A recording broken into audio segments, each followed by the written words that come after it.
So, good morning from Didsbury Cricket Club. This is James Emerson, the Didsbury scorer, and in the box today with my colleague Andy Burns from Widnes. Do you mind? And he's got his Spotify playlist going, I think, his dance tunes or whatever it is. Immediately a delay while the sight screens are moved, as you can see. And you'll see those of you that tune in regularly, hello Ray, that Tim Hughes is on strike. Didsbury have been asked to bat first. Thank you, sir.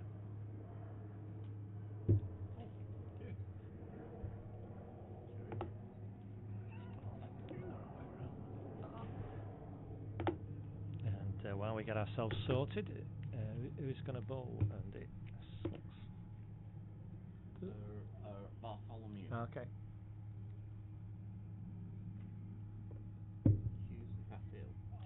Hughes is going to be on strike, yeah, and Fraser Bartholomew is going to open the bowling from the far end.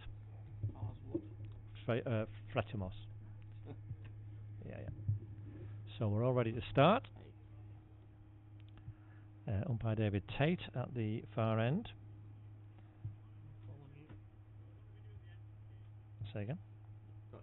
Yeah, okay. And I think we're all good to go. It's pleasant day here at Didsbury. We've had a very wet week, as I think we have across to the northwest, it seems, certainly in Widnes as well, Andy was telling me. But Barbs has worked his miracles here, and we're all good to go for the first of the win-lose-draw format in Premier Division cricket. So it's different game today. Will be for the next 3 months almost. Let's get this first ball coming in. Which has just dropped short of cover. And I think a heart in mouth moment for Tim Hughes there. So that drive was not as controlled, but he survives and he'll be relieved about that. And we've got two slips you can see there, Gully as well. I'll film in behind that one. Yes, it's been a thoroughly wet week. But, as I say, the work done on the ground over the winter, and a lot yesterday by the grounds team here, led by the man himself, Lord Ian Barber, has got the ground looking absolutely terrific. Maybe still a little bit sluggish, the outfield, not quite as quick as normal. That's going to be a wide because although it's the win-lose-draw format, leg side wides are still going to be penalised.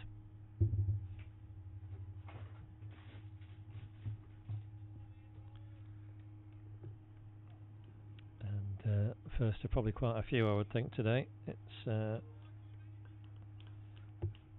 could make it a long game, Andy. 55 overs a side we're on today.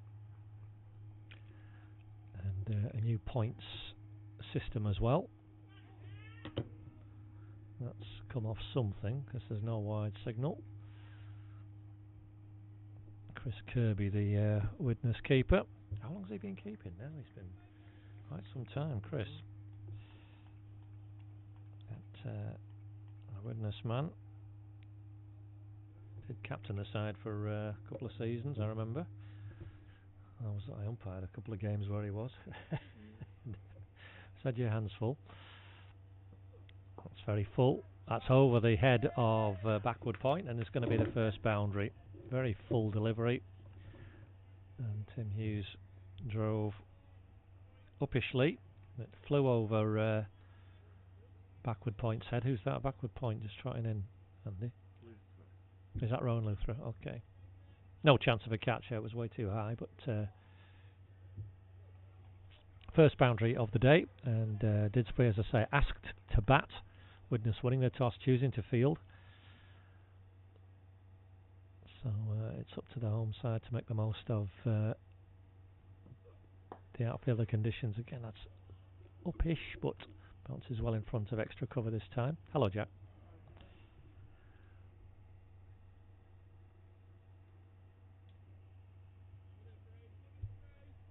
So yeah, the two slips and a gully. Backward point quite deep. That's that position Ryan Luther is in. I think he might be a little bit deeper than he was. The ball went over his head previously. Cover mid-off, mid-on, mid-wicket, and I presume a fine leg somewhere.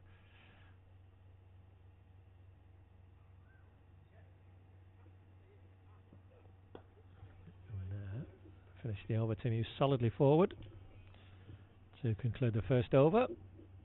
And there we are. That's the likely Didsbury batting lineup. We're going to see Tom Haffel, the left-hander, face his first ball shortly.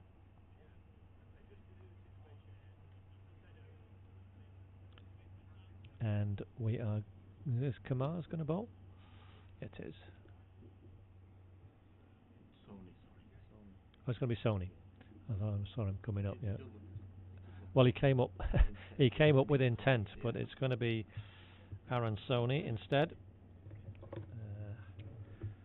Still in the first flush of cricketing youth, Aaron. He's just in his early 20s now, is he? Yeah. I'd say so. And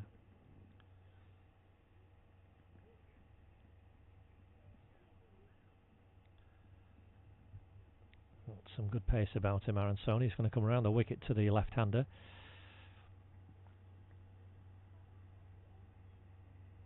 And we'll have to move the sight screens again, so a little bit of a delay here.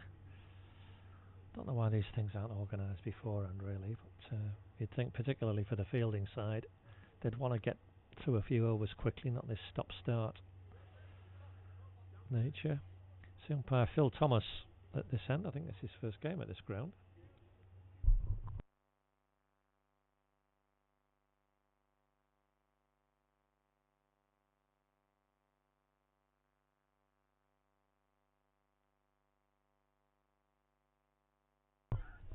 So yeah, it's he was bravely putting his arm up there, which whenever I'm tutoring umpires, I tell them not to do. Leave the batsman do it.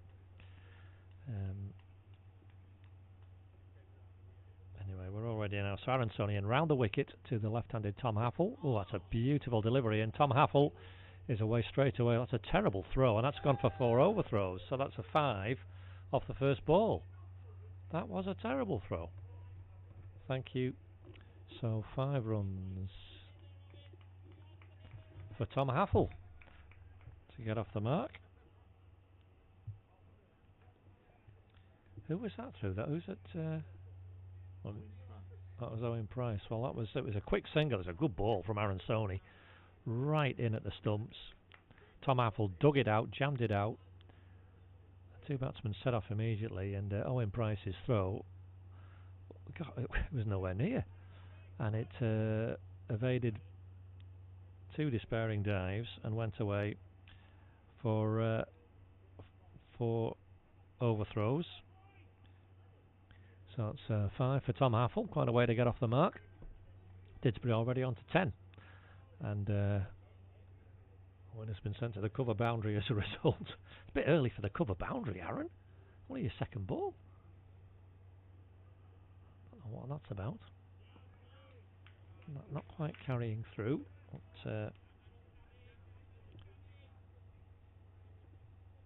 I don't quite get this. The cover back already. Why would you want to give them an easy one through there? Who knows? But there's no power play as such, even though the fielding circles out. They've just got to have a minimum of 4 in every time.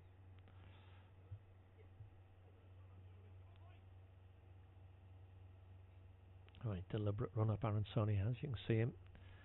Nice and smooth as he gets it, and that's a good ball. And this is what I mean, is you opening over. Why do you not want to keep the pressure on with everybody up?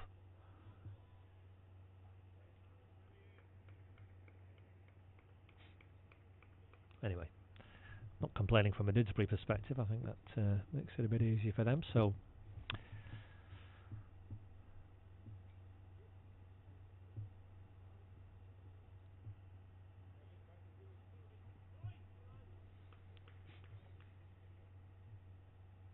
a 7-2 field effectively, just two men leg side. So he'll be keeping it outside that off stump like that. Tim Hughes can just watch that one. A pleasant day. It's been quite bright and sunny this morning, and it's forecast to stay similar for most of the day. I think here there's new regulations as part of the win-lose draw phase of matches about how target scores are recalculated in the event of an interruption. So I chatted to the umpires earlier. They were nervously checking I knew what was what. Well, that's a good one again. Loose try from Tim Hughes. Just needs to rein that in a little bit in these early overs. Tim, he's been in decent form recently, which has been great news for him and for the team. And needs to stay there, get these first 10 overs taken care of. Yes, the umpires were asking me about the scenarios with interruptions and revised targets and percentages of totals. Oh, that's an indeterminate little jab. Not a very convincing end to the over from Tim Hughes' perspective. Decent from Aaron Sony though. And that 5 off the first ball, which wasn't really his fault.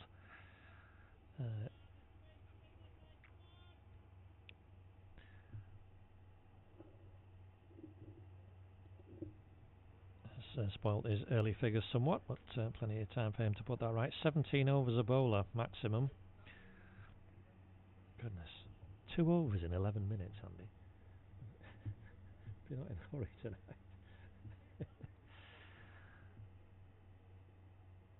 The bowlers have got long run-ups, and there seems to be a bit of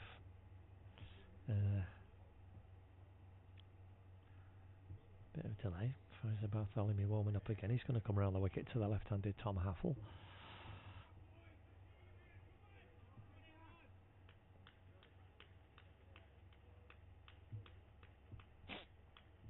See the 2 slips there. There's a gully, backward point, cover as well, more extra cover really. Mid-off, mid-on, mid-wicket. And Kamar Hafiz a third man for the left-hander. So here's Fraser Bartholomew around the wicket.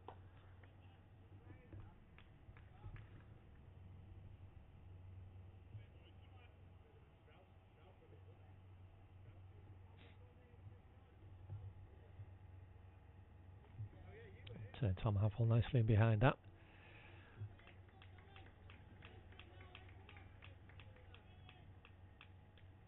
I want to stick around out there as long as possible. It's probably the best conditions of the day for batting. This early stages. Oh, so that's looked a bit short from here, but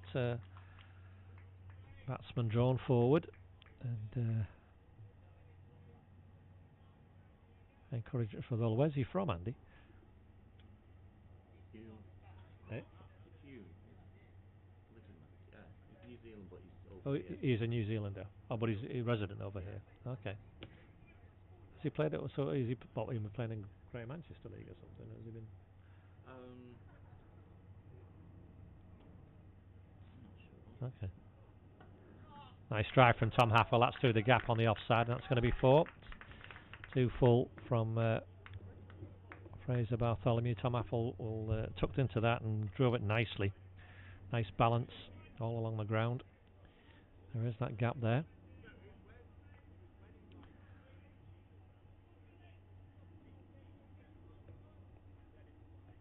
So technically a second boundary for Tom Haffel. But,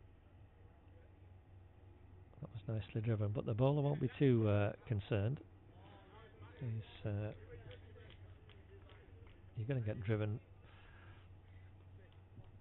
certainly on this ground as well. The pitch is looking a decent pace. you don't want to be doing is dropping short. So he lives over in Manchester and comes over to Widnes to play? Yeah. Okay. Well, Widnes will certainly be glad to have his services, I'm sure.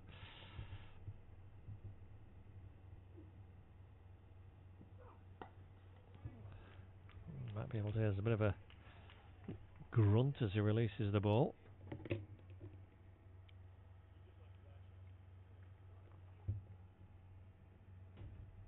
Our skipper, a bit of a yell when he bowls, but we were 5 seamers today, just the one spinner, a recognised spinner, Steve Green, so look out here, what's going on here now?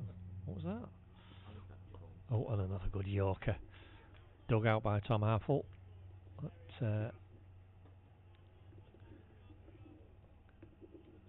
well bowled and well batted that one, so 3 overs completed, and a little bit quicker that one, so we've had 15 minutes now and 3 overs, but hopefully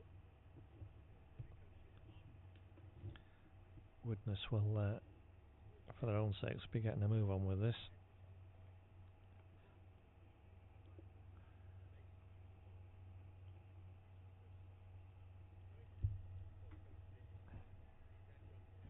And so he's got his man out on the cover boundary already.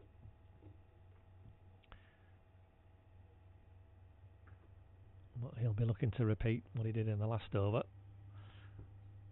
And if he gets a bit impatient and starts dropping short, well, that'll be good for Tim Hughes. But that was short, but not too short. And Tim Hughes had to be in smartly behind that. There's a bit of pace on that.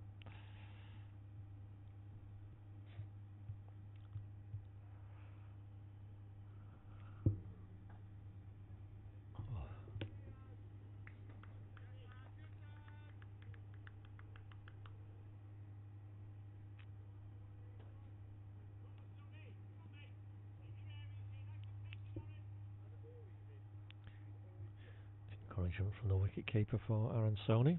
That's good length, nicely behind it. Tim Hughes this time. Nice and solid. So how would you describe Widnes' season today, Andy? It seems to me to have been a bit up and down. You've won, what, 2? Well, 1, I think. Just 1, okay.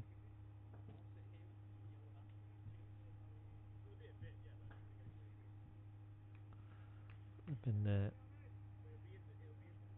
back in the Prem. They've been in the Prem for quite a few seasons consecutively now, Widnes. They did have, it's nicely hit by Tim Hughes, back of a length, but Rowan Luthrop smartly down at point. So I remember the drop, they were in Div 1, but that'll be 10 years ago now? 10 years ago, something like that. Yeah. COVID and everything in between. But Widnes have been an established Premier Division side for a good while now, and tricky opponents. They won here last year. Slightly, what's it, controversial. There was rain around and interruptions and one thing and another, but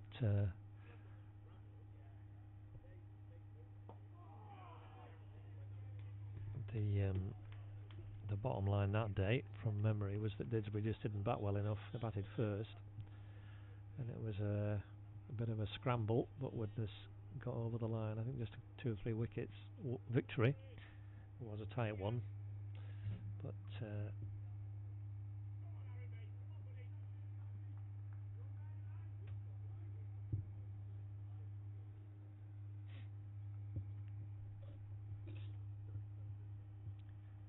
they'll be hoping for a repeat of that last year, less the rain, of course, but maybe it had something to do with Tom Evans' decision to put Didsbury in. That's short, and that's hammered by Tim Hughes. Beautiful shot, but when Price redeems himself after the overthrow in the previous Aaron Sony over.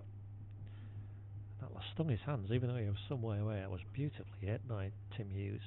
Just a single though.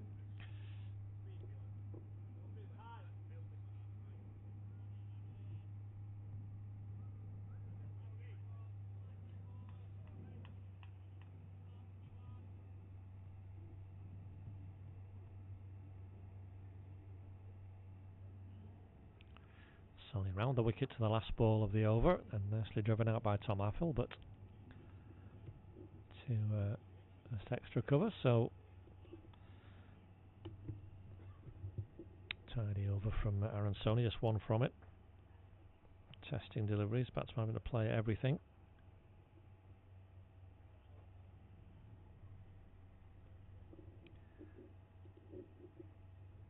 Didsbury will be pleased with this though.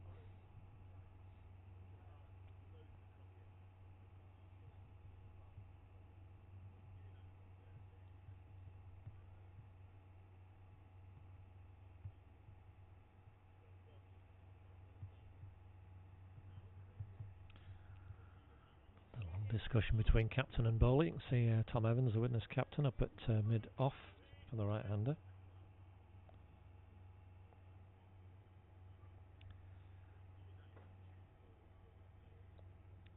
See he's come over the wicket back to the right-hander. You can see Fraser Bartholomew for his third over. Ooh. That has struck Tim Hughes. Must have cut back a bit and bat onto thigh pad, or possibly even the top of the leg.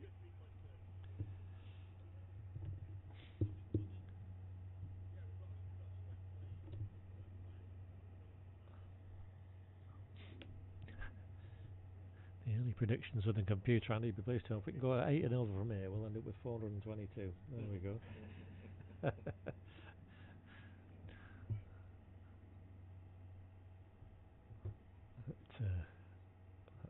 not going to be that today, I don't think. That's short. Nicely turned by Tim Hughes. There'll be a couple here at least. Kamara Hafiz has to trot round. It's Owen Price again. And gets there before the veteran bowler. Good lad, Kamara. I was having a chat with him earlier. Again, been a good servant to the club. We'll see him bowling before too long, I would think. He's round now much squarer for the right-hander. He's more at long leg than fine leg. But, Tim Hughes benefiting from the gap there with a couple of runs.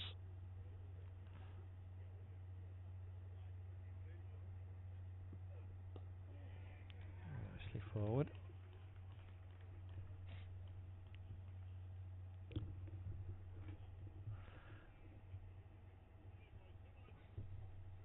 Do remind Kamal, he's hit the biggest 6 I think I've ever seen hit on a ground.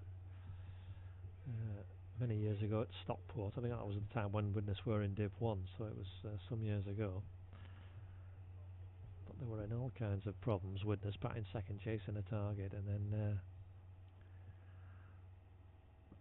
it's very full length, nicely driven by Tim Hughes. But you'll see straight to the Widnes skipper at mid-off.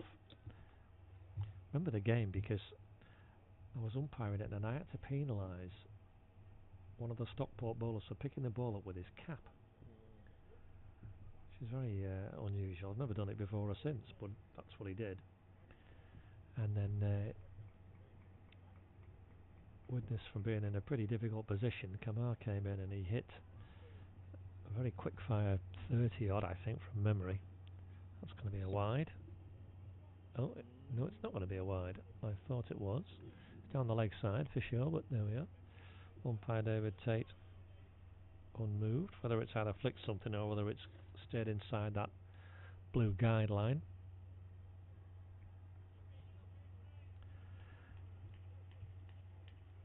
Yes, it was a great cameo innings, but one of the 6s he hit, oh, it went miles. And Widnes ended up winning the game, and I think that must have been the season they got promoted. Down the leg side again, and he's set a wide ball this time. So you tell me, Andy, what's the difference between that ball and the previous one?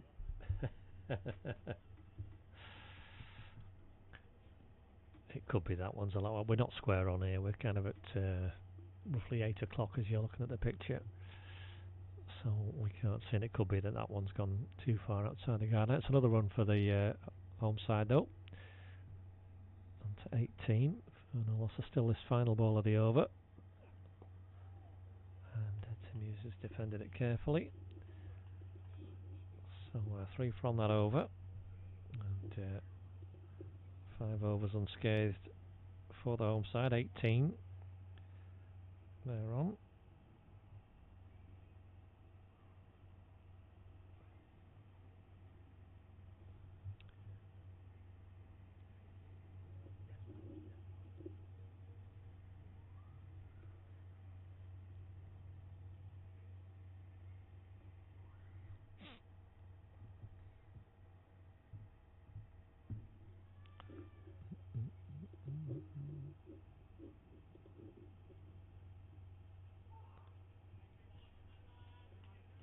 So I'm just checking on my notes about this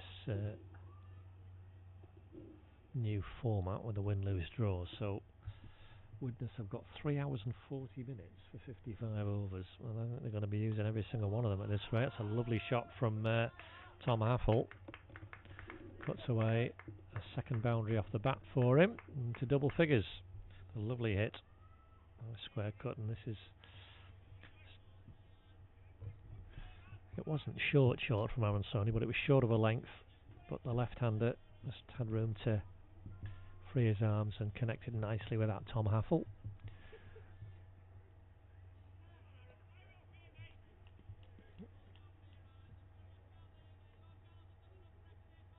Oh. Plenty of chat from the Widnes keeper and Slip Gordon.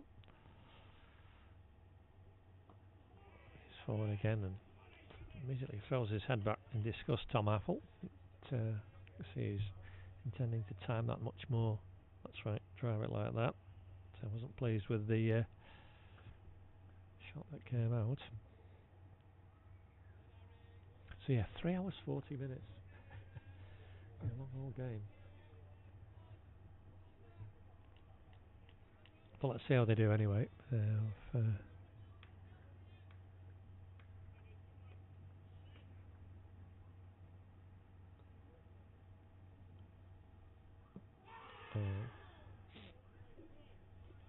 Some interest from the behind the stumps, but nothing from the bowler there. Seems to be falling over himself slightly, Tom Haffel there. That one going across him.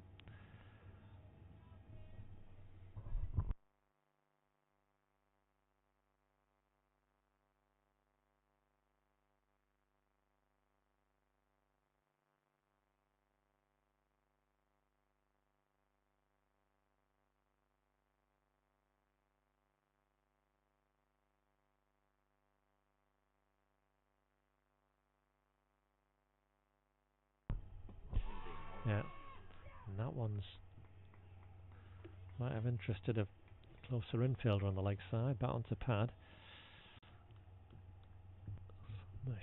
Excited shouts from behind the stumps, but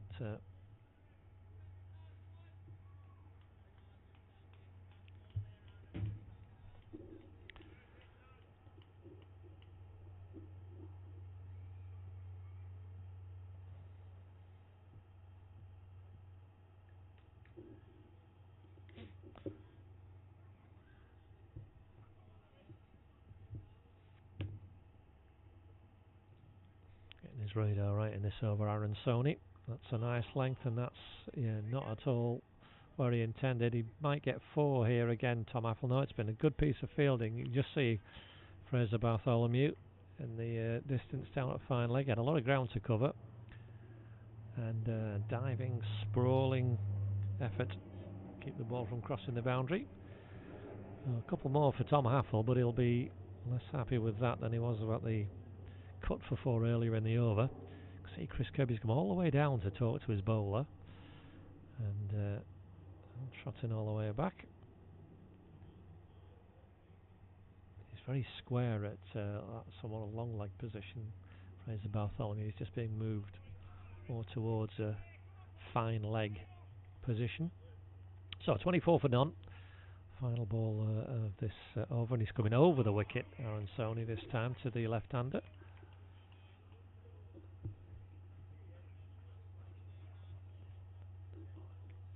Right, let's just come up.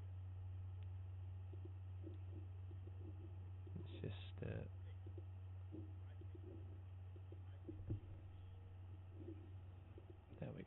So that was the end of the over. It's just error on my part. We're all good. 24 for none off 6.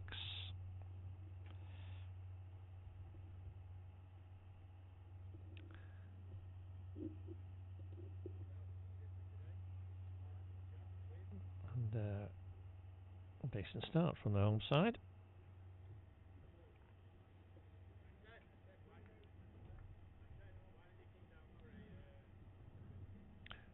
Fraser Bartholomew resumes battle with Tim Hughes.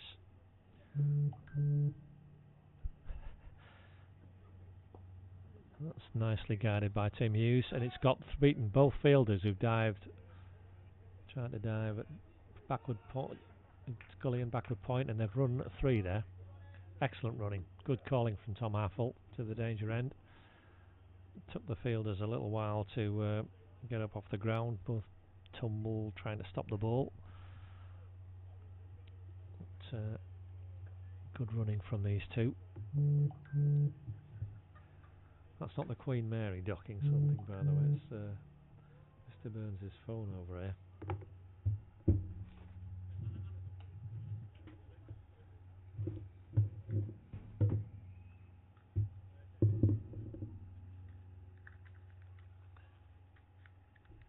These important messages coming through from the Widnes club for him.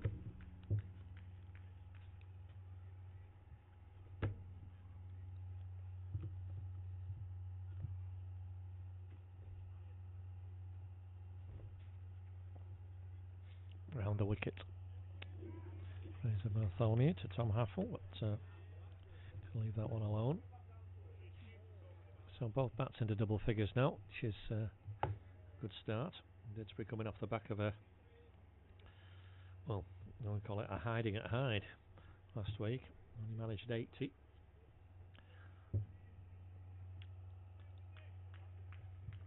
For some reason, not a ground that the ones ever do well at Hyde. Certainly not in the league.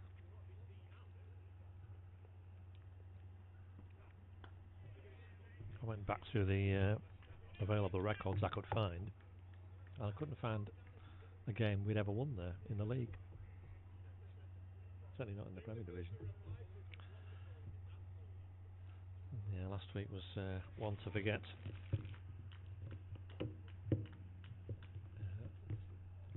For the team, and they'll be trying to banish the memories of it. I've taken a good step towards doing that today with a decent start.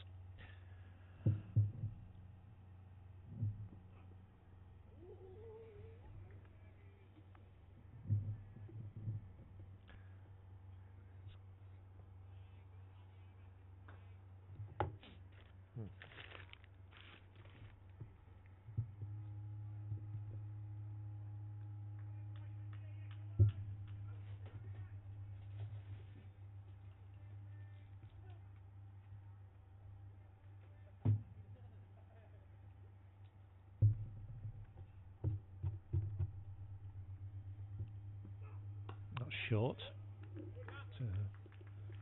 Tom Haffel nicely in behind it. Ball down.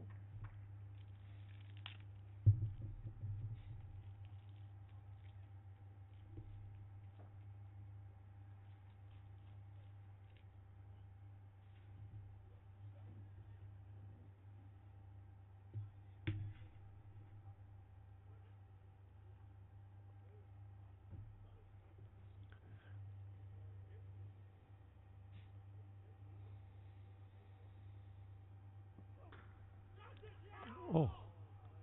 Now, that's gone down. Well, Chris Kirby has dropped it. The bowler, as you can see, is distraught. So I can only assume there was a pretty clear edge there. It's gone very quiet in the Widnes ranks. But there's been no...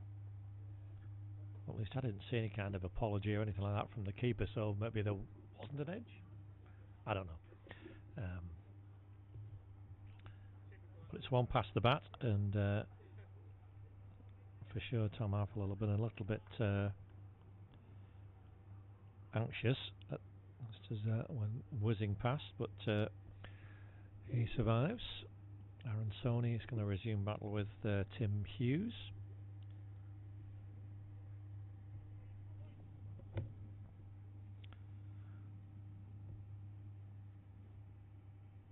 $27 for none. Oh, and as in that first over, he's got him driving at thin air. Aaron Sony.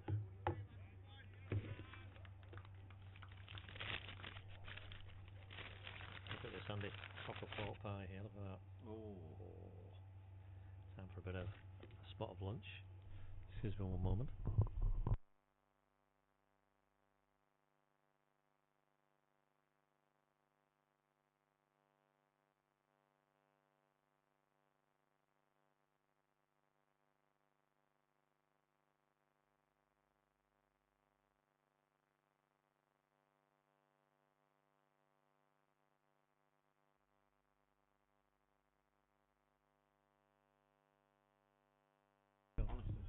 Okay.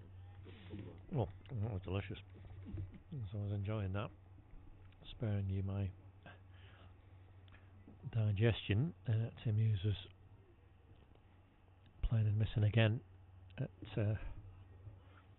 well-directed ball.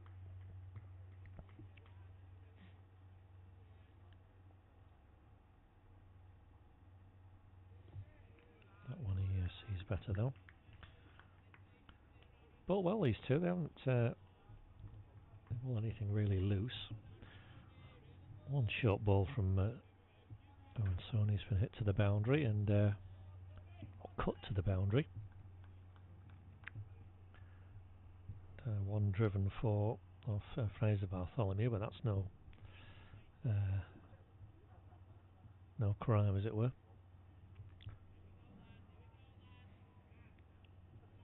Stowing Price remains out on the cover boundary. Everyone else is in the fielding circle. That's short, and Tim Hughes has latched onto that very quickly. Having said he'd been directing things well, it's just slowing up on the outfield. I think it's been so very damp, and he's hit it to a longer part of the boundary. So 3 runs, another 3 for Tim Hughes. One in the last over as well. Tom Haffel again calling through well.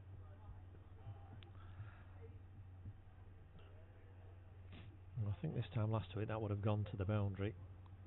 Given the amount of rain we've had, the outfield still looking great. He's going to feel the effects of it. Over the wicket to the left-hander. Nicely pushed by Tom Haffel. And he's judged that run well. Good running, these two. Single for Tom Haffel on to 16, 31 for no loss. Didsbury with a ball to go in this 8th over.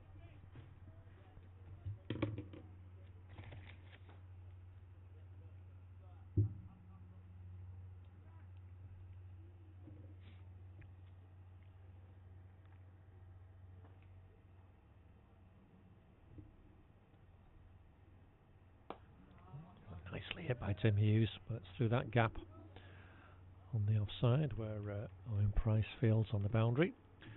So some good stroke play towards the end of the over, 5 from it. And Didsbury on to 32. There you can see the two bowlers. I'd say they're both pretty well, but Aaron Sony dropping the 2 times he's dropped short, and he's been hit. And has had much more joy pitching the ball up, beating the bat on a couple of occasions.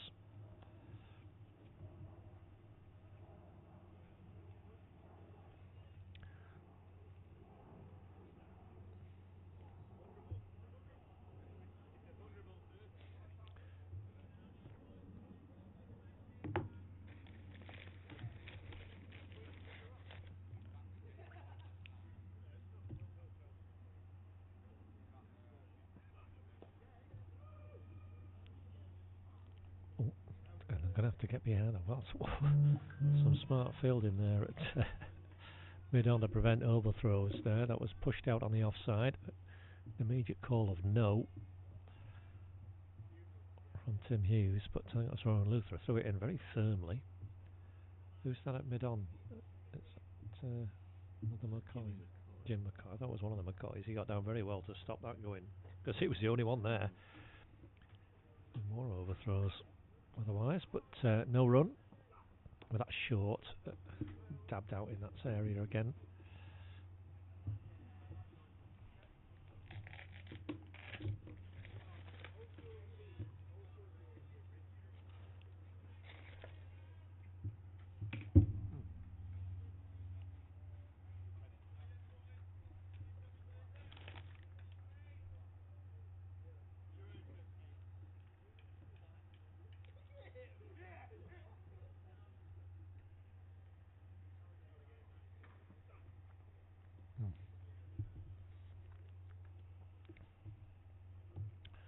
And that time Tim Hughes not pleased with himself there. It's a bit of a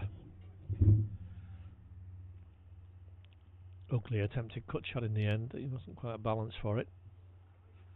But, hopefully avoided the outside edge.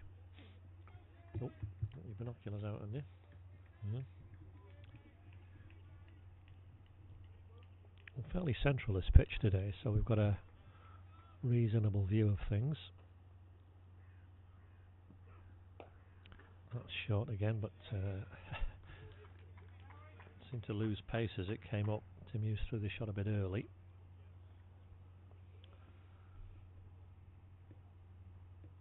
And that was Owen Price within the action there, but the ball fell well short of him at mid-wicket.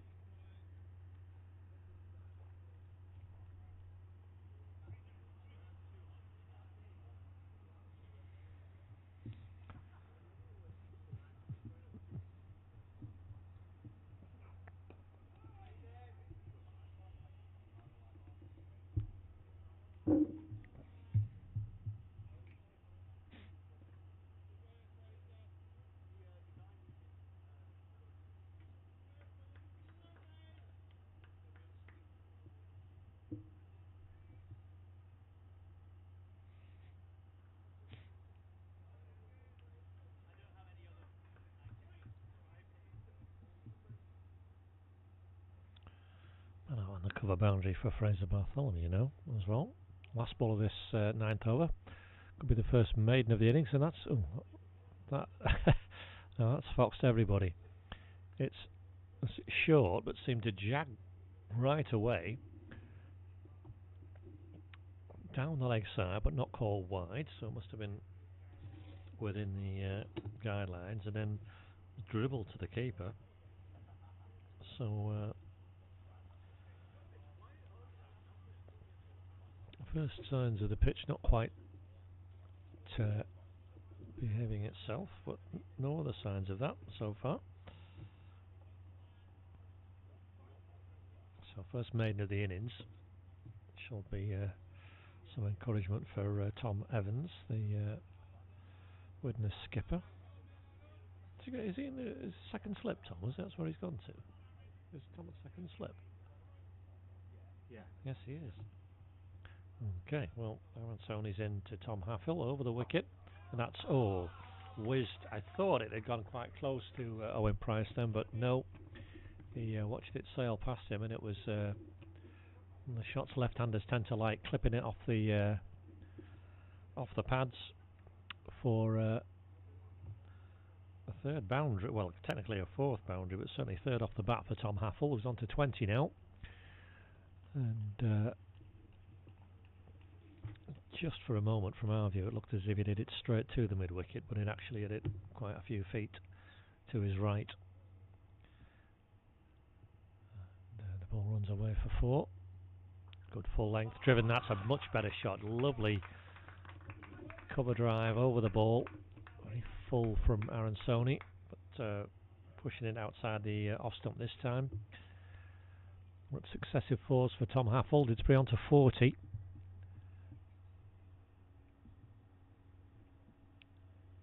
It's an excellent start from them, and some lovely shots from the left-handed Didsbury opener. He's coming back round the wicket now, Aaron Sony. He's 2 4s in exactly that same place. Tom Haffill, that lovely drive. See what happens now around the wicket. Aaron Sony, nice and full again forward. But, defended this time. Let's look at the early scores from around the Premier Division. Timperley 46 for none off 12 against Grappers. Toft 31 for none. I think that's the best start of the season at Oxton. Neston 31 for 1 playing Hyde. They're at home, so Hyde have had a long trip today. Nantwich 49 for 3 against Bowden. As Tom Arfel just defends that one down as well. Let's just see who's out for Nantwich. Chugtai, Doyle, and Jake Pearson. I was going to say 49 for 3, and Luke Robinson's 30 not out. If we got Robinson out, I was going to say that would have been quite a thing, but he means business. Alderley Edge Chester cancelled yesterday, I believe, but concerning there the state of Alderley's ground. Will not have coped at all well with the rain of this week. Here, Didsbury, as you can see, a good start having been put into bat. But, just getting a bit of a cloud build up here. The brightness is, well, it's still brightish. It's no blue sky now overhead. I did say it would be like this today, and I'll hope to stay dry. Just 1 or 2 changes now in the Widnes field. You can see Tom Evans has come out of that second slip. So the man back on the cover boundary. Tom Evans has come into extra cover. There's also mid-off backward point.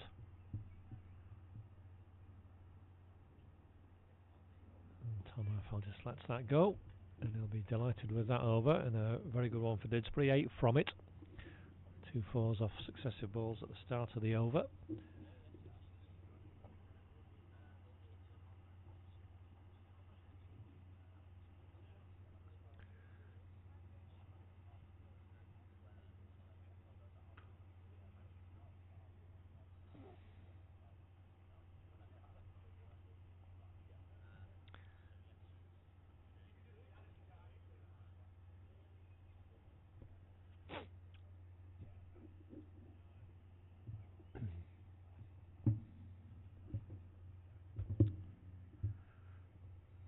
See Fraser Bartholomew pointing and gesticulating where he wants his fielders. I think Kamar Hafiz, Aaron Sony rather, he wants him much squarer, I was going to say, because Kamar was down here for a while, almost in front of us, but he's now in at shortish mid-wicket, and Aaron Sony is at long leg now, which is much squarer than fine leg. The right-handed Tim Hughes. This resumes battle with Fraser Bartholomew.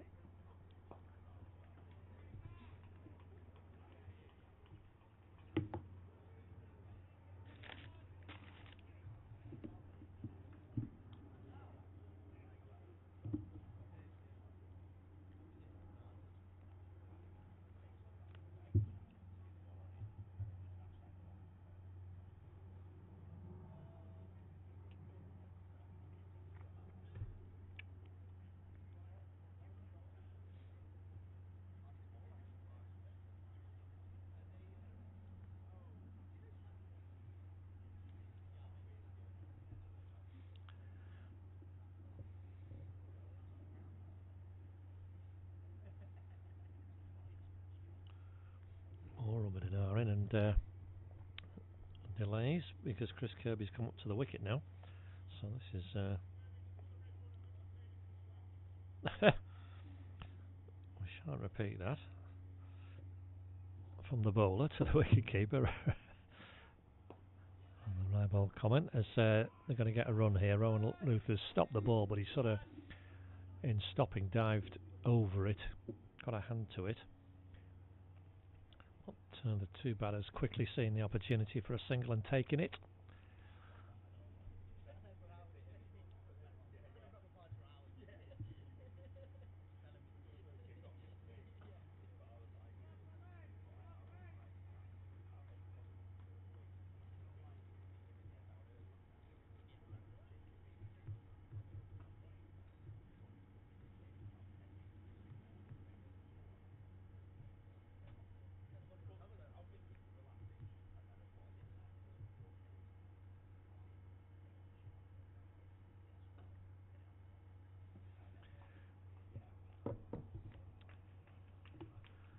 So staying up for the left-hander. See the two slips as a backward point. Looks quite close in to me as well. So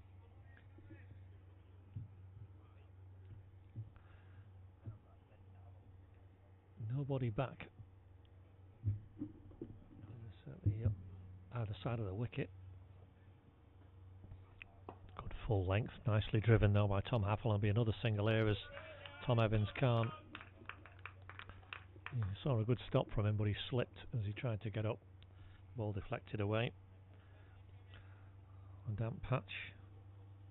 Oh, sorry, that wasn't Tom, was it? It was, guess who, Owen Price. He seems to be everywhere. But, nothing he could do about that, Owen. He stopped the ball, but just stumbled a bit.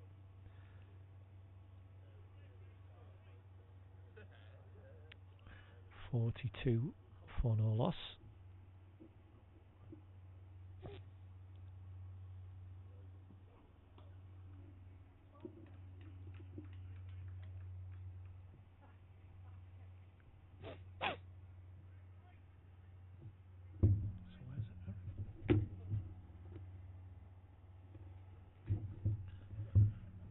And Aaron Sony has retreated back to fine leg now, so having been deliberately moved squarer to the right hander earlier.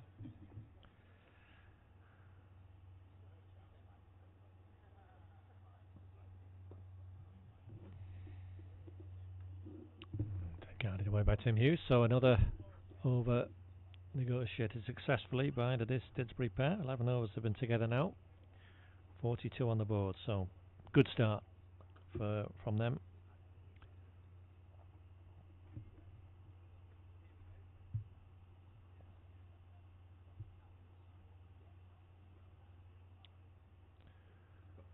So yes, Kamara is going to have a ball. Aaron Sony 5 overs.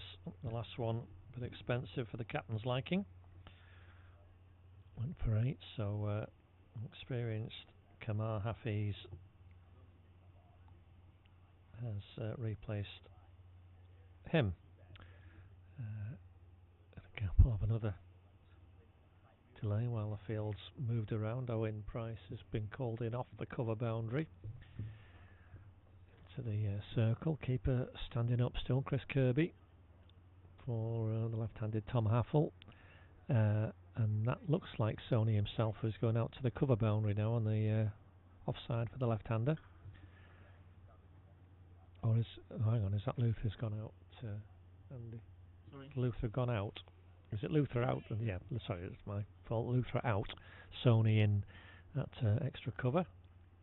They're moving Fraser Bartholomew now from long leg. He thought they wanted third man, but you can see him stop and go back again now at the top of your picture. It's a fine leg. Right, slip gully backward point as well. We're ready for a ball. Come on, Kamar. Let's see what you've got today. Well, a nice full toss on the legs for Tom Haffel, straight up, and that's a lovely gift for the left-hander, because he's shown already he's very accomplished at that, flicking that ball away that's full on the pads, as so many left-handers are, and certainly Tom Haffel amongst that number.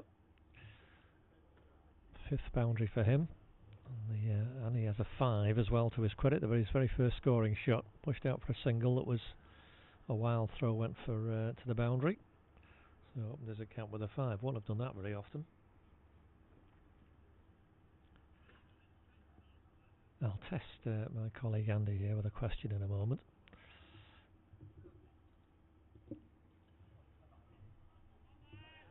Because that happened to Tom Haffel reminded me of what I think is one of the best test innings ever played. It's about 5-6 years ago.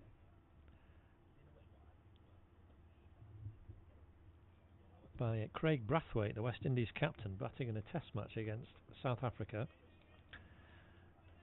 and he made 7 off 2 balls, and the second of those 2 balls clean bowled him. So how did he do that? No idea. Oh, come on, have a think.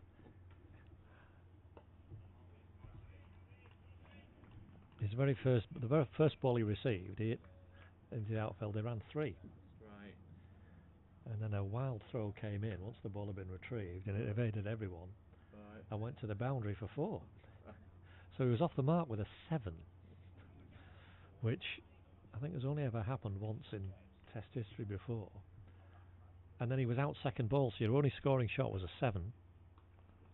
Nicely cut out by Tom Apple. There's a man out there now. That's the man we mentioned, around Luthrop. So it's only 1 this time. But Tom Apple now onto 30. Didsbury just 3 away from a 50 partnership this pair, which will be a fantastic start for them. I always think that's got to be one of the best. You're only scoring shot of 7. And thankfully Tom Apple's got more than just the 5.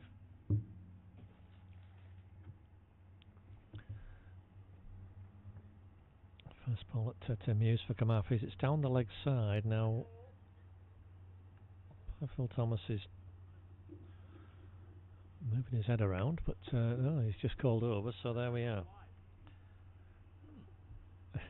There's some confusion amongst the players as well as to what's going to be warded and what isn't. I assume the captains have discussed all of this with the umpires have discussed this with the captains at the toss.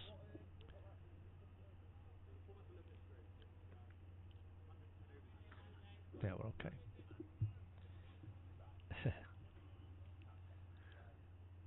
Are we going to have a double change here? I think we are, aren't we? We're going to have Akib, are we? Back for a very successful first season at Widnes last year.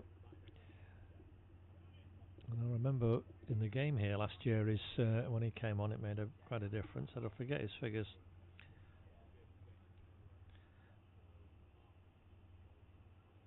Off the top of my head, but I do seem to recall he had an impact. I think he took 4 wickets that day. Got some runs as well, and he was certainly a great acquisition for Widnes, having lost the services of Majid. Akib Uppal has done a very similar kind of job for you, really, I would say. So we've had just about an hour's play. We're almost up to an hour. We've had 12 overs.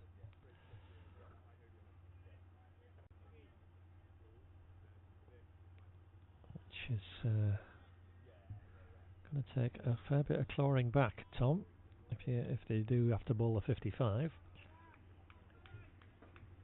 Always bowled Didsbury out, of course, before then, but anyway, Akib Uppal is going to come right arm around the wicket to the left-handed Tom Haffel, who's back straight away cutting, and fielders can't prevent a single.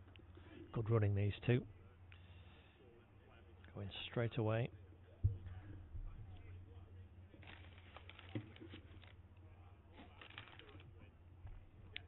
Changes to the field again with the right-hander.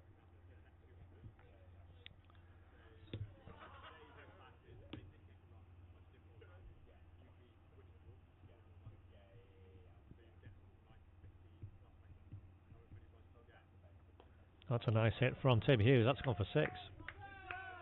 That's a lovely hit. And now we can see the signal from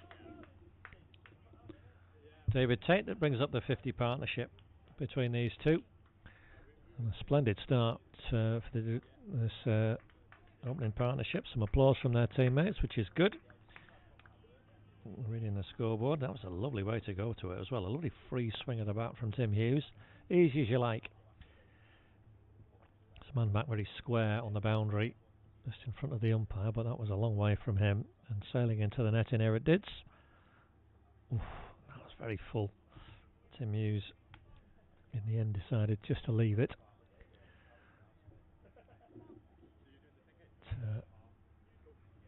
That's a lovely shot. 1-4 and 1-6 now for Tim Hughes as he's into the 20s.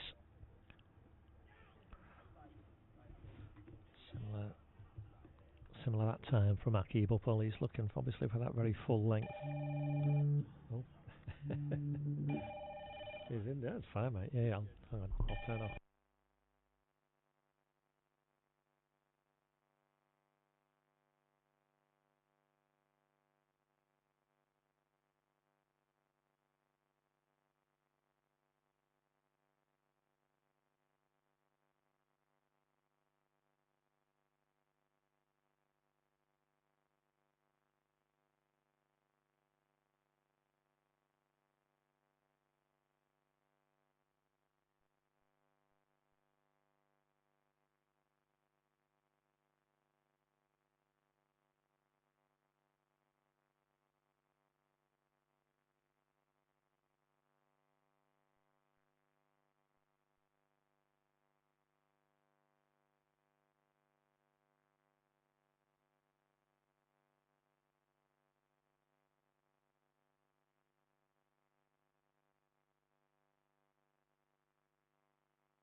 That's quite all right.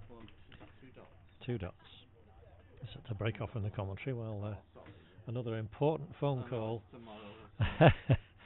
He's a busy man. The man in demand is Andy Burns, and just allowed him a little bit of privacy for the call. It's not out a game tomorrow. You saw a wide in the previous over. Mackie Bubble took the score to 55, and Kamara Fazer second over, and that was a second slip. Might have been in business there, because that's edged by Tom Haffel, and of all the boundaries he's hit, that's the 6th one. That was the least convincing. That was flashed hard off the edge, and they've had a slip cordon in place for all of this hour and 2 minutes play, but just dropped it down to a slip in a gully, and a second slip there would have been in business. So Kamara Faze will be encouraged after a fashion to have found the edge. It's lively right arm over, and let's just try that again.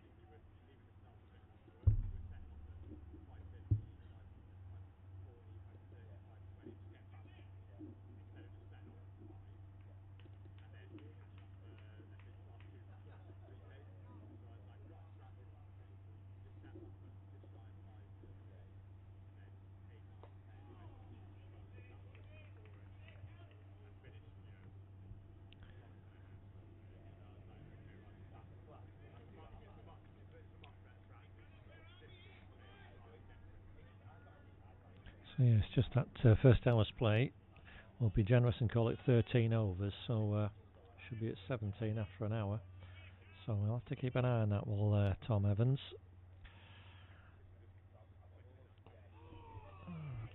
Fine over, got the wicket keeper very excited.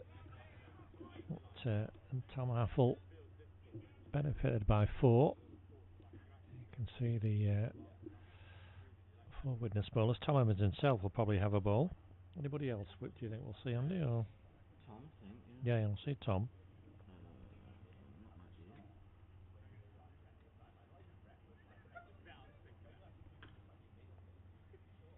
We're going to see Aki Buppel for a second over.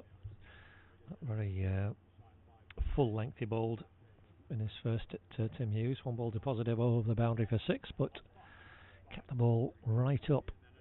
Did Aki Buppel. As he's doing there, you can see.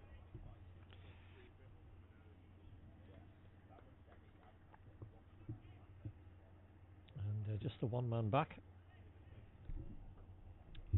But, more towards mid-wicket on the boundary now. Tim Hughes has hit that one hard or down the ground with everybody up. That was a lovely firm drive. You're expecting that to be full, Tim Hughes, obviously. And timed his advance a couple of steps down the wicket perfectly. Lovely full swing of the bat and right off the middle of it as well. It flew all along the ground for an 8-4 for the Didsbury team, plus the overthrow as well. Tim Hughes' second 4. He's on the 25. Spanner into the 60s together, 63.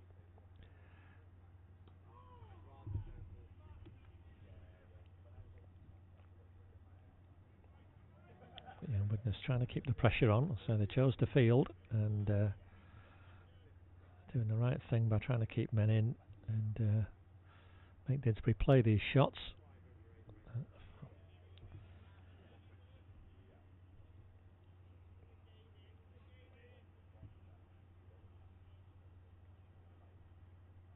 Short fine leg in. I think that's Owen Price in front of us.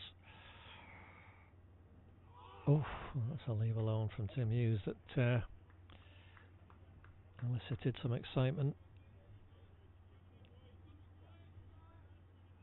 amongst the Widnes team, but well judged by Tim. He's come down the pitch. He's hit that aerially though. Tom Evans running back. It's over his head. You could see he got enough of it, Tim Hughes. It wasn't as well timed as the 4. More aerial than he intended, but safely over the head of mid-off. 6 off the over. Didsbury now 65. You can see that terrific opening partnership. between these two. A fairly new partnership as well. What we're doing now? We're still messing about, Andy. There we are. We've got the score right, so we'll be happy with that. Sometimes that's an achievement in itself, isn't it, for us? So we'll settle for that. And yeah, it's a fairly new partnership, this one. Just their second game opening together in a league setting. This has been a fantastic effort from these two. Chris Kirby busy as ever, trying out to have a word with Aaron Sony, I think, was just fielding the ball.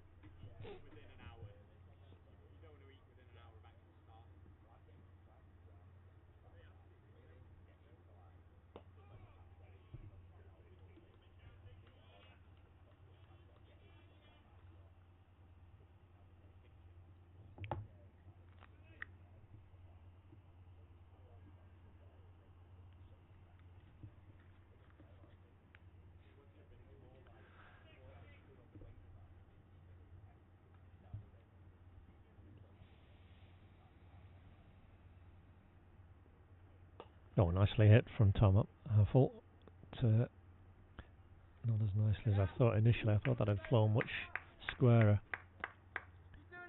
Skewed it a little bit and went towards mid-on. James McCoy is fielding. It's a single for the Didsbury left-hander. He's on to 36 now, Tom Huffle.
Fine, right? Yeah, that's over. More, yeah, he's a man in demand. .1 that over, so we're all right. I assure you, he's not making the score up as he goes along. Andy, here with me, we'll be right. At 66 of 16.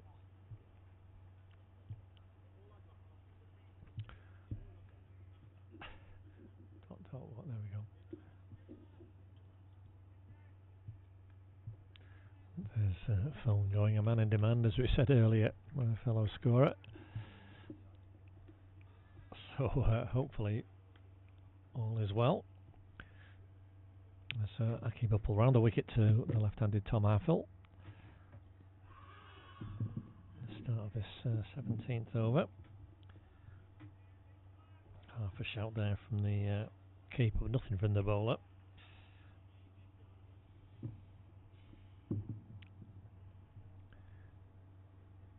That's short. He's crossed Tom Huffle there. You can see he's thrown his head back in disgust. Missed out there. That was there to hit. But, pulled it down. And Rohan Luthra. Really good stop. And again he's into action. Better shot though from Tom Huffle.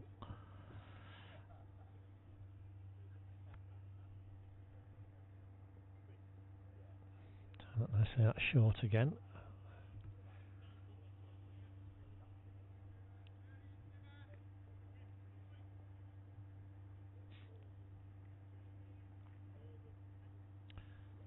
Changing length because he's been very full to Tim Hughes, but and he's gone full again to Tom Haffel now, who's hit and run straight away and was always going to get one. No, straight to the fielder. It was enough time if he went straight away. Another single taken, 67. Didsbury move on to. Excellent start for them as Tim Hughes has gone big and he's hit that beautifully. And that's gone all the way for 6. You could see skipper Tom Evans signalling that to the umpire. Lovely straight off drive. Second 6 for Tim Hughes to end another excellent over for Didsbury. And you can see the that Manhattan, the main thing for Didsbury, no circles on it. And it's recorded 73 runs in his first 17 overs, both batsmen into the 30s. Tom Haffel's been in the 30s for a while, but Tim Hughes joins him now after that lovely second 6, and he's hit it so nice he's lost the ball. So we're going to have a little delay here. And again, this is part of the changes of the regulations this year, and the umpires better be timing this. I am, because stoppages less than 3 minutes will not are disregarded, is the league guidance now. So in other words, it comes off their playing time, about 3 hours 40 minutes I mentioned. They won't get any allowances unless the stoppage is longer than 3 minutes, but that's up to the umpires to determine and decide. And we've had a minute and a half now, according to me. You can see the fielders at the very top of the picture looking around. I think it's gone through the fencing into the business park. Someone has found it, yes.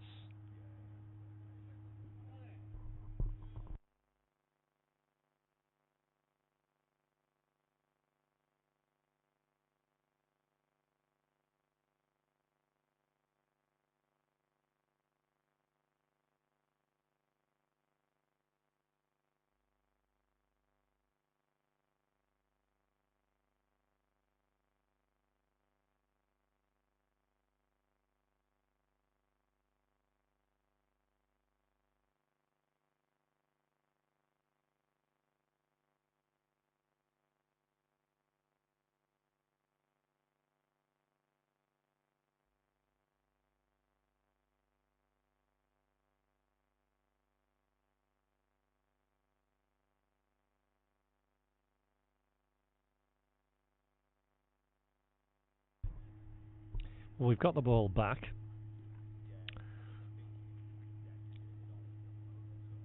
So I think in total, although it fell to well, I think that was less than 3 minutes, in which case there'll be no allowance on the playing time. Anyway, Kamar Hafiz in, bowling to Tom Haffel, who's driven that beautifully through the offside. It's only going to be 1 because our man Owen Price is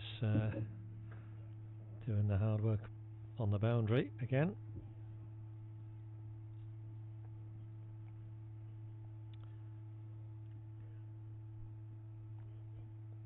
This is overthrowing the second over that got Tom Haffel away first ball with a 5, and he's not really looked back since. Edging the last over off, in the second over off Kamar Hafiz, that would have been caught had a second slip been in play, or certainly been a second slip chance.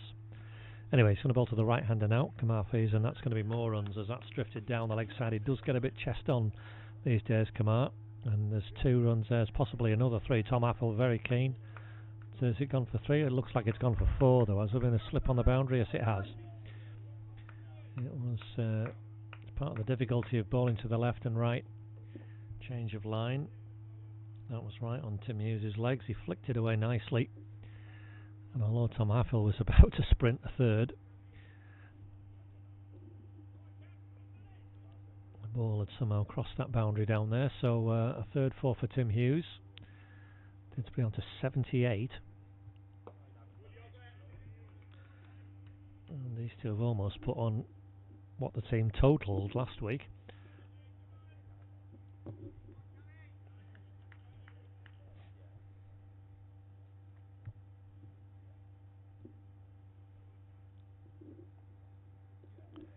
So I'll be really encouraged with that.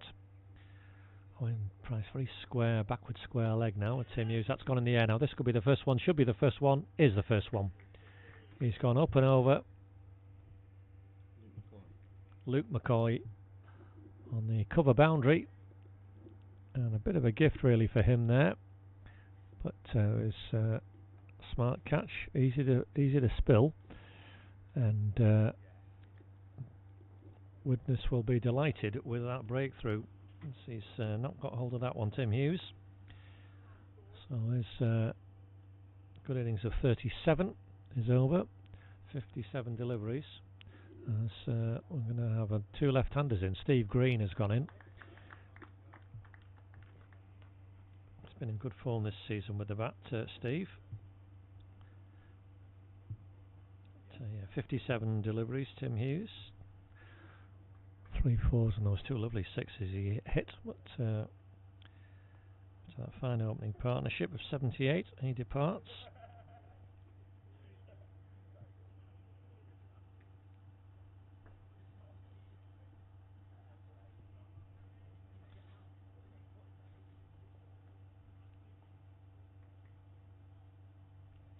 And yeah, I'm going to look at Steve Green. You'll see him just a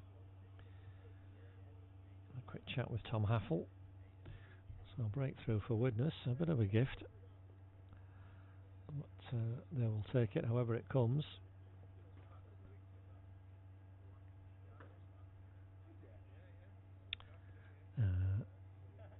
Second slip is in place now for the new bat. Deep backwards, well, almost long leg really on the boundary. Mid wicket, cover still on the boundary on the offside. Steve Green under a full range of stretches.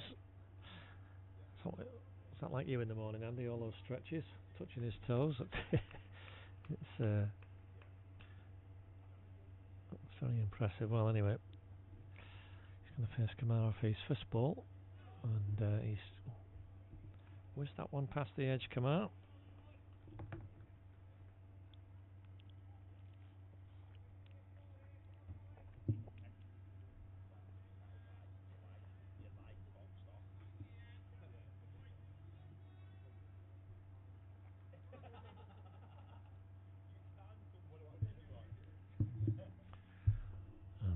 All convincing leave alone for the last ball of the 18th over. So a wicket for Widnes, but Didsbury, you can see that circle representing a temporary pause to what's been an excellent opening start for them. 78 for 1, and a wicket for Kamar Hafiz.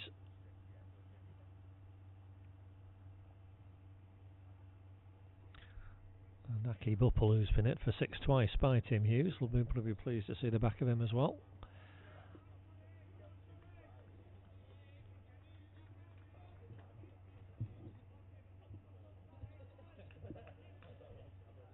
So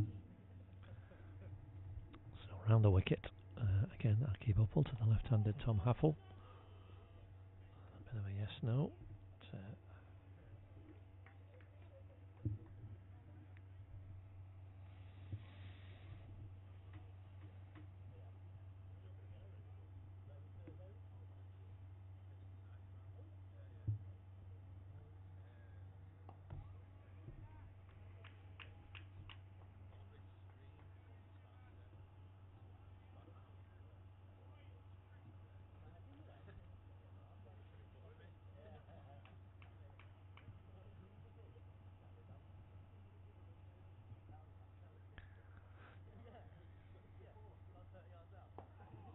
It's got the loudest vibration of any phone. known to man, I think, and his phone. It's startling him, let alone me. And that's very full, Aki Bupple. It's driven straight back at him.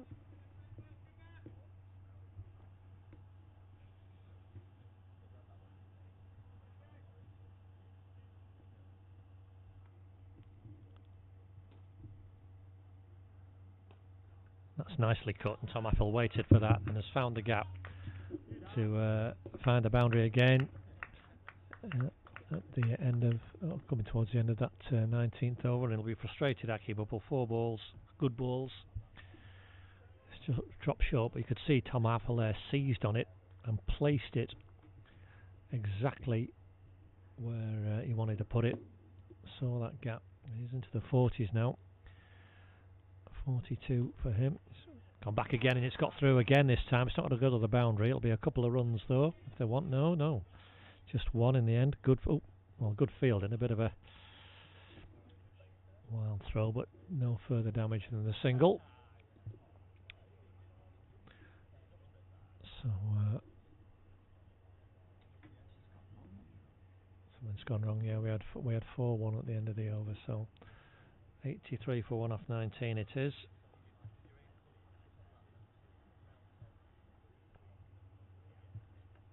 Seventh 4 that was for Tom Haffel in his 43. A really good time as well.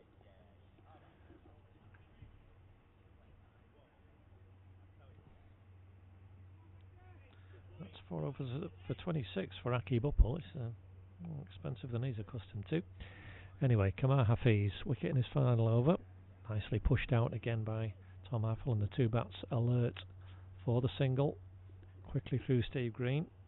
It's good running.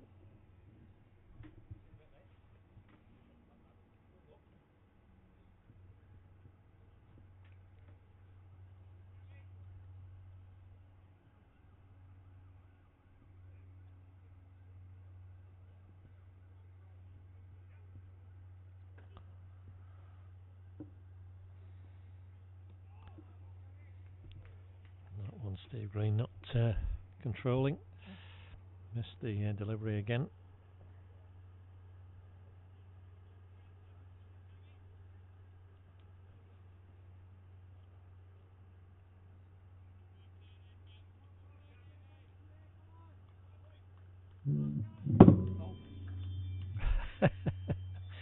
He's a man in demand, as we say. His texts, phone calls, messages.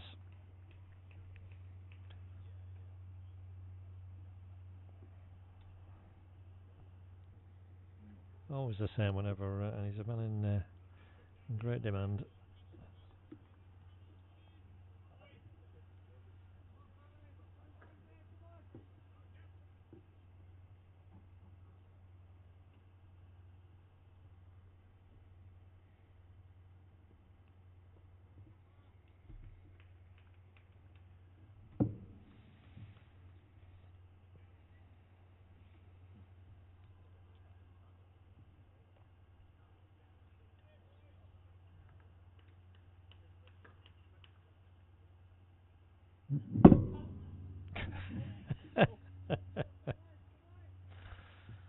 No idea what's going on here.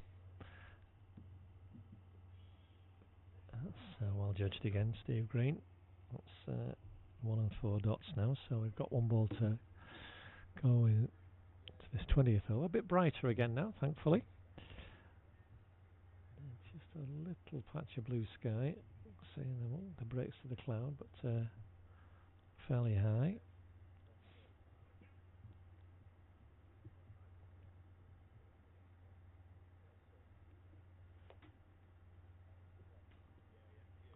Oh, and that a real false shot. One of my shots, that the inside edge past the stumps. Steve Green off the mark, not in the most convincing of fashions, but he's opened his account and he's pinched the ball in as well. 20 there, you can see the 4 Widnes bowlers. Kamar Hafiz is the only successful one. And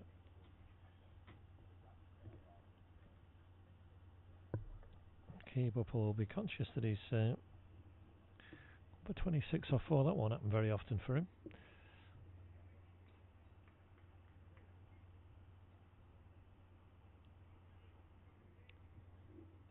He's going to keep plugging away.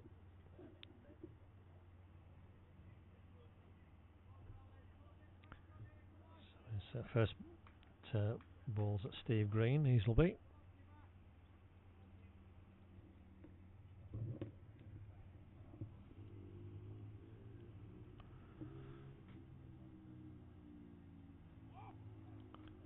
Now that's gone down the leg side, but not wided. So again, that must have been within the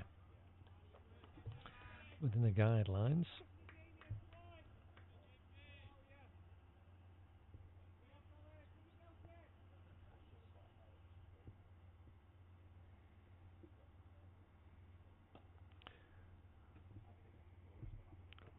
Found the gap that time. Steve Green leaned back, but got it straight out to point. That's Luke McCoy.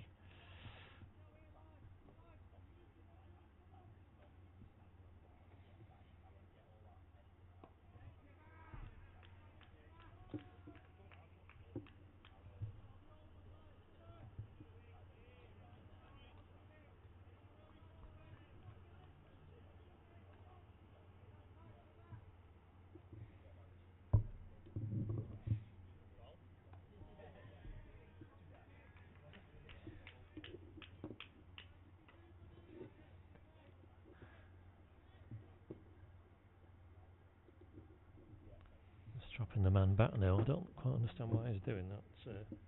Racky Bupples, Fogel balls. It's been defended nicely by Steve Green.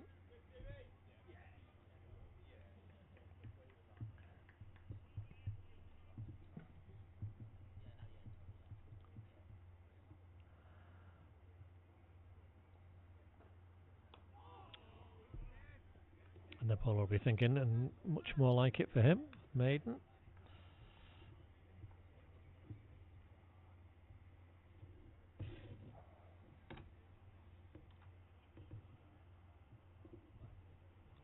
Only the second one of the innings.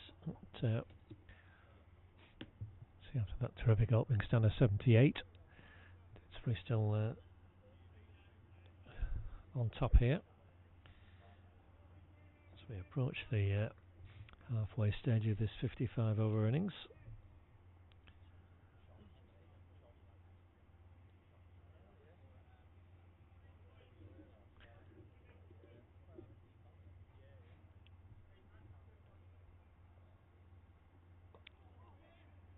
And again, nicely judged, these two. Quick single, Steve Green alert to the call, and it was only a few yards away from the stumps. Comfortably completed one.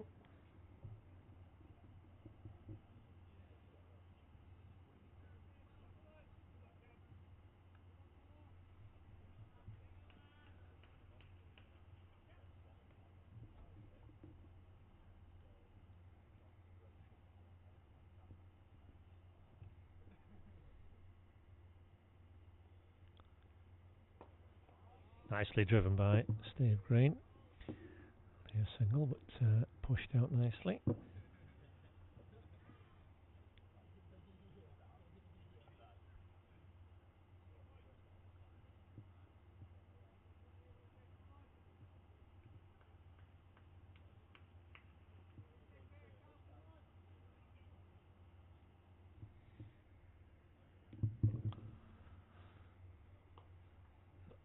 Nicely pushed out again, another single. It was actually well fielded. That's that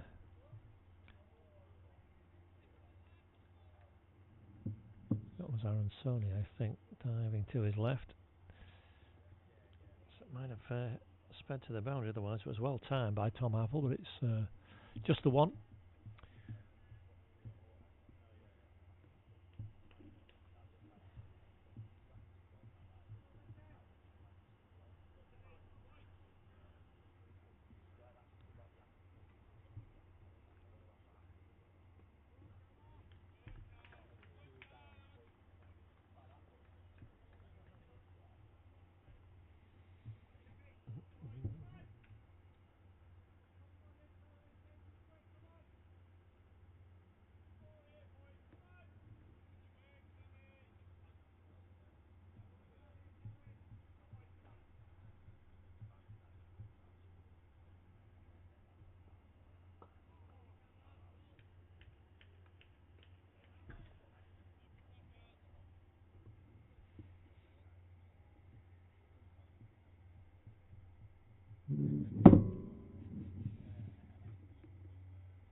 How are you two is going on?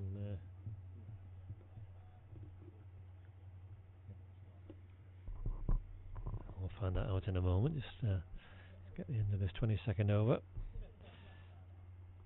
Oh, that's swish and a miss, Steve Green. So 22 gone, 88 for one. 3 singles off that over.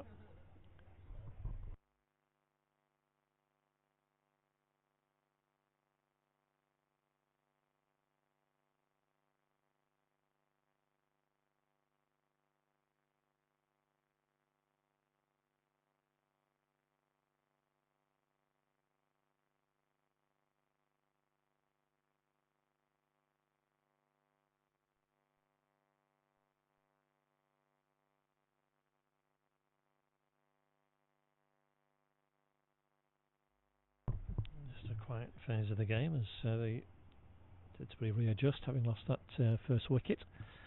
Keep up pulling. Tom Haffel is again his alert to a nice easy single on the leg side. Well run. He's done that very well, Tom Haffel.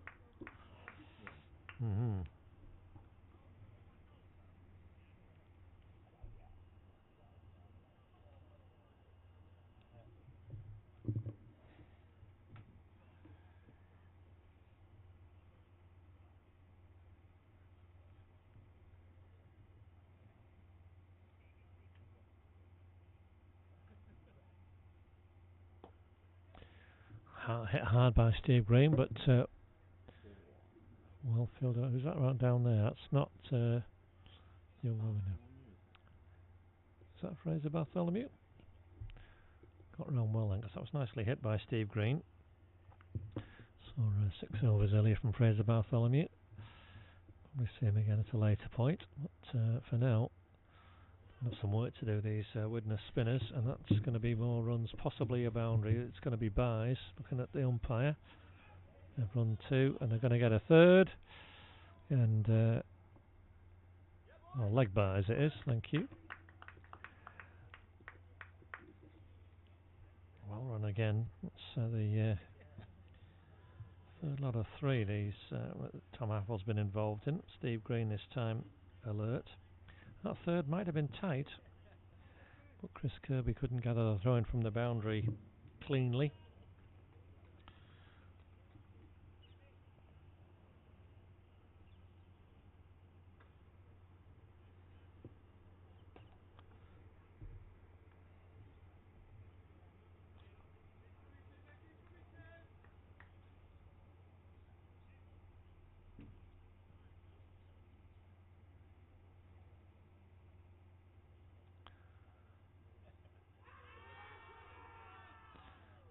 By David as he's doing, yes, his rather quirky ways of indicating his decision to players, and he was, I think, indicating going down the leg side, but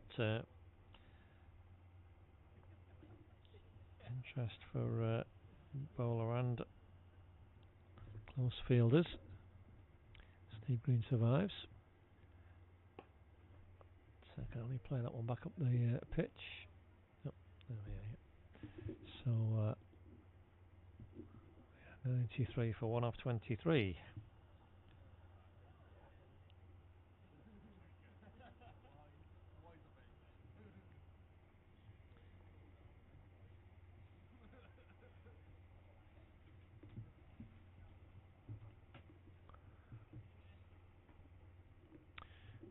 So it'll be Kamara Hafiz for a 7th over. We've been going now 100 minutes. Just over an hour and a half, edging towards an hour and 40 minutes. We've only had 23. So 32 still to be bowled.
nicely driven, Tom Haffel, and that is not going to beat the boundary fielder, but he's going to get a couple. Good fielding out there. That might be our man Fraser again, I think, but it's a couple up for Tom Haffel, who's now within sight of his first team half century. Made 92 on debut for the second team 2 weeks ago. 4 on debut in the league last weekend, a duck in the Cheshire Cup, but 49 not out at this point in time. He's going to get a leg by here, I think. By Phil Thomas indicating as much. Yeah, that was what we thought. So it's one more on the total, 96. Didsbury on 2.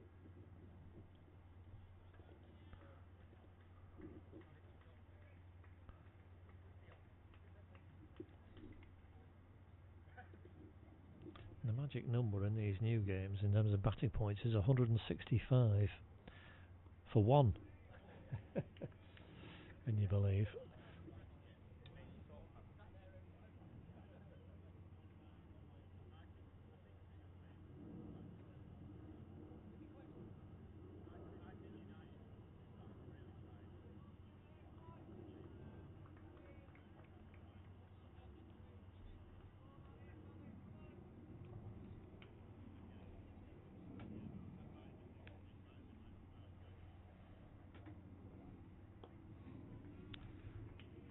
Green being very patient, 3 off 23 for him now, but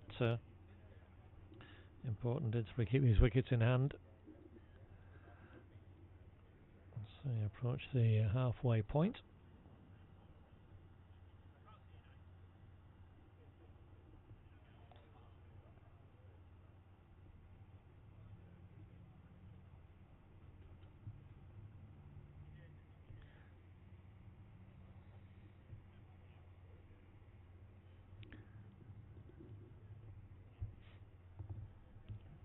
It's exactly 4, as you can see, so all positive signs for Didsbury at this stage.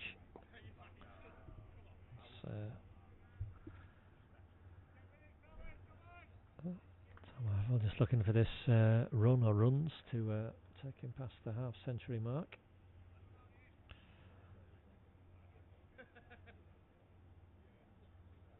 And he's found it, found a third man. Probably be a couple here, I think. All thrown really well, and you'll hear the applause. Well deserved for Tom Haffel. First team half century for very impressive looking left-hander. It's a good handshake from Steve Green. Oh, nice old-fashioned touch there. 66 deliveries and 7 fours, as you can see. Nicely hit, Tom Haffel. He's technically got an 8th because he got that. He opened his account with a 5. Courtesy of an overthrow. And he's going to add another one to it there. Just clip that one out onto the leg side. They've run very well, these two. Added 21 already. And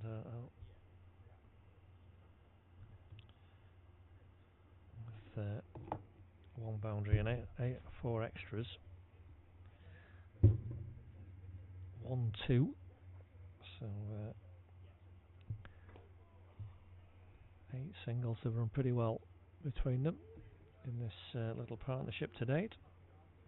We're looking to turn that into something much more substantial.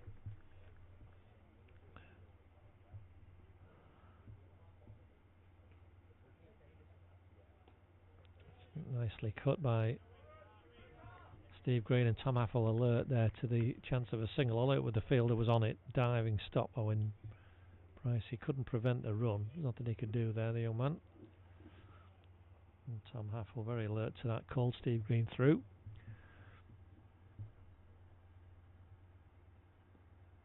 It's down the leg side, but has been wided on this occasion. So 101 now. That 4th wide of the innings. And that's looped right up. Nice, a very tempting delivery from Mackie Bubble, but Tom Haffel says no, I'm just going to pat it back.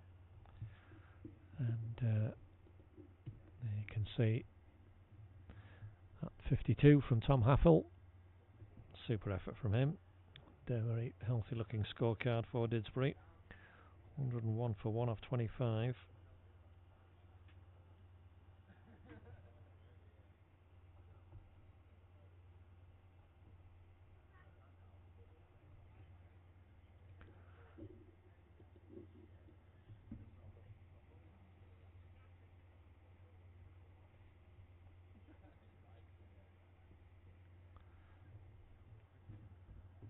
So an eighth over on the spin for Kamar Hafiz. That's a bit shorter than he's been bowling. He's pushed out for a nice easy run, Steve Green.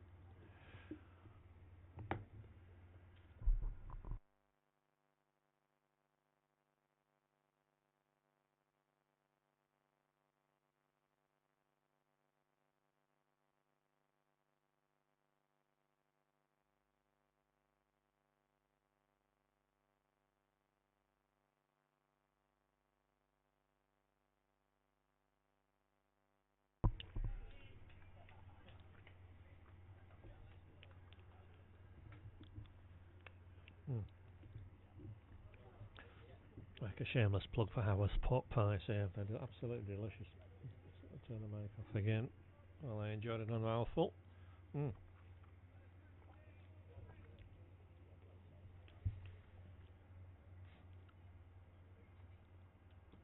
and that's beaten Tom Haffel. Now that's one of the few that's gone past the outside edge, certainly in quite a while.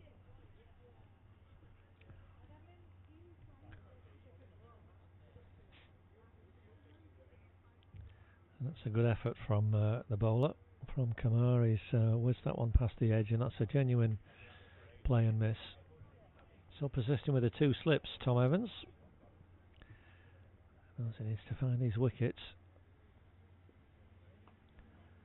It's cut nicely away, a bit shorter, and be one run.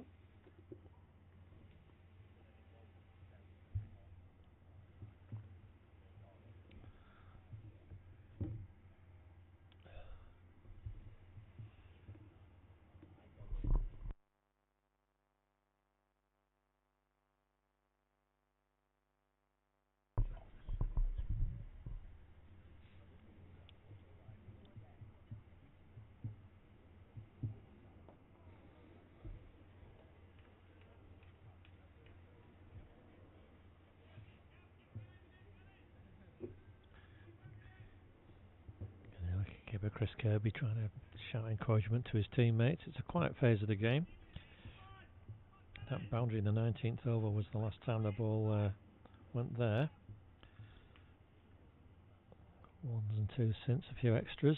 It's a jockeying for position period of the game. As that 26th over comes to an end, and they're getting through them a little bit quicker now. Widnes, which is better for them.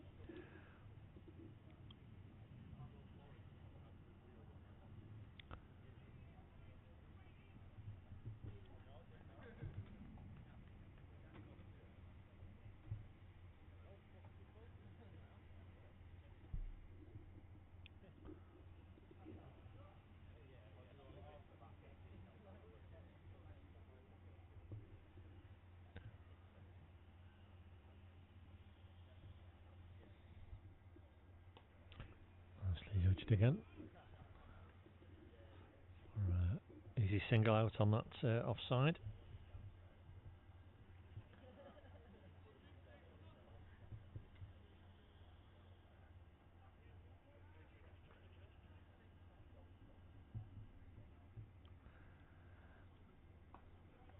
Oh, that's nicely driven by Steve Green, and I think he's going to get out his first boundary. He has a lovely extra cover drive on top of the bounce.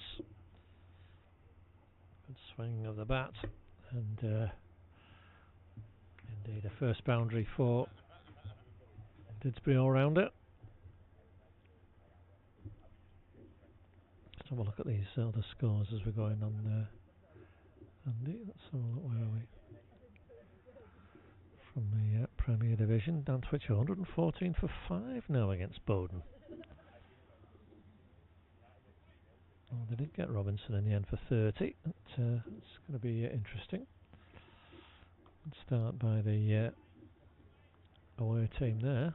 Delighted to have that much 5 down in under half the overs. Neston 84 for 4 at under high. Toft 71 for 3 at Oxton, and Timberley 100 for 7 at home to Grappenhall. Oh dear, oh dear. Oh, that's a nice shot. Steve Green is guided that beautifully. Well fielded though as well. That's Owen Price, our man. The price is right. Couldn't prevent the single, but he was down very smartly there to prevent any further run. Dabbed away carefully by Steve Green.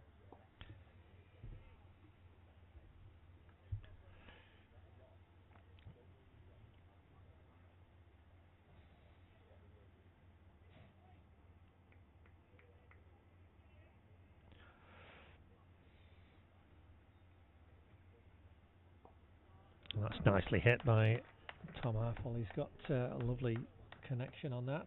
Let's see, no, it's slow down there. The fielders have managed to retrieve it. It's 3 runs and makes it 9 off the over, and that was a really nicely executed sweep shot. The Didsbury opener.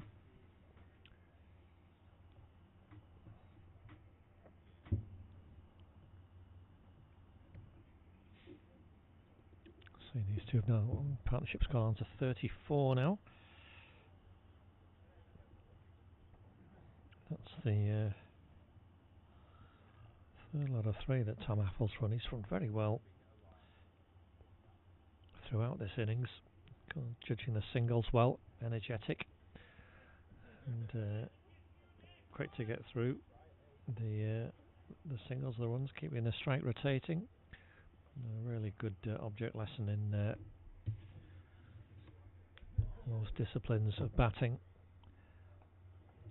Another single there, just easing that one out into the towards the offside boundary.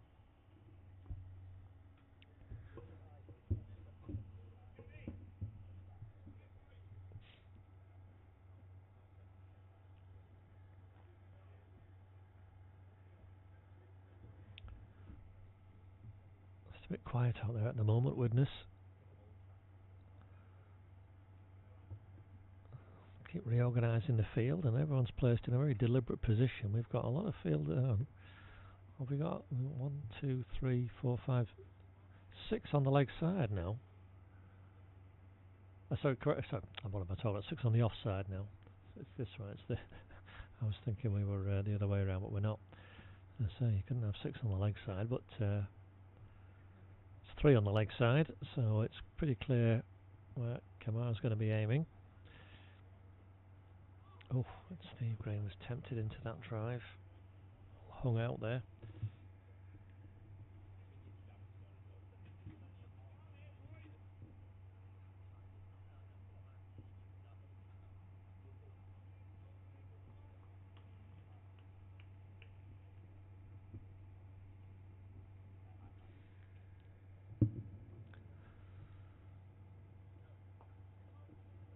Guarded nicely. Oh. Going to be 1 in the end, but Rowan Luther, I think that was who stopped him, stopped the ball, got a hand to it and pushed it away from the fielder who was running in to support him. Still only 1 run though, so no damage, further damage done. Let's see how Tim's are getting on at Toft today. Well, that looks very wide and is called wide by umpire Phil Thomas.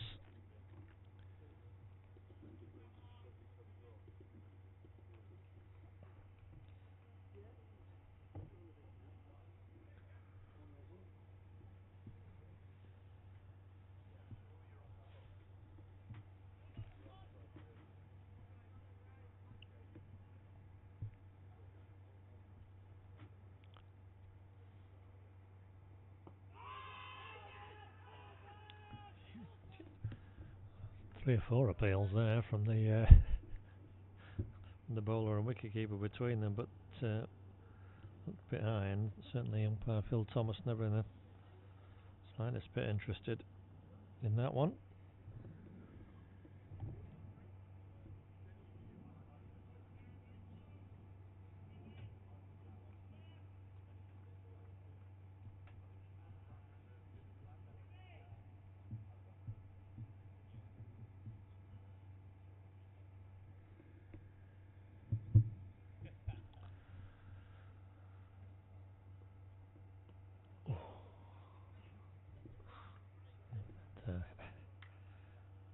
Missed a bit over a stumping, but he beat the outside edge there for sure. Kamara Faze.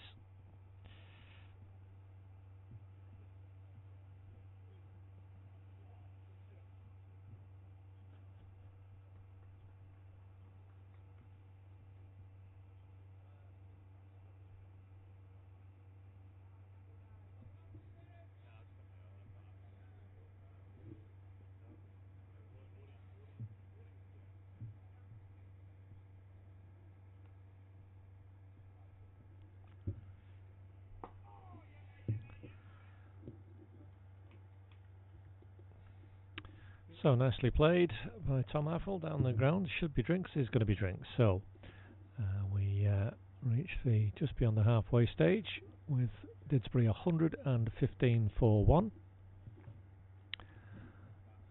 Excellent start for the home side. Tom Affle 58 not out, and Steve Green 11 not out. These two have added 37 in just under 11 overs, and Didsbury set fair for a decent total here, having been put into bat. We'll be back with you when play resumes in about 5 minutes time.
So we're back up, just about ready to start after drinks. We are getting our way from the umpire.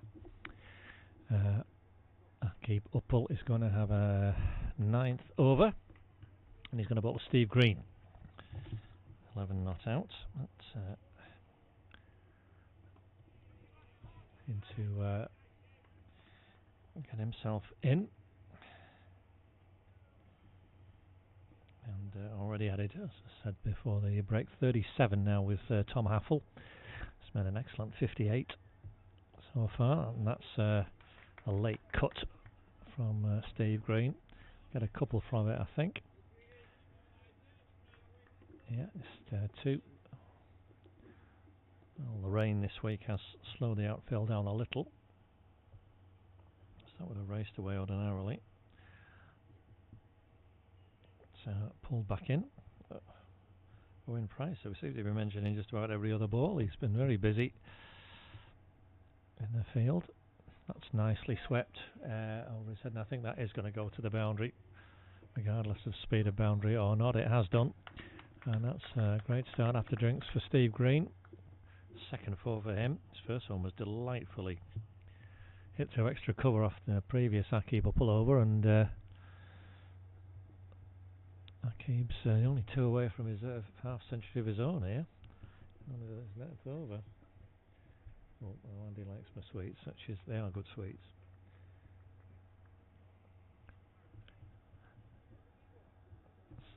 So that's taking his mind off Widnes' problems. Didsbury 121 now, just a 1 down.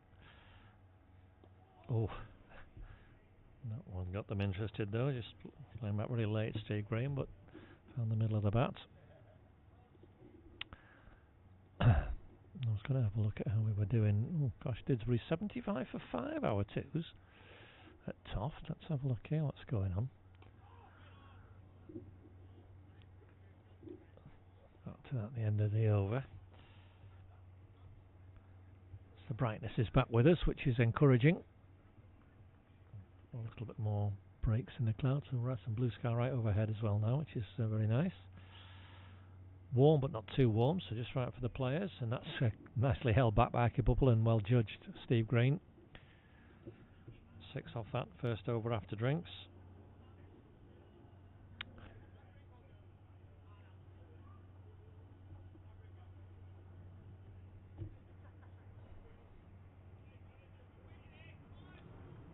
So just looking at the timings now, they've got an hour and 20 minutes to bowl 26 overs.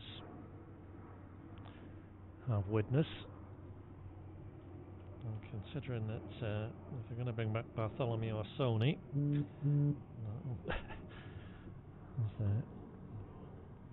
Sir Tom Apple drives out again to the cover boundary fielder for a single.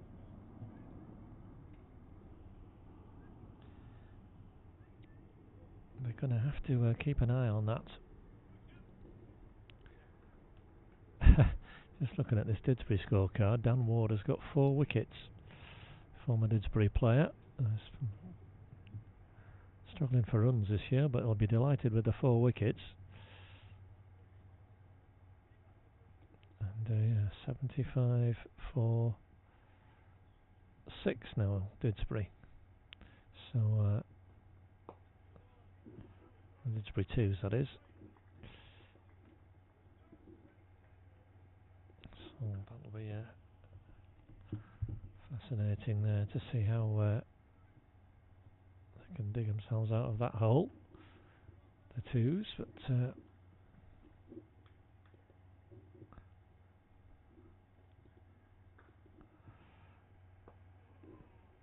nicely behind that Steve Green.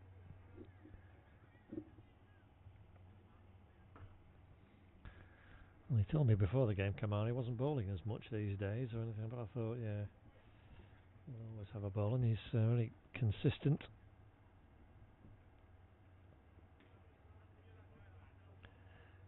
To his 10th over now. Just one, there's 28 runs off him.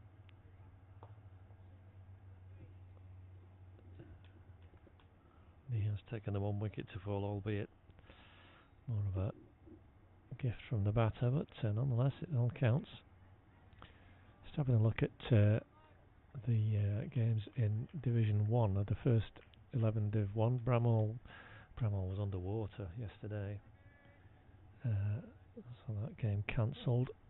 Brooklyn 74 all out at home to Stockport Georgians. That's a nicely cut away, Steve Green. He's done that a couple of times now, that lovely late cut. I think he's guided it perfectly, timed it perfectly, and he has. 4 runs down to third man. Really well played by Steve Green. He's on to 21 now. I'm just 2 away from a 50 partnership, these two. To that opening stand of 78. So everything looking good for the home side. Asked to bat first today.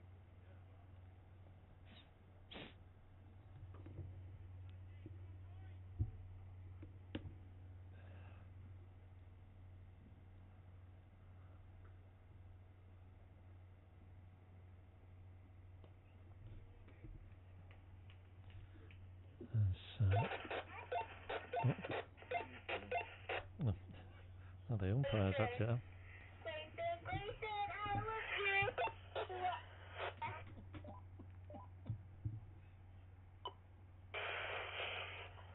Oh, goodness, we're getting some interference on the umpire's walkie-talkie now.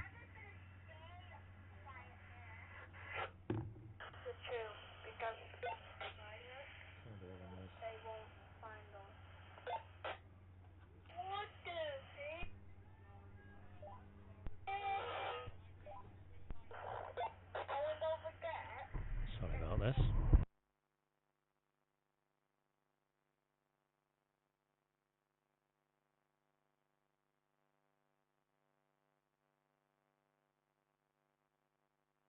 I think we've dealt with that. So the umpire's walkie-talkie picking up something else.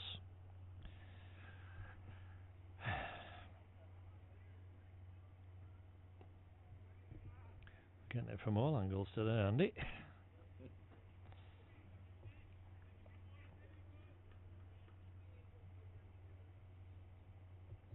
So Kamara Hafiz through 10 overs, 1 for 32. Aki Buppel into his 10th, but as I say, he's only he's conceded 48 so far, which is unlikely him. Loop that one right up, that's nicely done. Tom Haffel pushed out, but not tempted to do anything too dramatic to that.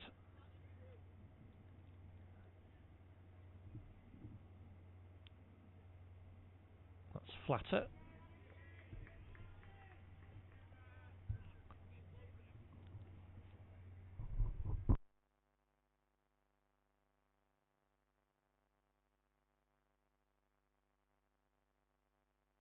Look very good. Nicely swept by Tom Haffel, and that's going to be at least a couple. All fielded.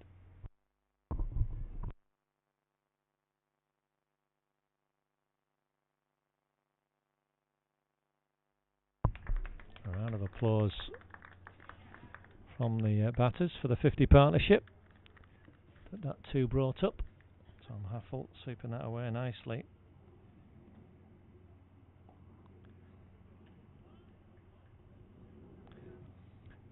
And brought up Aki Buppel's 50 as well.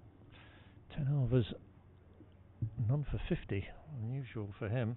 But Didsbury will be delighted to have got on top of the spinner.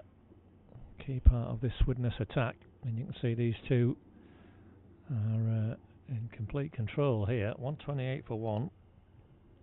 We've still got 24 overs remaining. And we've talked about the problems that are likely to face Tom Evans if they can't get this over rate speeded up as well. And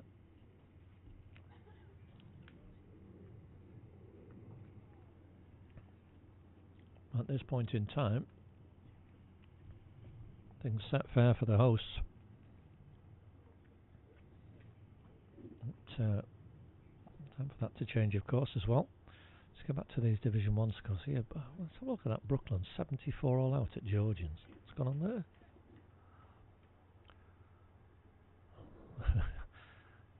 Oh, Lockie's got 4 wickets, 4 for 15. He'll have had a great time on that pitch. That's a lovely shot from Steve Green.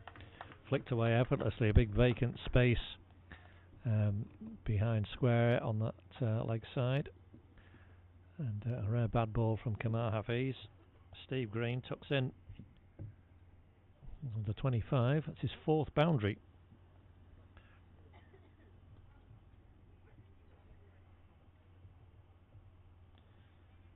And his first one came off his 29th delivery. Oh, that was his 46th, so 4 in 17 deliveries. 4 fours in 17 balls, Steve Green. Scored to 132.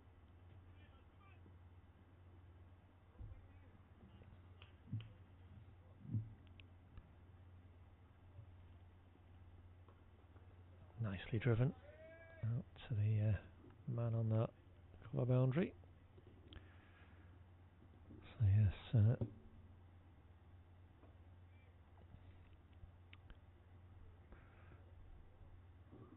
terrific effort from Georgians. A wicket with the very first ball of the match as well, by the looks of things there. Cheadle 117 for 4 against Sale. Lindo 84 for 3 against Davenham. Marple in the spot above the leaders of Division 1, 93 for 5, on to Urmston. Nicely hit Tom Haffel, and it's not going to beat the skipper Tom Evans though. Coming round at mid-on, but still another single. And they judge these runs very, very well, these two.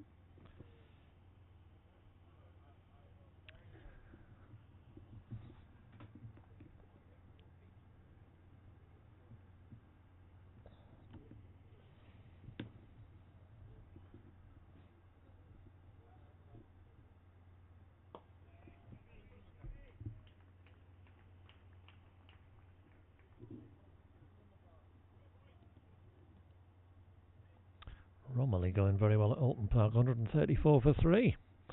What's come over them? Struggling this season. Not Flatley side, but having a good day of it so far across at Alton Park. Well, I can imagine it's rather damp. And that's gone aerial from Steve Green. There's nobody back there. It's not gonna. It's going to probably just plug yet. It's not got hold of it at all, but perfectly safe gap. And Tom Haffel again, scurrying through for a 3 and makes it. And that's fantastic running from the Didsbury opener. 9 off that over. 25 off the last 5 in total. And that's a fourth 3 that Tom Haffel has helped run, either for himself or for his partners. And it really is a great fitness from him, because a 3 is takes a fair bit out of you, I can tell you.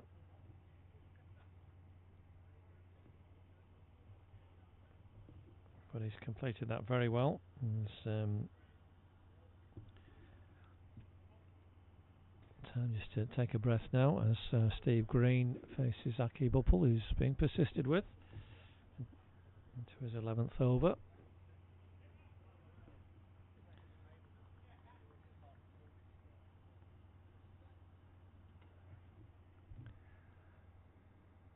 Oh, and that's just, he's held that back nicely. Steve Green into position a fraction too early, and the ball looped up.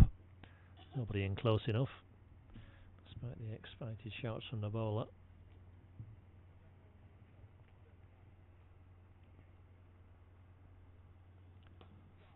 It's cut hard for a single. Out to the cover fielder on the boundary.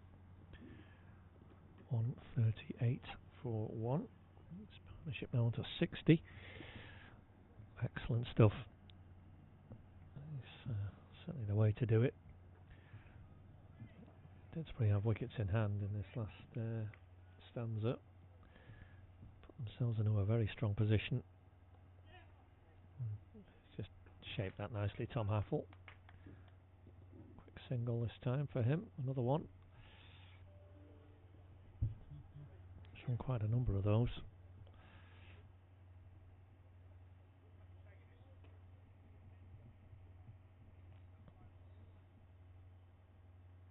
Quicker ball, and that's hit beautifully from Steve Green. He saw it was down the pitch, hands through the ball, and that's whizzed to the mid-off boundary. A 5th for the Didsbury all-rounder, and another really stylish one.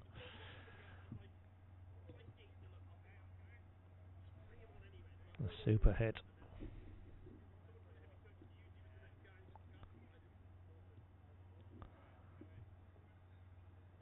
And cut again. It's going to be another 2 here at least. Owen Price having to do yet more work in the outfield. Just 2 this time it should be, I would think. Yeah. Tom Haffel already realising it's going to be no more than that. Another very profitable over. 8 from that one. 17 off the last 2. And things go from strength to strength for Didsbury. Put into bat. See there, those 2 partnerships have put them in a fabulous position. 145 for 1.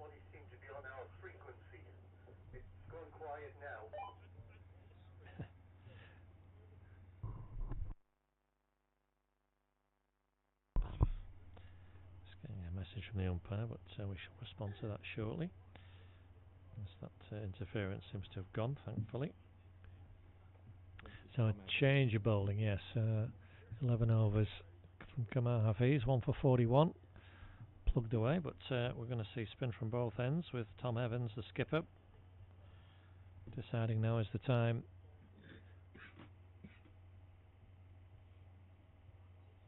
for him to bowl. And as much as they'll get through these overs, they've got just over an hour. Correction, just an hour and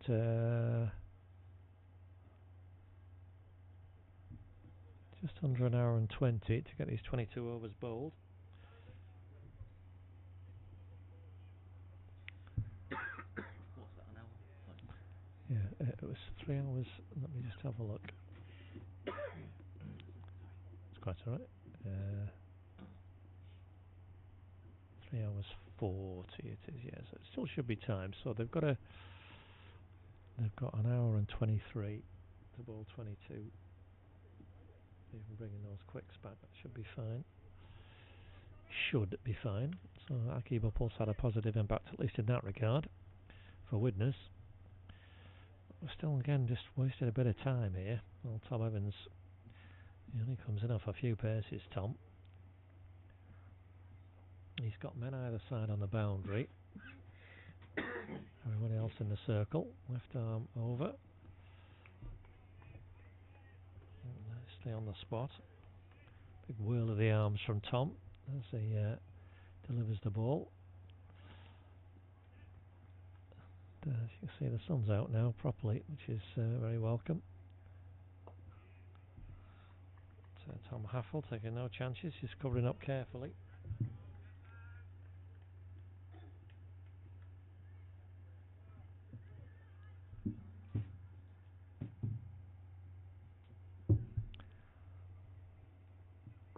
That's nicely swept. Should only be 1. That's right to the field who's come round.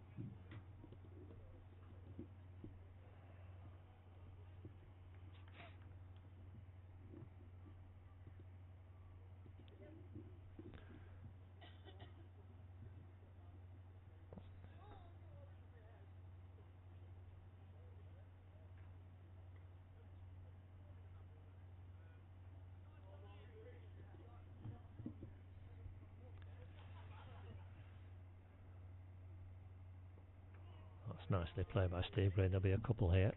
That's a long chase round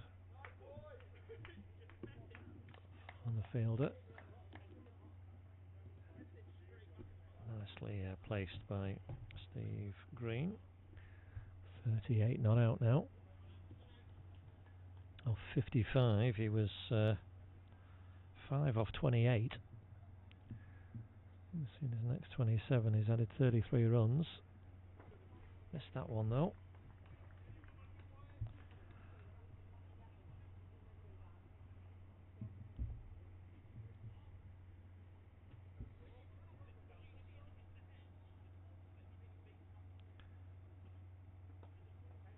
Oh, that back nicely, Tom Evans, driven out, but not past the fielder, so quieter over for Widnes, just 3 from that, which they'll be happier about, but still Didsbury on they go. Look at that healthy run rate, well above 4, and we'll have power to add.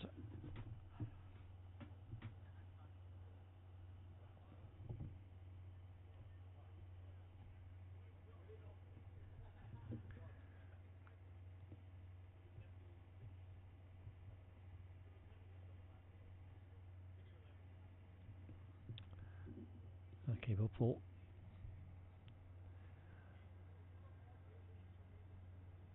Start at 12th over. Nicely pushed. Tom. Oh, that's a very hot throw. And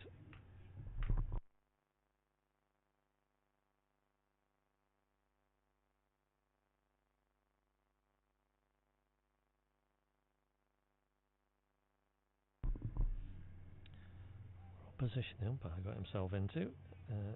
Just looking at that on the monitor, and got in the way of between the thrower and the stumps, it seemed. Anyway, single for Tom Haffel, and there's the result. So 149, and Steve Green now.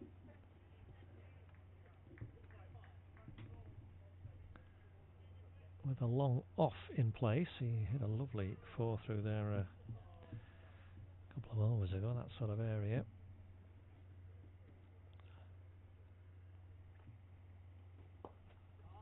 And that's all, he's got hold of that. I think that's gone all the way, yeah, as yeah, 6. So a lovely hit, Steve Green. Well, right behind that, and we saw Tim Hughes do that to Afghigable's second ball that he bowled. On the other side, a lovely free swing of the bat. Read the length perfectly, in complete control, and that's a lovely shot. It's a third 6 off Afghigable. You can see he did 5 4s as well. 65 off his bowling. Going almost at a run of ball here, which if it's ever happened before, can only have happened once, possibly twice. Excellent from Didsbury. 150 up now, 155. Cut away again. 2 here if they want it, I think. Easily 2, yeah. Wayne Price, we seem to have been mentioning every over here. More chasing for him. Tidy work, but nothing he can do to prevent 2.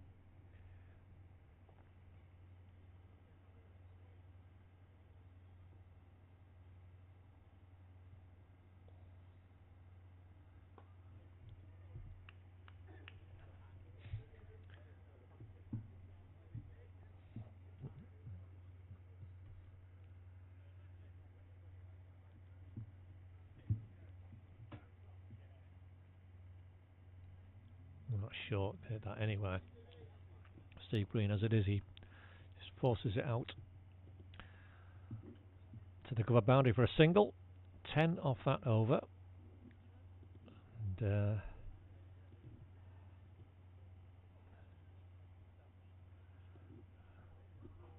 keep up all.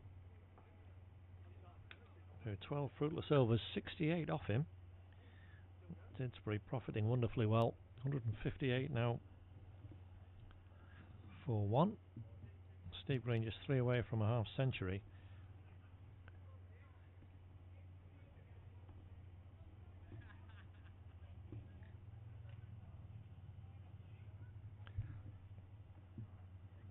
So it's a slow start, 5 off 28, Steve Green. And then he's taken 42. Off his next 34 deliveries.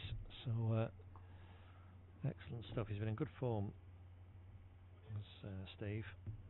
With the bat particularly, he's always a menace with the ball for the opposition. It's such a key part of this Didsbury team, and has enjoyed batting up the order this year more regularly. He's opened, but he's also been batting regularly at 3 and fully justifying that that move again today. That's aerial, but well short of the fielder. It's only going to be 1.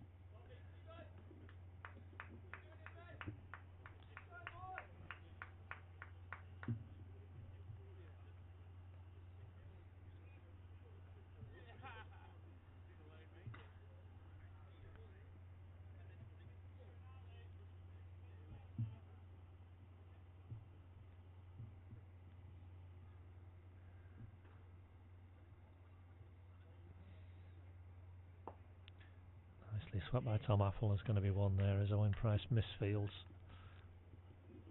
Yep. Went down to pick it up, but it hit his boot and deflected away. It's a bit unfortunate for the young man. Big muddy stain on his right knee, on his backside as well. He's been absolutely wholehearted in the field and just seems to be one of those ball magnets.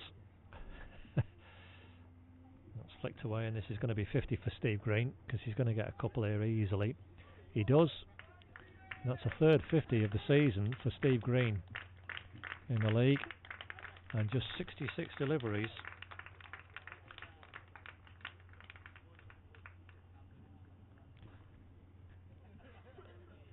So that's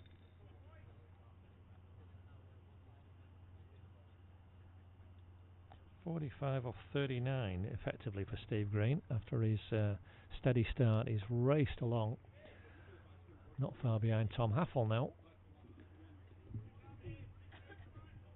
But Didsbury won't mind that at all.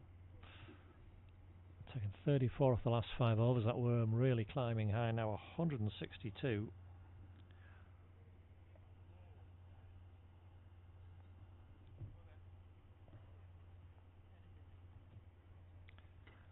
For just 1 wicket in these 36 overs, and it is hands on hips time all round for the Widnes side.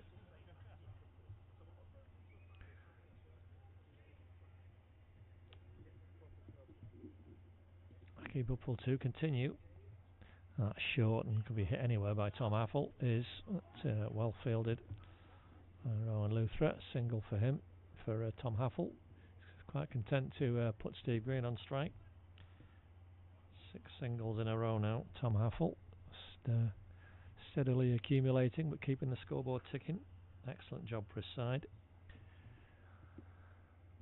He's 67. Steve Green reached that 50 in the previous over, so he's third in the league this season. He's going to add to that further.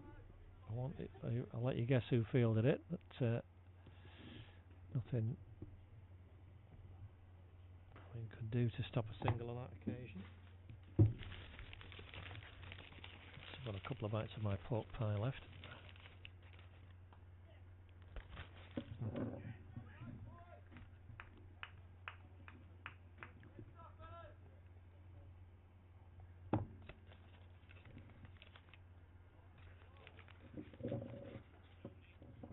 By David Tate's just having a word about something. I presume I must be running on the pitch of some sort.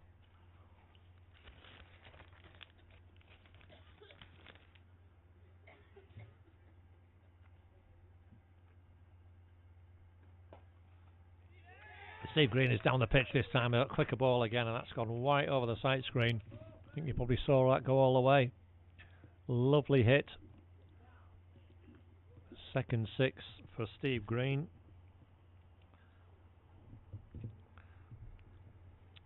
The 4th of the innings for Didsbury, all off Kamar Hafiz. We're going to have another delay while we get the ball, because I think that's gone so far over it's gone into the business park. 171 for 1. We'll be back with you when the ball's been found.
We found the ball. Play will continue.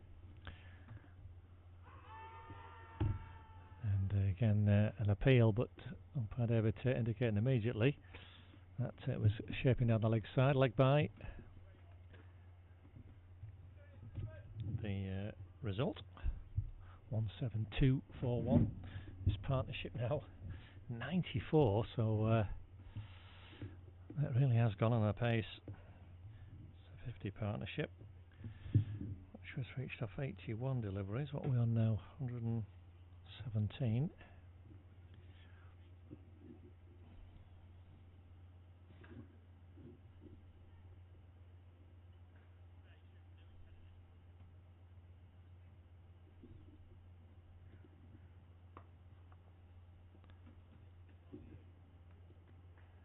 And Tom Affle pushes that out quietly, so that is the end of another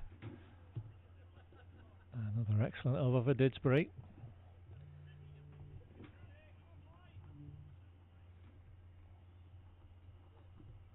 alright now. I'll catch you in a bit.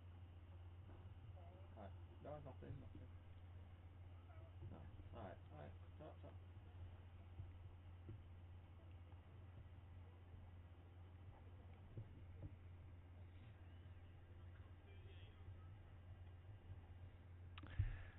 And Tom Evans have a third over. Must be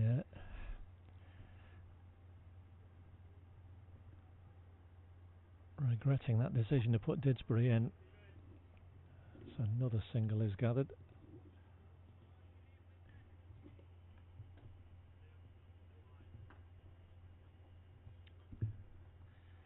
Haven't done a lot wrong, Widnes. It's not as if they've spilled lots of chances and been sloppy in the field. It's just been very good batting. A couple of half chances, one or two near misses, but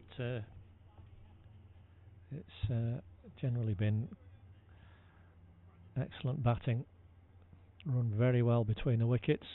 Hit the balls that are there to hit.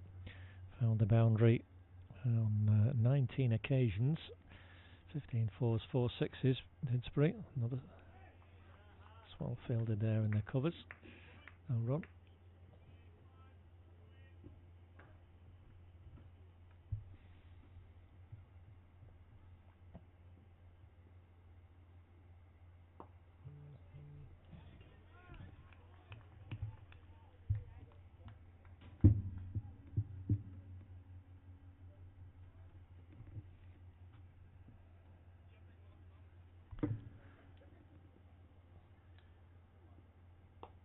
That's well bowled, a quicker ball from the skipper.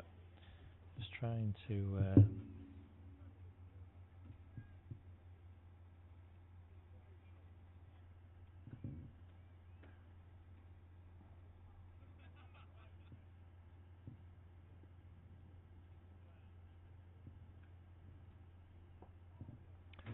and he's got it away though, Tom Affle.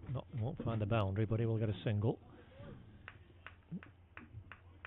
to end that 38th over.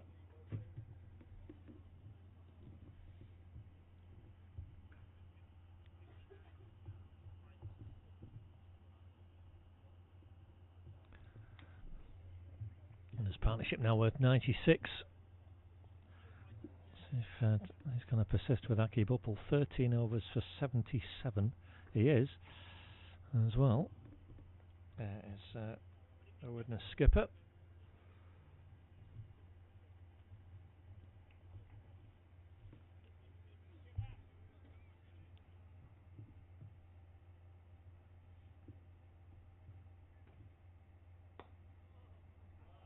As Tom Affle has powered it out to the boundary. That's 4.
back off 1 minute.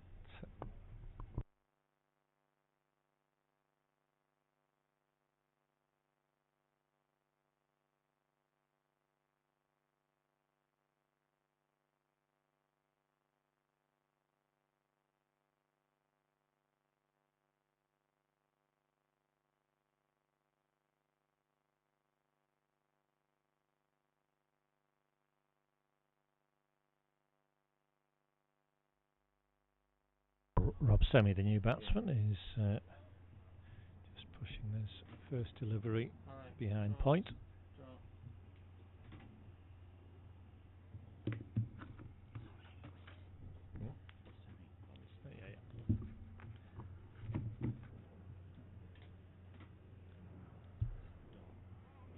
Yeah, 2 dots for him now.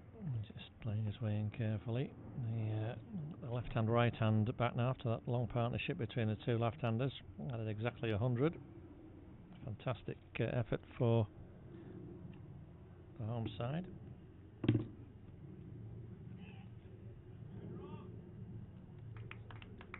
Rob Semi off the mark.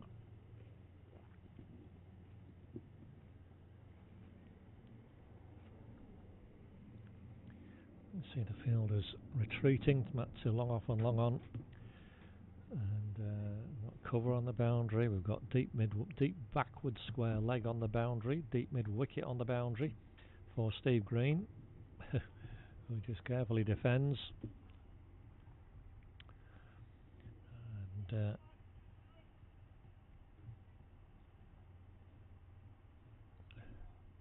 you can see there's 2 excellent partnerships, 78 for the first and 100 for the second. Tom Haffel, key part of both of those. He's gone now.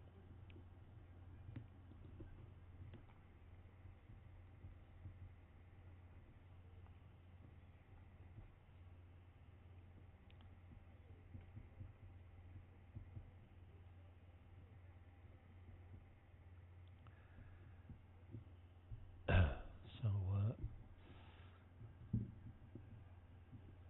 change for everyone, as I say, with the right-handed Rob Semi now in. He's facing his first ball from the Widnes skipper Tom Evans. He's come around the wicket to him.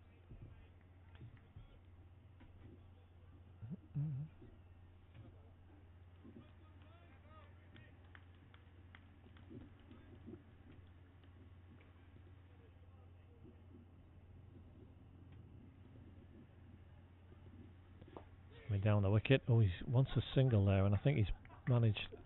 He thought he'd got it further past the fielder than he had. It was pretty much straight to Owen Price. I'm not sure whether Rob Semi's call of yes startled the fielder a bit. He seemed to juggle it. There's only a couple of strips away. You can see him there, just on the left-hand side of the picture. Owen Price doesn't look very happy. It's a smile on Andy's face.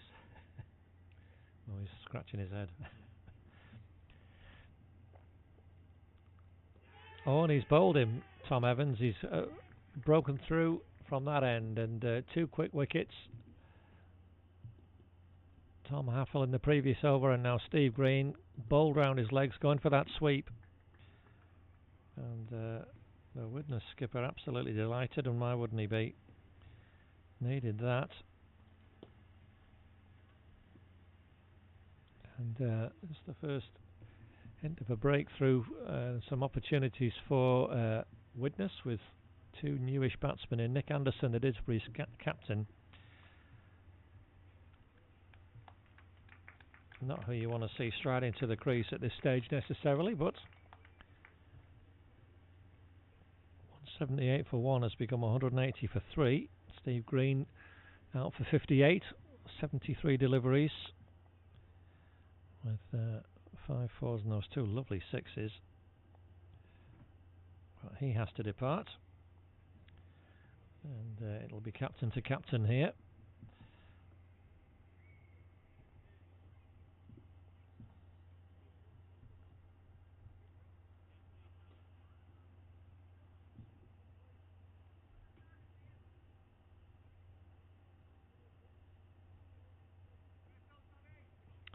So we're just organising where he wants his field.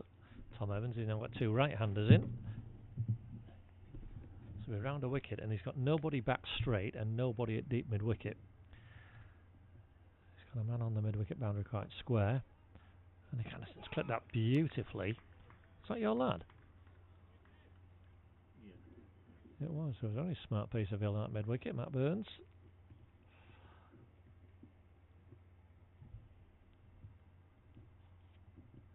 Keep Nick Anderson from getting off the mark straight away.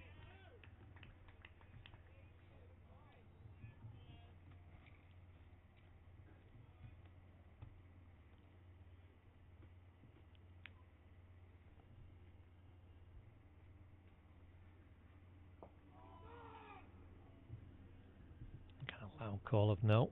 A bit of a misfield. There might have been possibly a one there, but none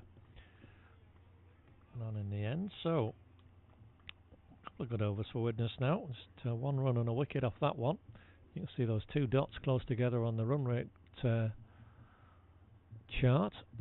Indicates the impact that's had and just how the game has just shifted a little. These two will need to get themselves established. 15 overs remaining.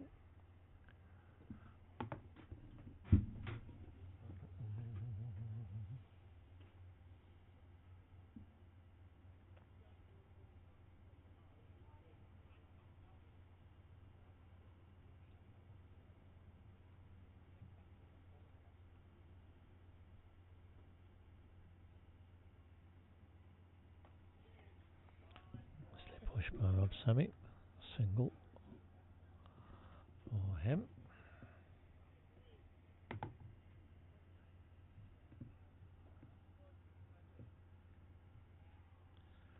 yes, just looking at the run rate calculation. So 165 is the maximum score you would need to be to get your batting point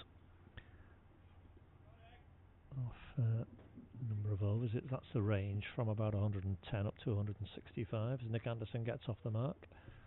So Didsbury will pick something up in this game regardless, but they'll have their eyes on the 24 points which they would get for winning the game, having been asked to bat.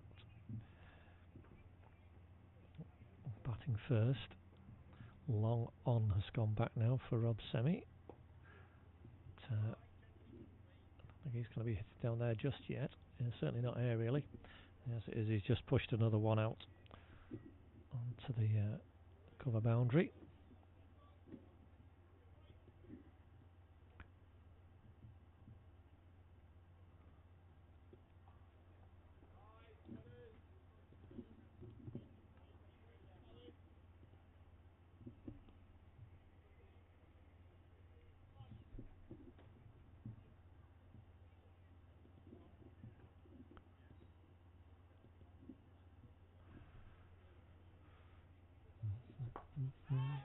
That's in the air, but just short. Oh, and it's been completely misjudged by the fielder down here. Let's name some names, Andy. Come on. Oh, sorry, mate. It was aerial. The man on the boundary came in, wasn't sure whether to go for it, try and stop it. And in the end, he did neither. It spun past him for 4 runs. First boundary for Rob Semi. Disappointment for Aki Buppel. Could have had a wicket and instead has conceded a boundary. It's driven hard down to mid-off, but no run. That's young Matt again now, I think. 8 off the over is the net result.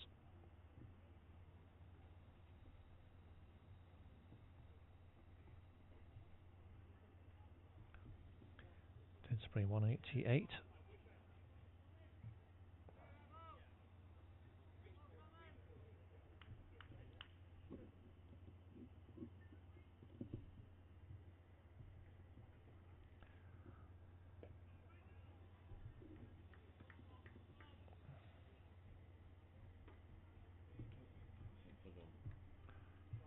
What have we done,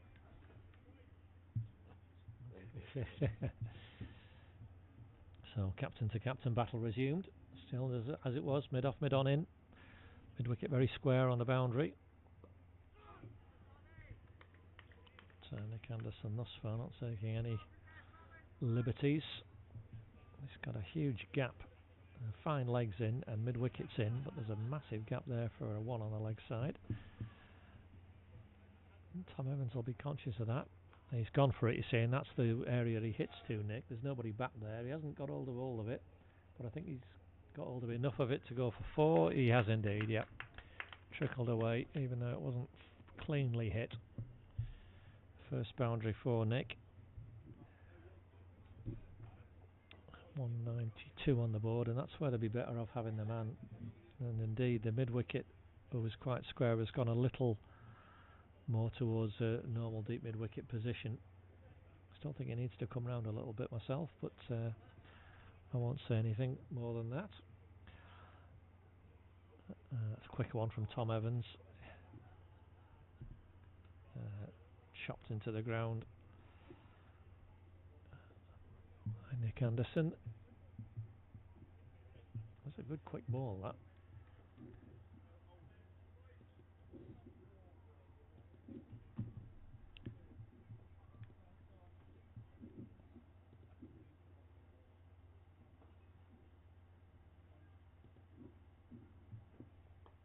No, that's inside edge of the half of the bat. Not as clean a shot as he wanted.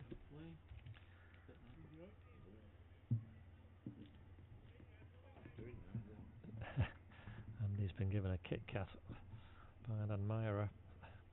So let's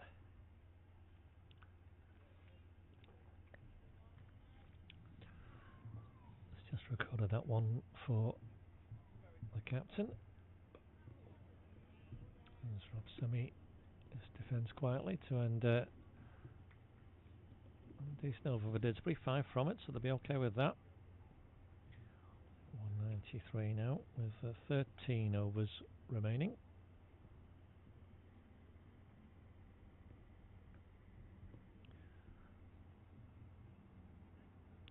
Keep up, Paul. He looks like he's going to get through his 17 come what may here, Andy. Just looking at the Premier Division scores while we wait. Oh dear, Timperley 118 all out. That's tough. There were 47 for none, 47 for 3, 91 for 5, and then fell away. Tom McCrory 5 wickets, Aaron Shetty 4, Arav Shetty 4, correction. So another win for Grappenhall. Should be, certainly. An encouraging start to the season continues. Neston have collapsed to 116 all out against Hyde. Nick Anderson hits out for 1.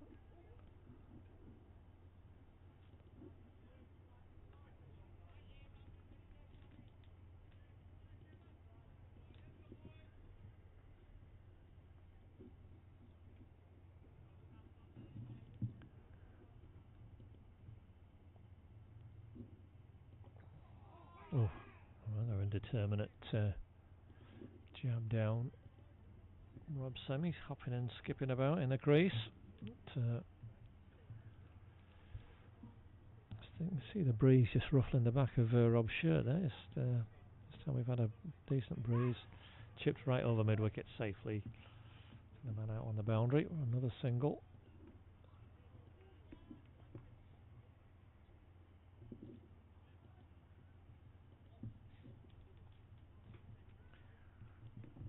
Damage Charlie Barnard for Hyde, 6 for 46. As Nick Anderson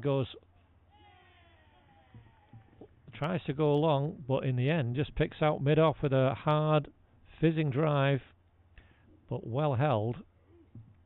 That's your lad, I think, is it?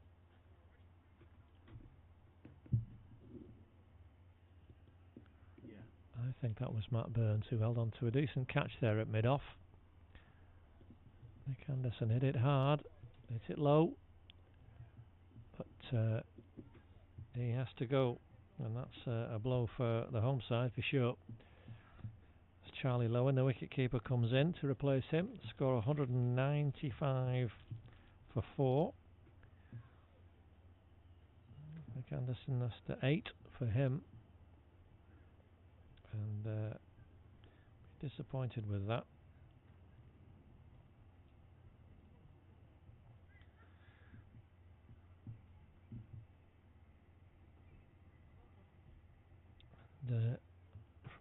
178 for 1 to 195 for 4.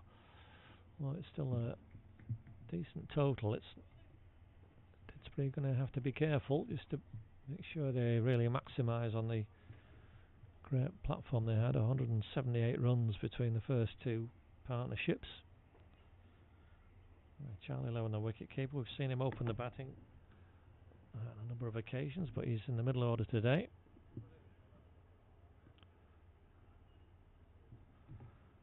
And he's away first ball, but not as he'd have perhaps anticipated. It's only going to be one off the edge of the bat. So he's away first ball is Charlie. You can see it will have been a little bit heart in mouth. Well, second wicket for Aki Buppel. 93 off him though.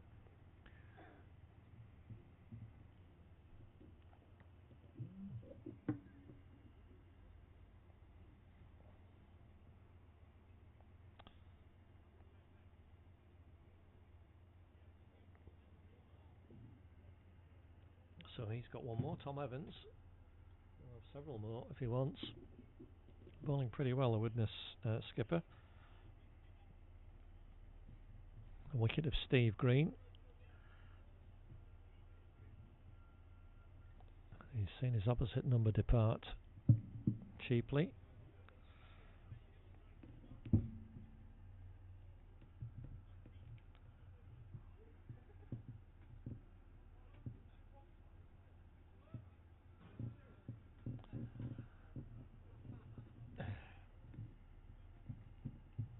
More overs, as computers predicting somewhere between 268 and 292 at the moment, which Didsbury will be delighted with. But they're going to have to work to get them.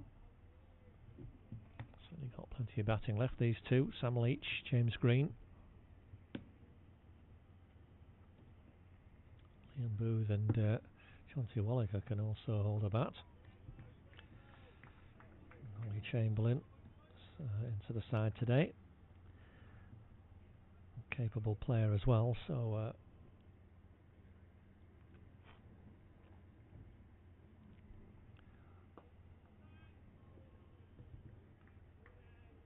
the opportunities are there for the home side, but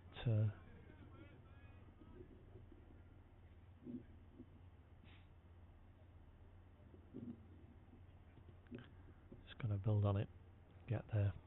Charlie Lowe will just take his time. He's an expert reverse sweeper, is Charlie. I wonder how long it will be before we see that shot brought out.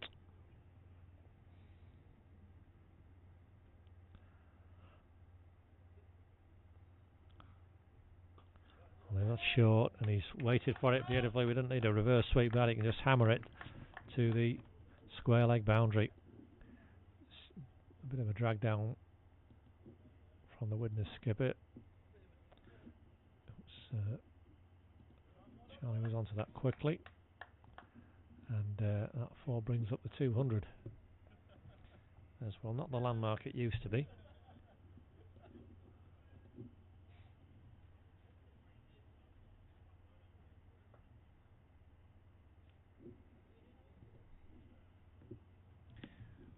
So a good first boundary for the Didsbury keeper. And that's well fielded again. That Burns. And just 4 off that over, but good boundary.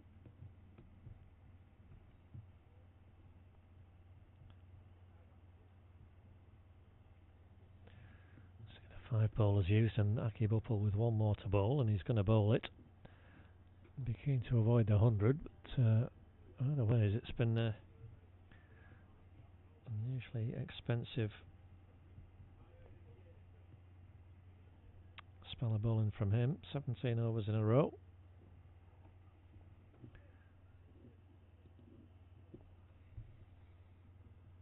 Rob Semi on 9. Hit that hard. He's going to go to double figures now. It's well parried at extra cover. I think that's the skipper himself there who be feeling that, because it was a little bit flat battered. It was hit very, very hard.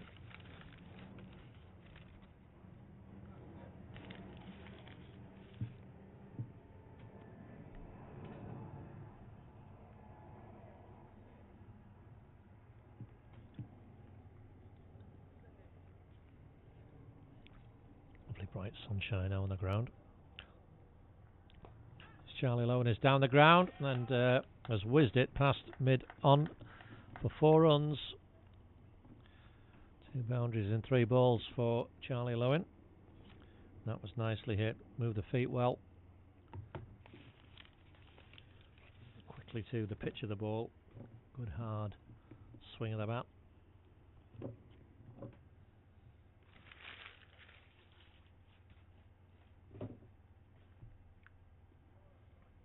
And a rather resigned and weary trudge back on the Widnes field to try and see where that's gone. Has it gone through the railings? I think it has. Okay.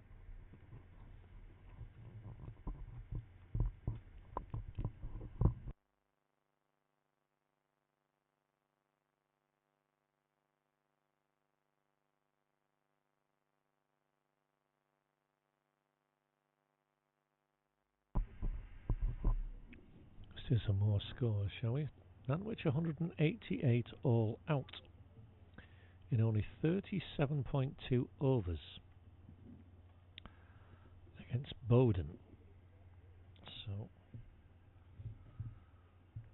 just do a little bit of a calculating here.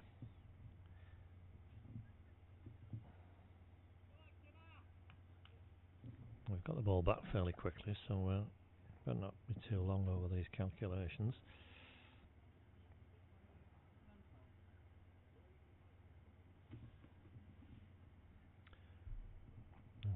Keeper is just he's waiting for the man to come back in who's gone out through the main entrance into the business park to try and find the the ball.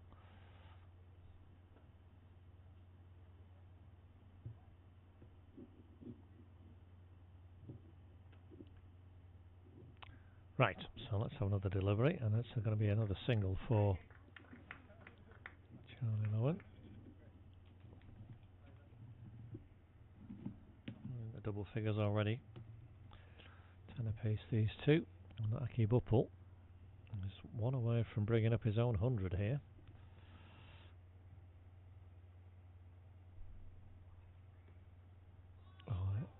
He might have done it if Rob Semi's got anything on that. It's only going to be 1, and it is a single indeed. So we'll whisper it quietly in the score box there, Andy. Well, that's 100 for Aki Buppel. 2 balls to go in his spell, 2 wickets as well. But certainly an unusually fruitless day for him. He's had conceded 4 sixes and 8 fours in this spell. Nearly a third there. That whizzed past the outside edge, but his bowling for the day is done. And as we said, 2 for 100 of 17 overs. Just a 1 maiden. If he bowls 17 over spells for the rest of the season, there won't be anything like that, I wouldn't have thought.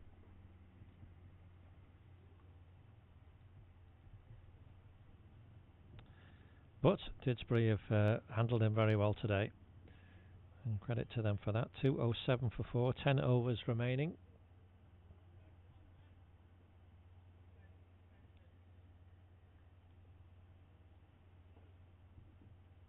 And it's going to be Rob Semi to face the Widnes captain, Tom Evans. And his mid-off and mid-on are up. He's encouraging the batsman to hit, but if they're going to ball it that short, there's a huge gap to a deep mid-wicket, because the mid-wicket on the boundary is very square, and Rob Semi this time finds it to good effect. His second boundary.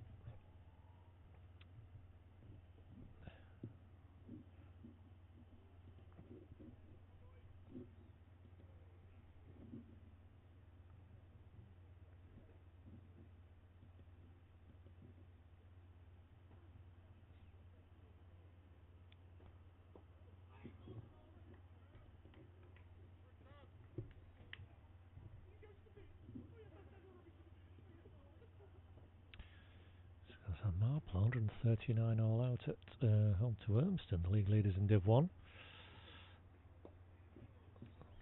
Struggling a bit, Urmston, so an opportunity for them there, you'd think, but I imagine it's rather damp at Marple.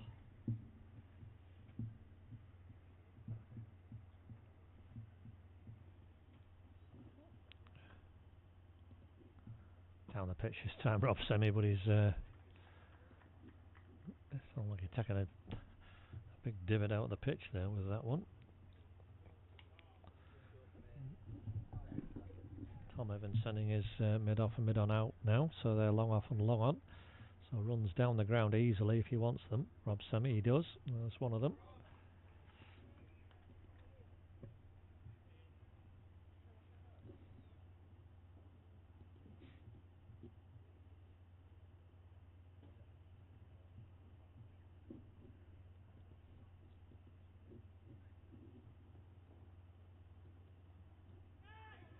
And there's that reverse sweep type shot which Charlo's so good at. Didn't get all of that one though, but survives. 5 off the over.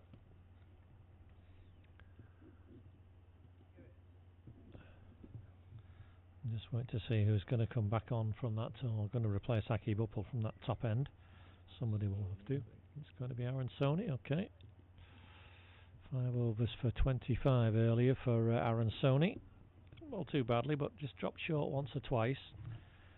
And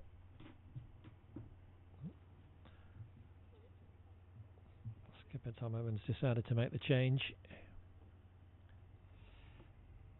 But he switched ends, Aaron Sony, see if that brings him any better fortune with the ball.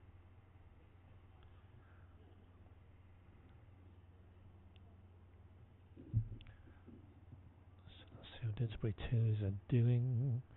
Oh, they got to 147 all out. Which, considering the mess they were in, the scorecard's just gone off at the moment. There it is. Some good lower order runs, Owen Griffiths, well done. Double figures all the way down in the middle order. There were 75 for 6, so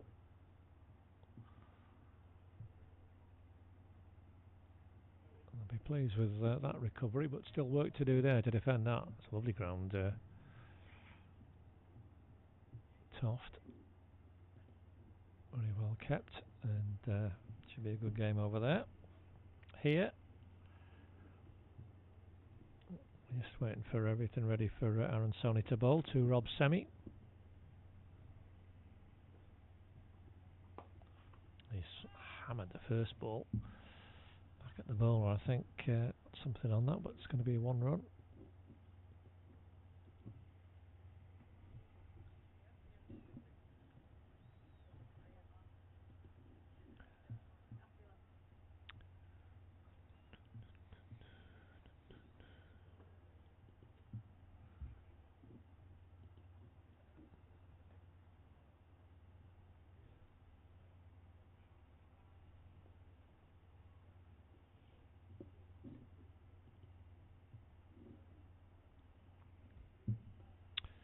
Charlie Lowen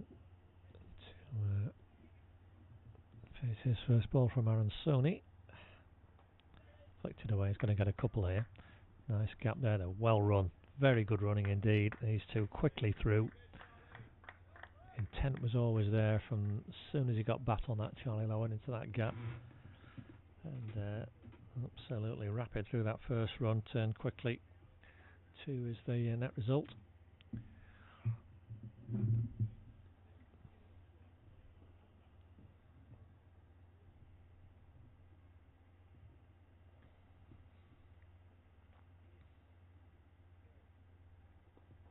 Oh, calling 2 again. Rob Semi this time. The fielder's hands on the ball as they turned. Good loud call of no, so just 1 run.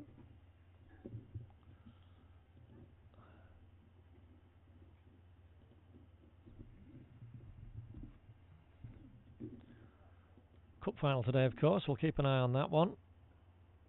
Andy won't be interested, I wouldn't have thought. Did you even know it was happening?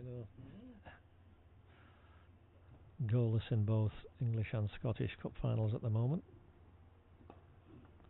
Nicely hit by Rob Semi, but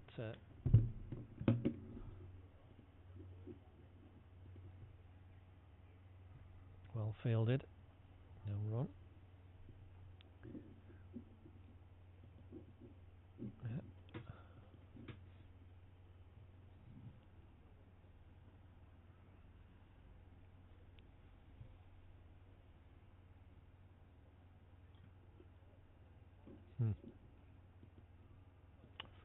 Okay. Just looking through those other scores. So interesting games developing around the county. Rob Semi hits that nicely down the ground, but it's only going to be one. That Burns down there at long off.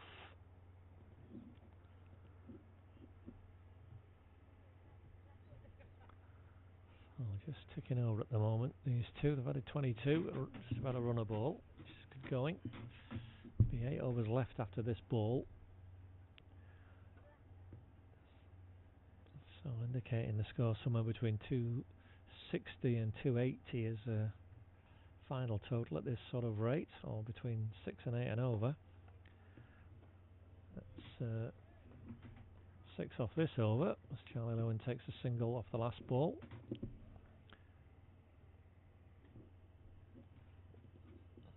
Pretty healthy Manhattan, just 2 maiden overs only in those 47 bowls so far.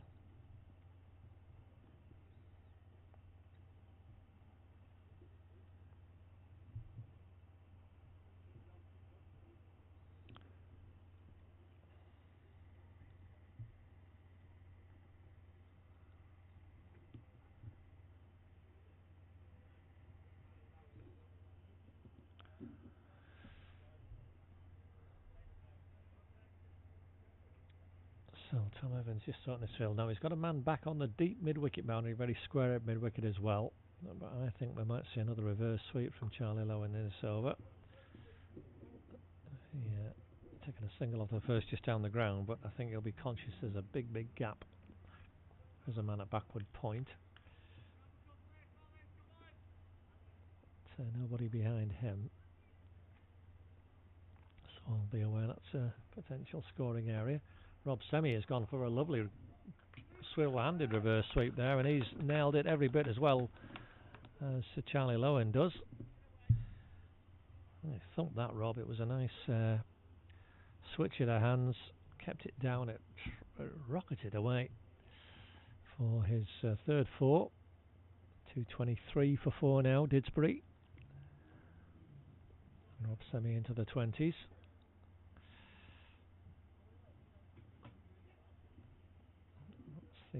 The easy singles out on that leg side. With short fine-legged the mid-wicket in the circle. Only close fielders there.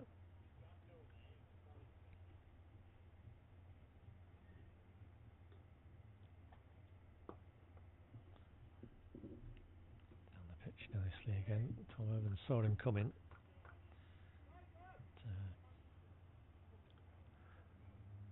Good drive down the ground. 7 off 4 balls in this over so far. This is the kind of this is where you want to go in at now. He's trying to go for the reverse dab again, but this time into a bit of a tangle. Okay, just 1 minute, yep.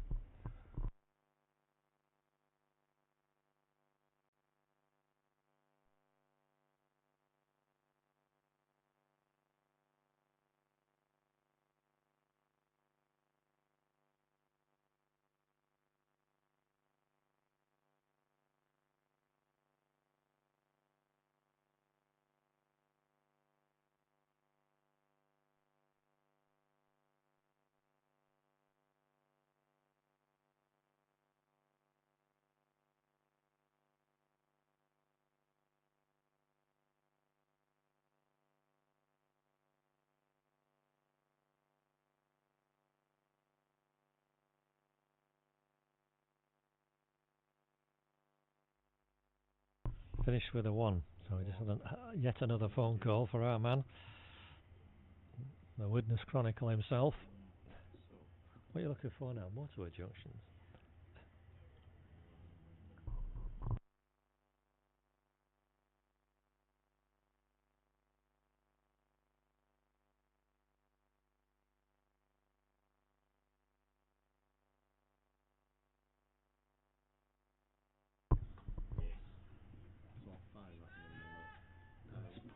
for a single there for Rob Semi.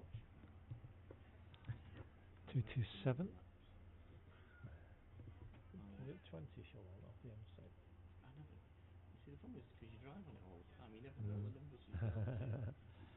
It'll be the one after Knutsford, so it'll be 20. Yeah. Take a left.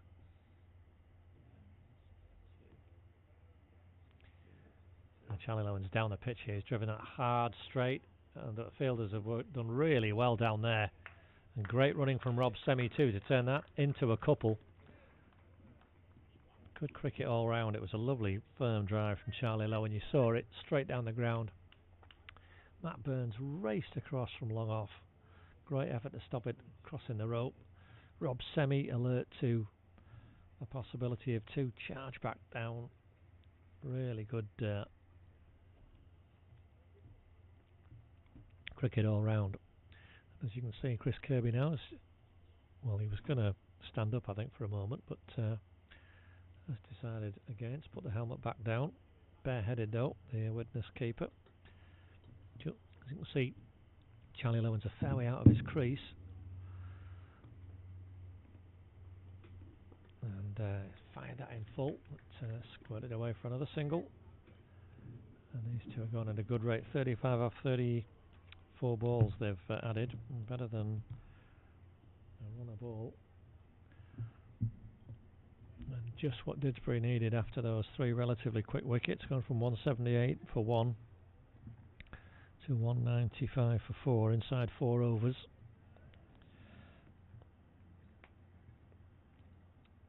Partnership's just tilted that initiative back in the home side's favour. That's a lovely hit from Rob Semi.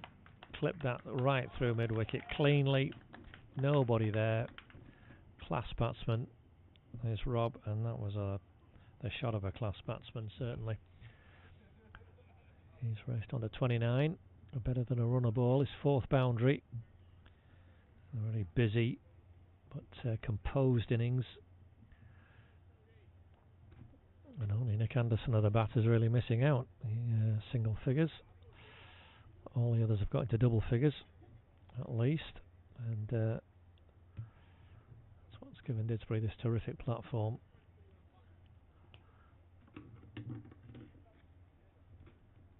He's done him again. Hit him in the same area. Same ball from Aaron Sony. Same result. Through mid-wicket. 4 more runs. And this is a headache for skipper Tom Evans.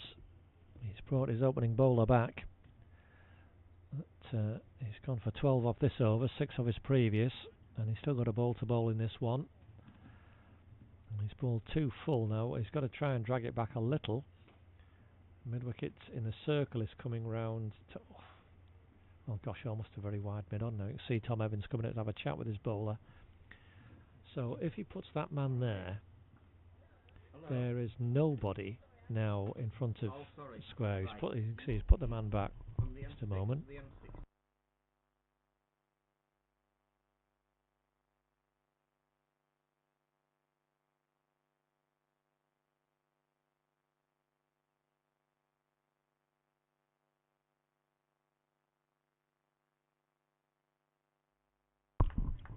And that was an awful full toss really from Aaron Sony, trying to go 2 full. 6 for Rob Semi. 5th 6 of the innings, and 18 off that over. It's a terrific one for Didsbury. These two now have added 49, just over 6 overs. And that's not worked out for Aaron Sony. His 2 overs costing 24 since he's come back. Then when you're on the M62 for about, say, 8 miles, 5 miles, something like that. And so terrific over there. Didsbury 244 for 4. And you might know where you are then.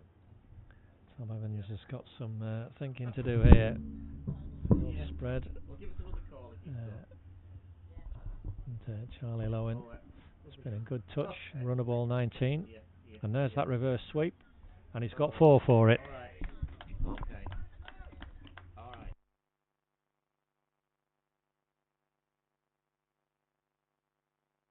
right. There it was. You saw it. Nailed as described. Charlie Lowen. They both played that shot very well, but there was a class about that. Saw that gap. His third four. So yeah, 50 stand between these two in just 38 deliveries. Third 50 stand plus of the innings. And Didsbury racing on now to a terrific score. Slower ball from Tom Evans. Charlie Lowen not tempted to try and hit it too hard. Just placed it down the ground for an easy single.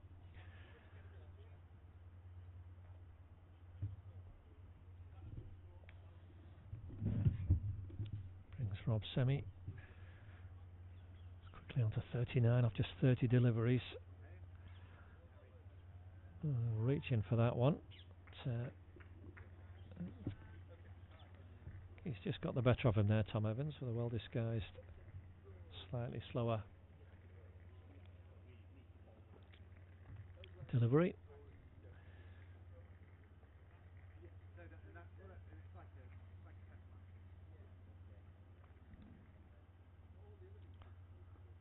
He's almost fallen over there, Rob. He's so far down, sweeping that hard.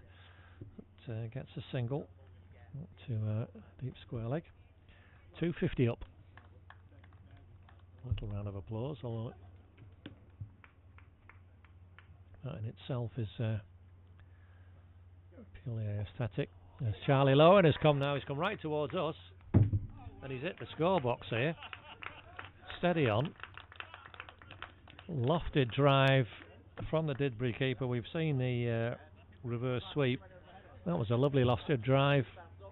The 6th 6 of the innings to go with 25 fours, and these two galloping along now. So that spell Widnes came back into it, dabbed away nicely, but well fielded. I think that's Aaron Sony doing some work there at short third man. Desperate stop, still 12 off the over, 30 off the last two, and with 5 overs still to bowl. 256 on the board, with power to add. Fantastic partnership worth 61 already. These two.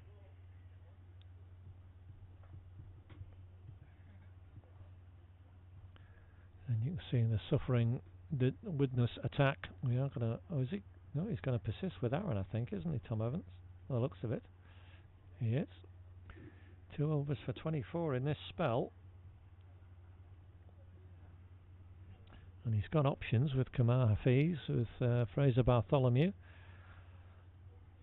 But he's opting to stick with his young paceman.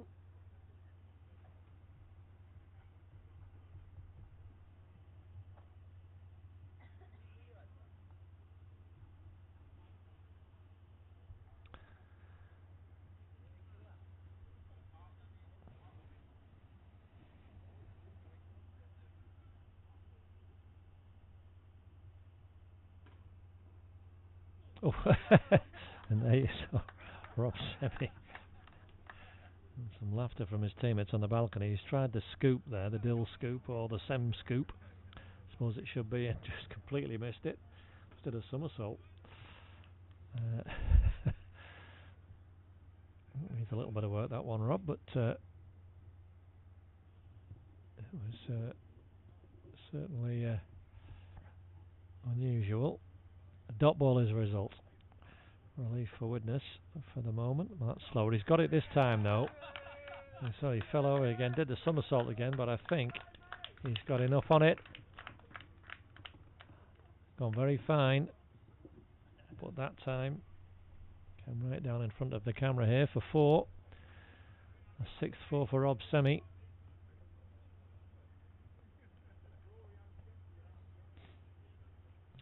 Didsbury top order, 37 from Tim Hughes, 73 from Tom Haffel, 58 Steve Green, and now 44 from Rob Semi. A lovely solid look to the scorecard, and that's why 260 is on the board with still 28 deliveries of the innings remaining. What's a full toss? That's a no ball, I think, that, guys. It's going to be 6. Oh, was that a no ball? No. They've only called it 6. I think he's a bit fortunate there, Aaron Sony, myself. Only to be 6. It's a 50 for Rob Semi.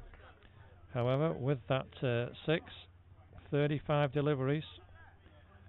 I'm not even sure everyone's properly appreciated his second 6 to go with 6 fours. They're going to have to find a ball.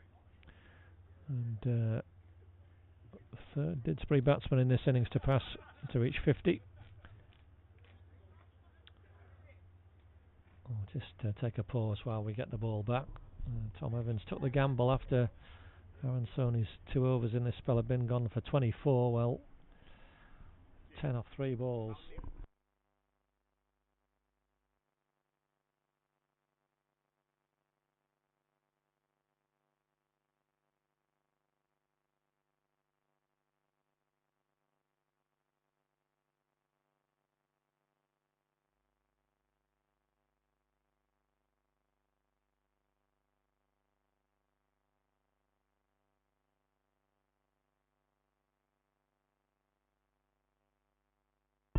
He's hit that hard again. It's good. We got the ball back, and Matt Burns has. Oh, he's dropped it. Is that? I beg your pardon, Jimmy McCoy. Sorry, Matt. It was a swirling, difficult one. Caught in the breeze, I think. But it is a bit of a breeze blowing up. And Jimmy McCoy, desperate effort, came in. You can see him kicking his cap in disgust with himself at dropping that one. I thought it was quite a tough chance. He was running around, but he's clearly just out of shot there. But I can tell you, he's not happy with himself.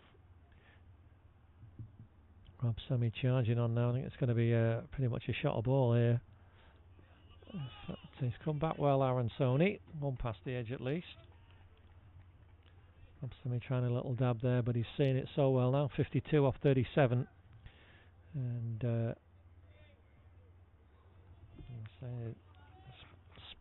experiment giving him a third after being expensive in his first 2.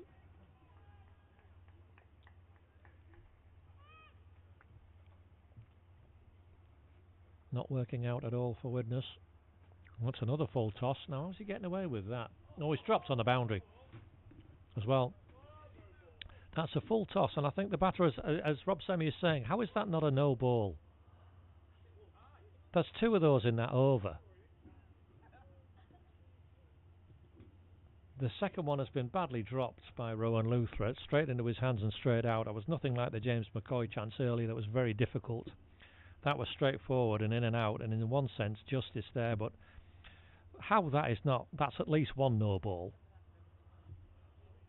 Goodness. Anyway, let's move on. Look at the score, 269 with 4 overs to go. Semi on to 53.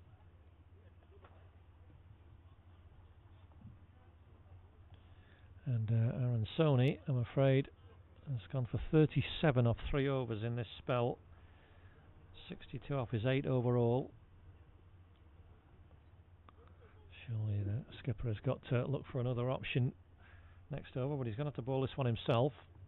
And he's bowling to the man of the moment, Rob Semi. There's that reverse sweep. He's hit it very hard, but well fielded. Who's that down there, Andy? Can you see? Yes, I'll go with Luke McCoy. It was hit very hard, timed beautifully, but Luke McCoy kept his eyes on it. And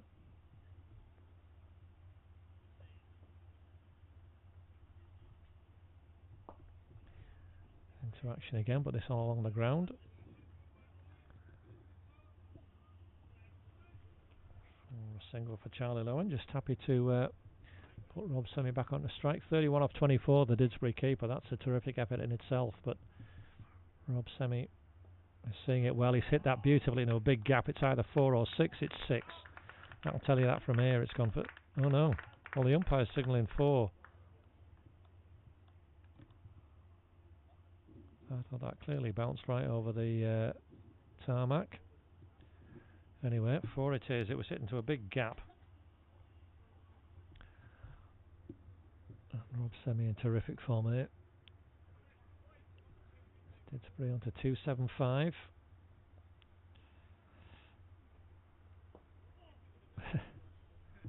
Tom Evans scuttling across. She's got the minimum 4 in the circle now. At mid-wicket, extra cover. Short third man and backward point. And Rob semi-aware of that. That big gap behind square on the leg side he found. And he's just had a nice little one there.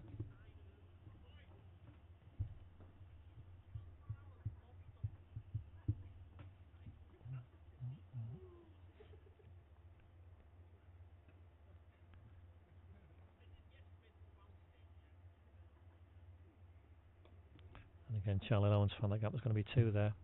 Chris Kirby, Chris Kirby has done very, very well. Raced after that. Keep it just to 1. 8 off the over. Another great over for the home side. 59 have come from the last 5. You can see the climb in that run rate there. Might not look much, but that is, over a long innings like this, a really significant jump.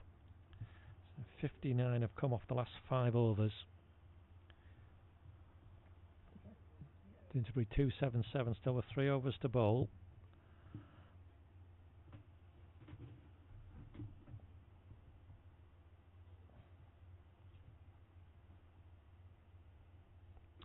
And skipper's 50 up in that over. 10 overs, 1 for 52, Tom Evans. So it is going to be Kamar Hafiz. I was going to say, I think he did try one more over with him, Tom Evans, but didn't work out, so it'll be Kamar to bowl out from that end.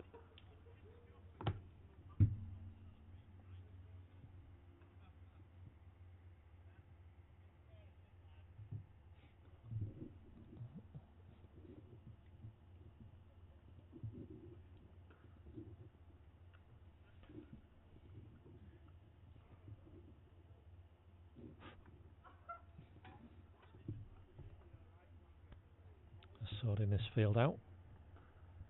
He's got 3 men on the leg side boundary, plus long on and cover on the boundary. Charlie Lowen's gone for that reverse flick off the very first ball, finds the boundary, and it's quite the acceleration from Didsbury. These two. Didsbury were 180 for 3 after 40 overs. So that's 101 added in 13 overs since that point. And they're going to be somewhere beyond 300 now, you would think.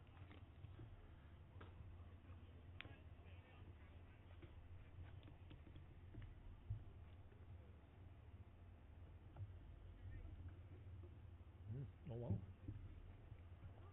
Goal for United in the cup final, I'm hearing. Checking on that the innings interval. It's a nice reply from Kamar.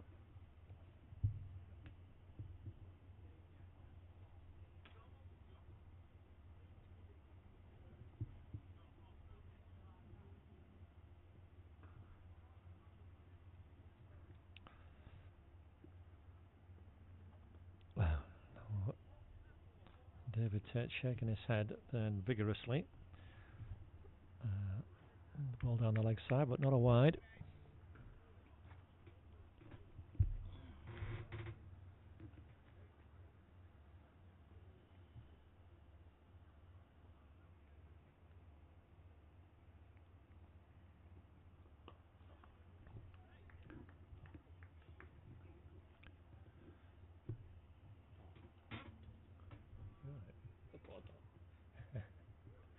Having some fun next to me, Andy. It's the phone stop for the time being.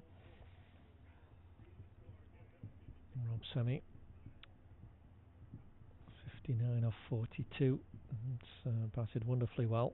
Had a life, although I think, as I say, it should have been a no ball. And he's gone. He's flicked that. That's a full toss, but he's gone for that area behind again. And it's gone for 4. Rather ungainly, but very effective, we have to say. Full ball, full toss, a low full toss, with plenty of tumbling all over the place, Rob Semi. But another 4 for his side. the 29th 4 of the innings to go with 7 sixes. And this decision to put Didsbury in the bat that had me scratching my head at the top at the toss. As Rob Semi finishes that over, trying to scoop, getting the cue end, just tapping the ball away from the stumps. It's a very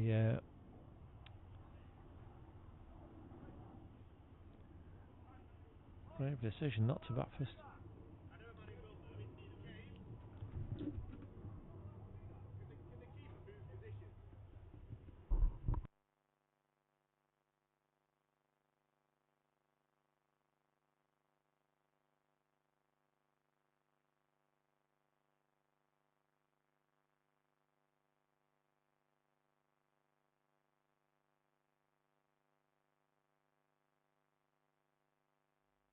Didsbury players are just chatting about the movements of the wicket keeper, which we'll get to presently. Charlie Lowen's scooped a couple. I think we're trying to bring something to the attention of the umpire, but they can get to that in the interval. But it's yeah, I'll choose my words carefully, I think. On that, Charlie Lowen has hit that beautifully, and that's gone all the way for 6. Second 6 for Charlie Lowen, and this partnership 99 off just 10.3 overs. Quite superb. And he's hit that hard. It's going to be just one after.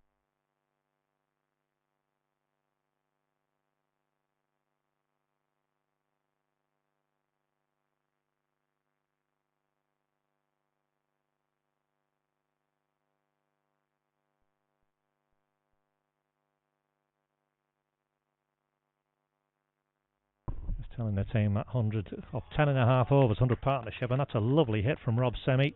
Another 4. And Didsbury just one away now from 300.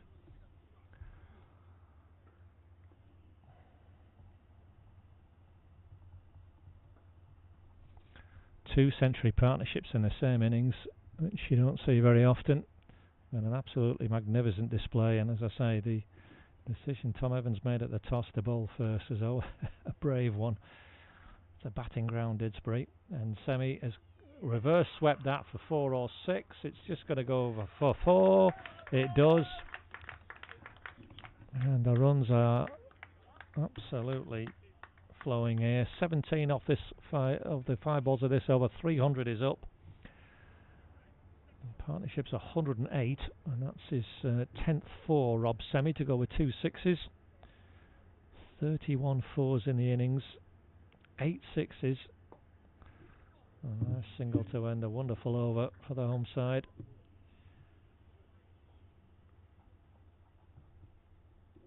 Are you sure you wish to end the over? My computer says I'm sure Tom Evans is desperate for it to finish. 304 for 4, and that climb on that worm is really something special.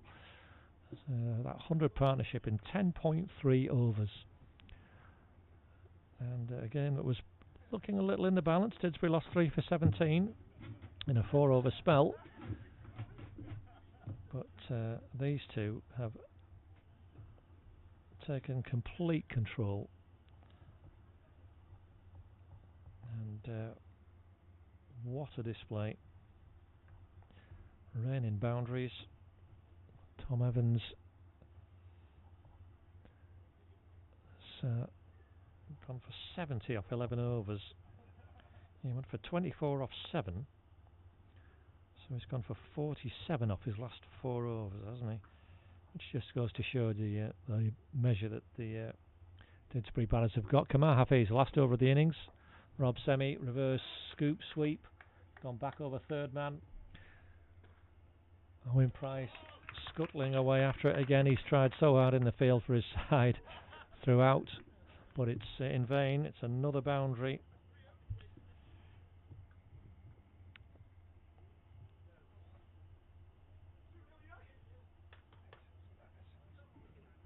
2-0 United. Somebody saying. I heard. Some whispers that it might be 2-0, but we'll see. And back on the cricket, we'll get to the football in a moment. 308 for 4, Didsbury. There's only going to be one, I think, there, not two. Rob Semi.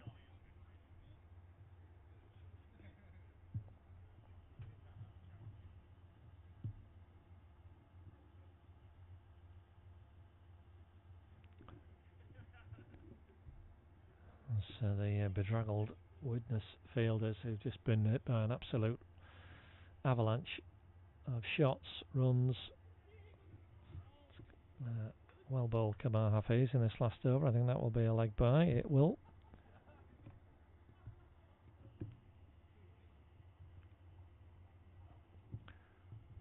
So Rob Semi, what's he got? The reverse shots, the flicks, that scoop. Right. Oh, it's been oh, it was, then it wasn't, then it is. Right. So here he comes. It's a slower ball. It's hit up in the air. It should be a catch. Is a catch. Mid wicket, just held it back a little bit. Yeah.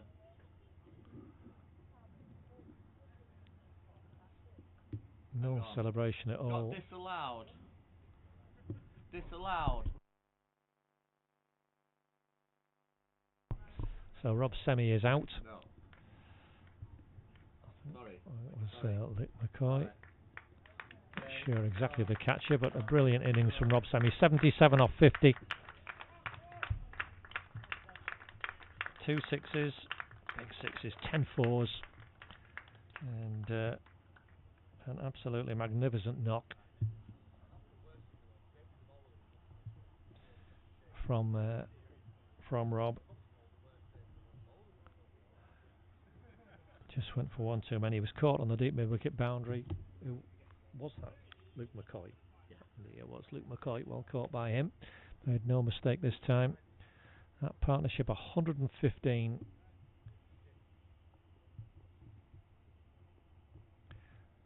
Sam Leach has flicked away for a single off his first ball.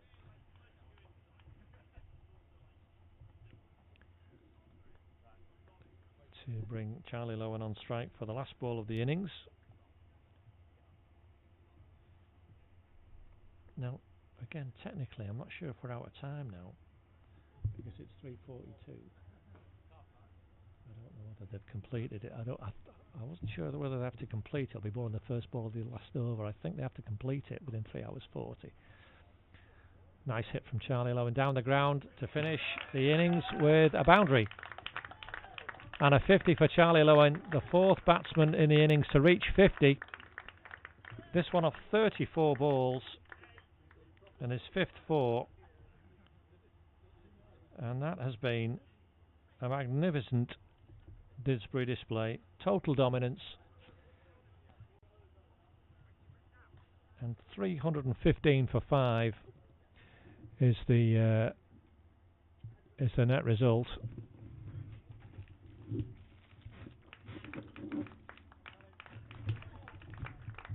So a round of applause, good round of applause for the team. And the 2 batters as they come off.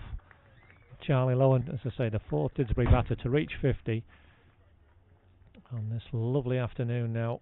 And it's been a lovely afternoon for Didsbury. Put into bat, but dominating this Widnes attack. Next passage of play. Remember, there were 180 for 3 after 40 overs. So in the last 15 overs, 135 runs came, and you can see the suffering of the Widnes attack. As a result, fantastic from Didsbury. We'll be back in about half an hour to see the second half of the match. And Widnes will face a massive task to try and win. So it's going to take someone even to draw this game. 316 their target. Brilliant from Didsbury, and we'll see you again in about half an hour's time.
So welcome back to our coverage of the Didsbury and Widnes Premier Division match. We're just getting sorted for the second innings with John T. Wallaker going to bowl to Rohan Luthra. Let's get the camera in a bit closer. There we are.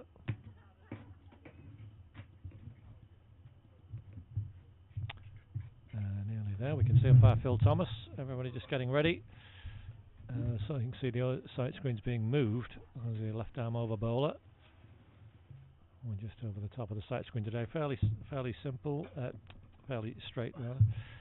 And today found the pitch fairly central. So we get a good view right down the pitch. And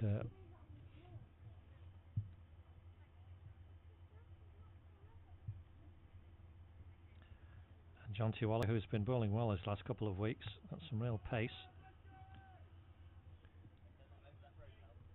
Rohan Luthra is on strike, and Aaron Sony the non-striker. Huge task ahead of them to. I've already done it. You can't even. There we go. We've done it. We're away. So here we go. At 13 minutes past, John T. Wallaker in first ball. Nice drive from Rohan Luthra forward.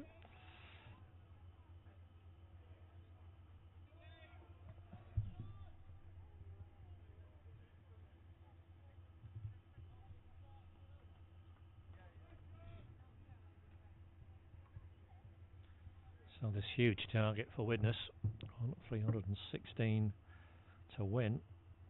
A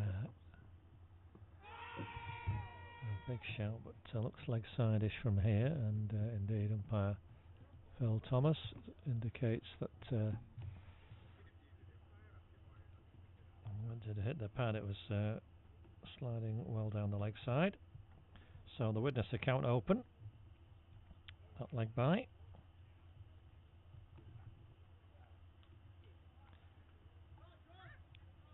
They will have to go some to get anywhere close in this game.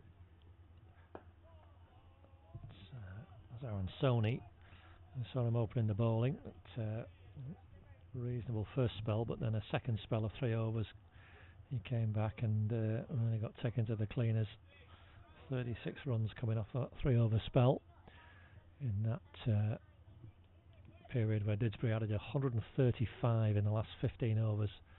Magnificent 100 partnership in just over 10 overs. A big shout there, but Phil Thomas is walking away already towards his colleague at square leg, indicating he's not interested. Let's the same stay still just a little longer for that. But yes, it was 100 partnership in just 10.5 overs between Rob Semi and Charlie Lowen that absolutely powered Didsbury into a wonderful position. So Sony opens his account. The single down to Liam Booth. We'll see bowling shortly.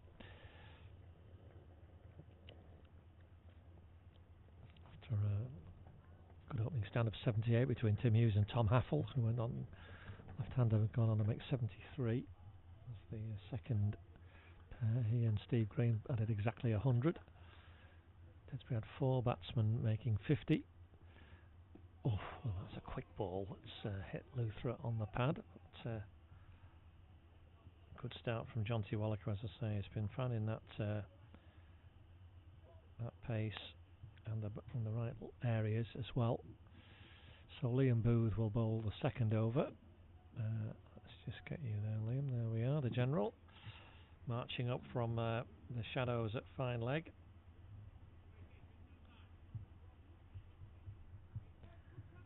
And that we think will be the Widnes batting order, but we'll see that unfold in time. Didsbury will be hoping to see them much more quickly. But, they've certainly got good conditions to bat in at Widnes. Lovely bright afternoon. A bit of a breeze picking up, which will just keep the players nice and cool, but not cold. got one slip, Sam Leach there, and short mid-wicket.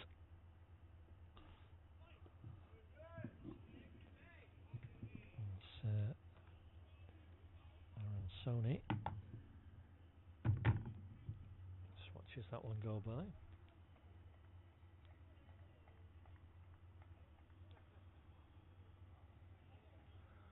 It's Tom Haffel in at a shortish mid-wicket. He's gone back to a slightly more orthodox one now. Rob Semi in close, you can see on cover on the offside.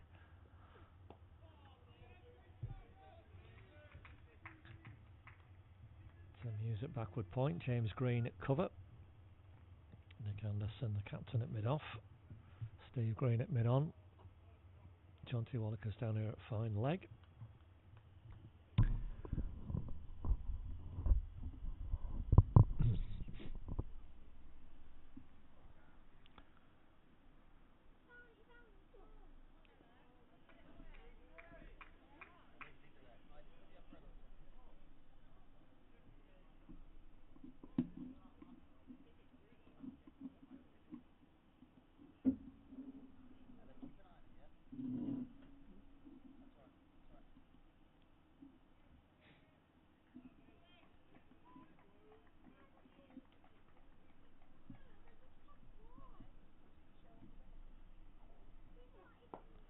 Nice shot. That's well fielded. James Green diving away at cover. Keep the batsman on strike. Wanted some runs for that. Aaron Sony hit it nicely, but smart pace of work in the field.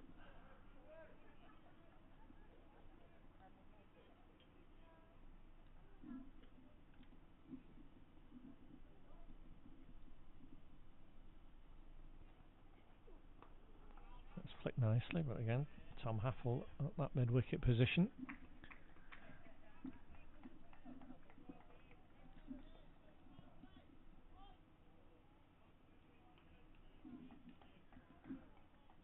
Looks as though Bowden, I was just looking at the other scores in the games going on, chasing 189 at Nantwich.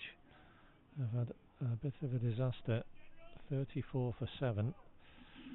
They are chasing a very gettable sounding score at Nantwich. Oh, he's nicked that. I've heard that nick, and umpire David Tate, you can see, nods the head, and a great first breakthrough from the general and for Didsbury. Classic Liam Booth wicket, drawing the batsman forward, a thin nick, and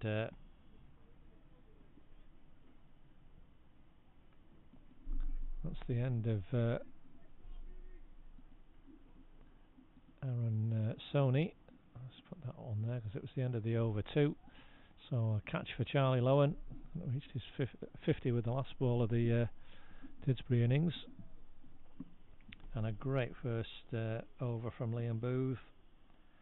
And ends in the wicket of Aaron Sony. Not been a very happy day for him. 8 overs for 60. This is one of the McCoys, is it? This is Upal. Oh, this is Aki Upal, beg your pardon. Apologies to the McCoy brothers as well. Aki Upal, who already has 100 in this match, but unfortunately put him off his bowling. Got quite harshly treated by the Didsbury batters. And, 2 wickets, but yes, went for exactly 100 in his 17 overs. So he'll be a long spell. He'll be tired after that, and he's now got a heck of a job to do as his side of an early strife.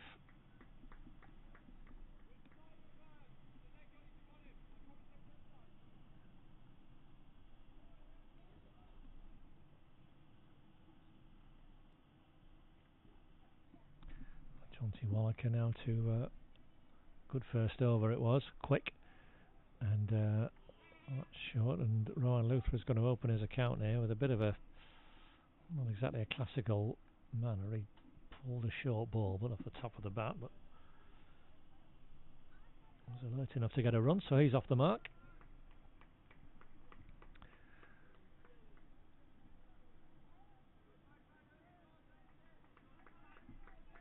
Yes, that early wicket. Aaron Sonny out for one. As I say, not his happiest day, but I'm sure he'll have plenty other good days. Didsbury delighted to see the back of him early on. That's too short from Jonty, really, and that's Aki Buppel has got just Tim Hughes at backward point, getting down and getting a throw off much quicker than Aki expected, I think, and he was strolling a bit there. Suddenly realised he was going to have to get a move on, and was grateful that throw was just slightly to the left of where it needed to be. So run out would have been an absolute calamity for Widnes. That's short, to right around the corner, but it's only going to be one down to fine leg.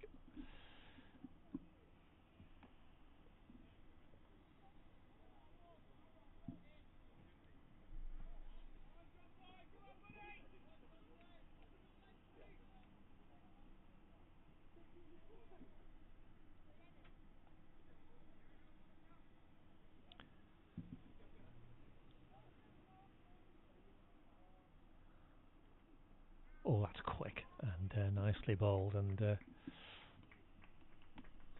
just prodding rather nervously at that one, but you'd have been glad to have missed it.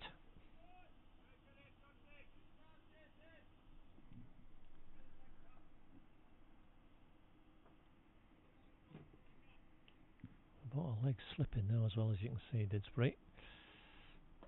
That's clipped in the air, but into a gap. I think that might run away.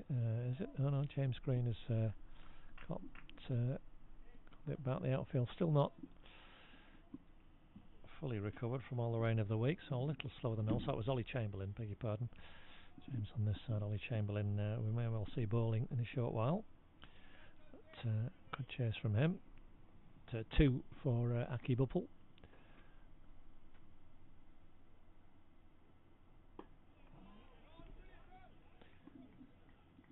And jumps down on that one, so 5 off that over. His early stages. You can see that early wicket. Setting Widnes right back.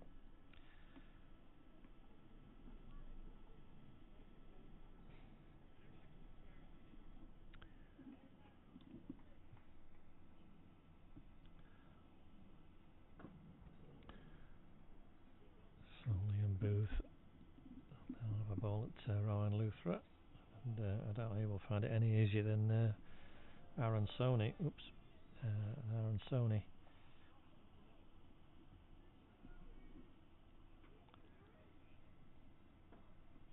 Just wobbling around on the off stump, and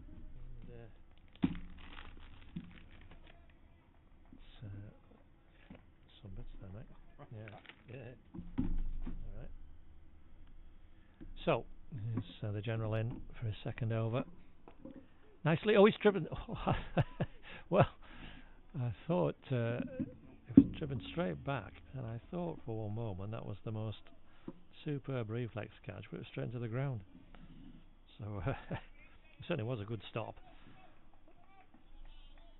So, nothing more than that.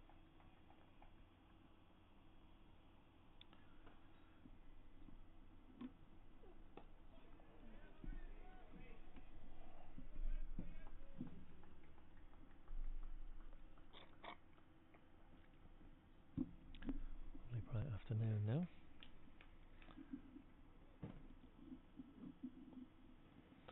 And yes, oh gosh, simply 118 all out. Have beaten Grappenhall by 50 runs, 68 all out Grappers. So that's a batting disaster for them. It's a bit of a prod forward. Him on the pad, Rowan Luthra.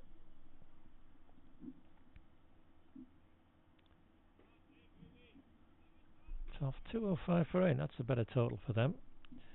But they've got Oxton 1 down already. Early stages, good for them.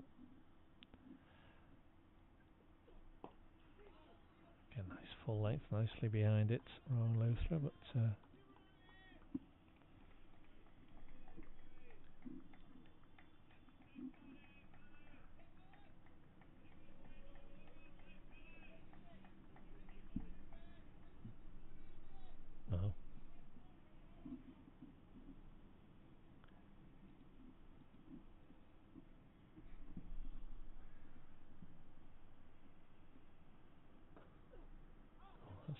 leg side now. That's going to be wided. There was some discussion during the interval about the wides were being called, but the umpires are trying to be as consistent as they can, but there seems to be a little bit of confusion amongst the players as to when is a wide ball, as it were.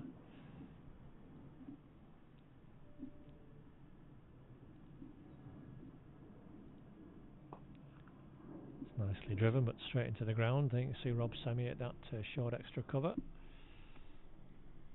Terrific 77 from Rob earlier, 50 balls. Entertaining, but very powerful hitting as well.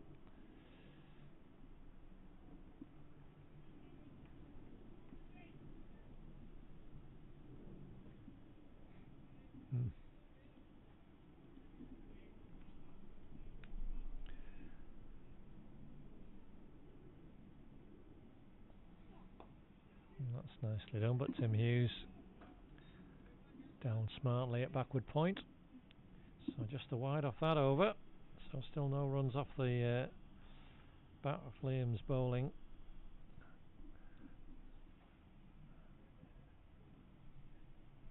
We're okay.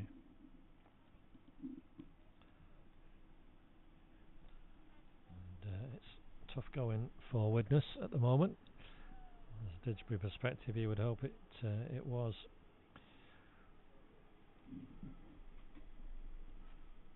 Stay on the board. I'll look it down already. Oof. They really do have it all to do, Widnes. Choosing to bat second in this new format, the maximum you can get is 20 for the win.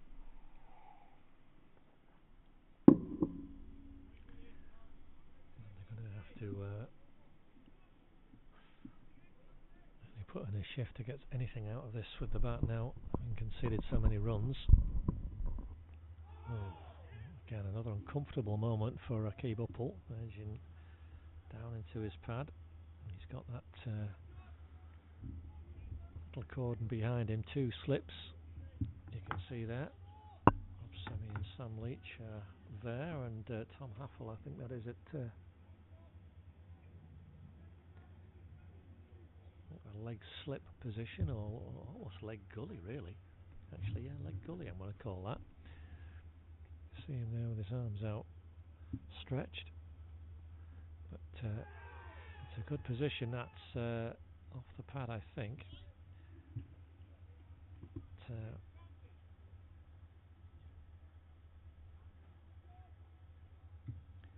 and another edgy moment for Rakib. Another bit of chalk here, Andy. Oh, I'm alright. I wasn't offering you it. I was just saying I was sharing me chocolate. Forget that. Do you think it is? Oh, and that's a big swish. What's he doing there, Phil? I thought for a moment he'd raised his hand to give him out, but there's no appeal.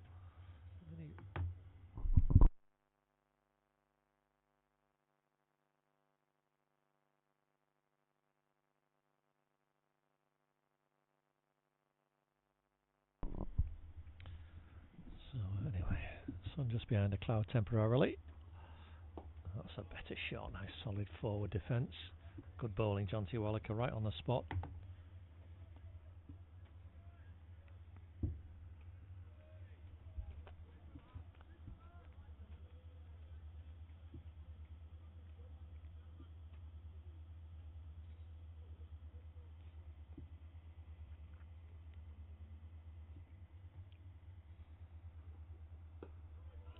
Again, that's fine bowling from the left armour. Maiden over, testing over. That's having to play all the time. And an ideal start for Didsbury.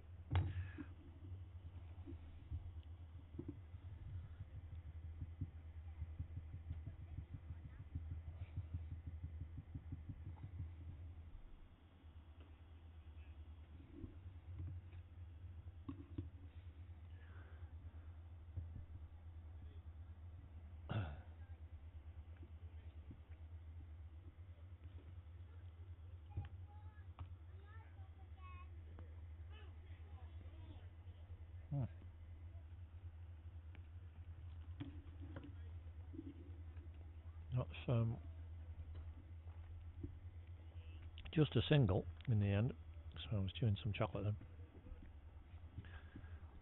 It was a rather uncertain stroke from Rowan Luther. Got it down to fine leg. John T. Wallaker rushed round to just keep it to 1. So both batsmen on 3 now.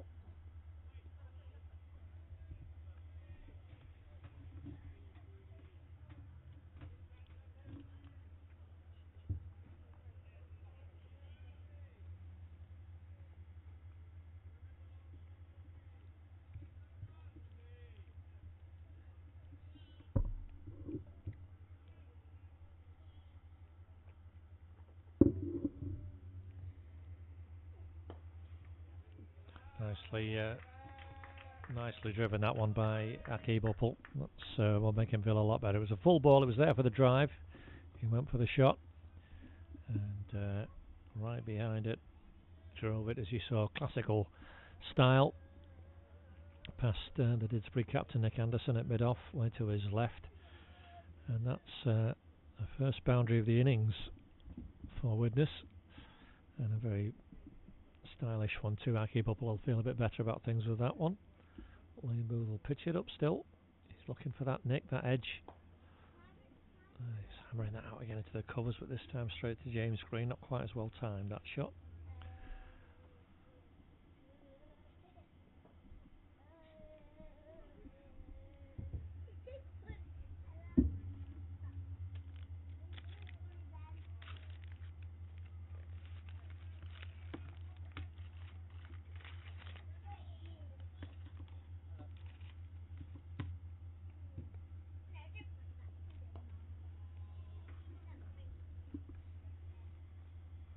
No run now. So Tim Hughes smartly round. You can see Charlie Lowen is coming up to the stumps now. Helmet on. So something else for the Aki Buppel to think about.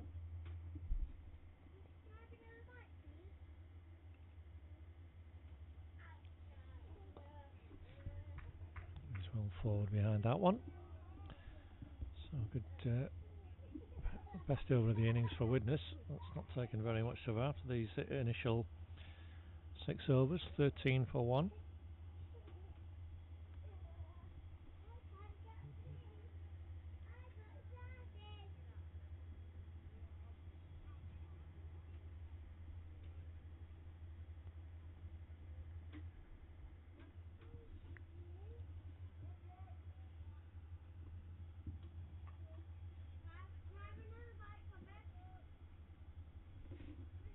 So another over for John T. Wallaker, Rowan Luther to face him. He's been right on the spot.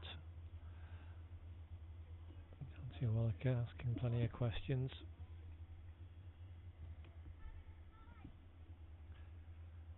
I think this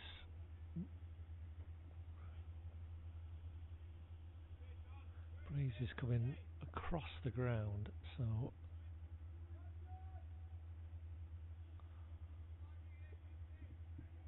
will help with the swing. You can see the slight adjustments here. Tom fell out of that leg slip into a leg gully into gully. As it's keeping the Widnes batters guessing a bit here, Didsbury.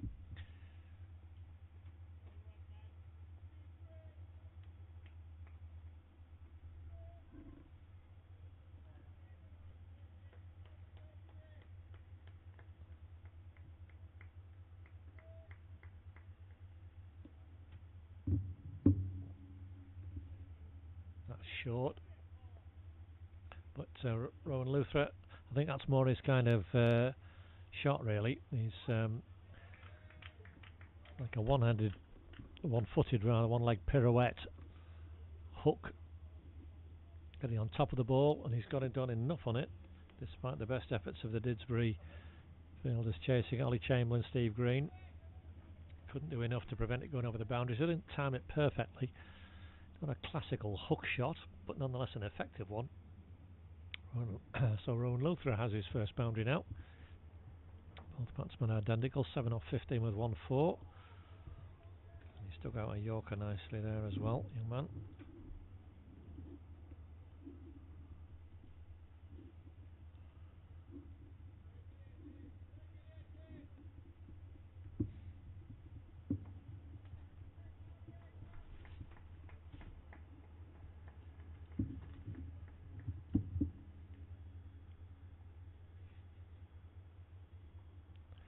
That's down the leg side. Now, is that going to be wided or not? No, that's not.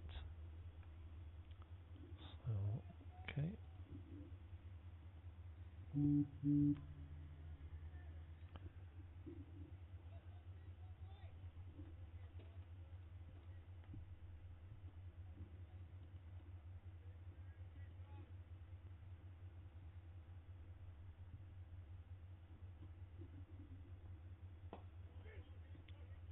Nicely down.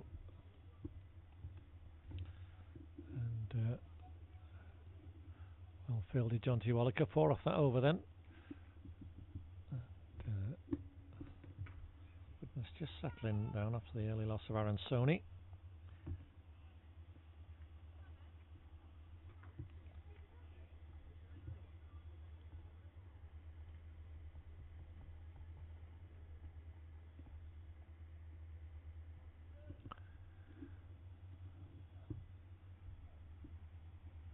So Charlie Lowen again standing up to the stumps. Sam Leach at slip.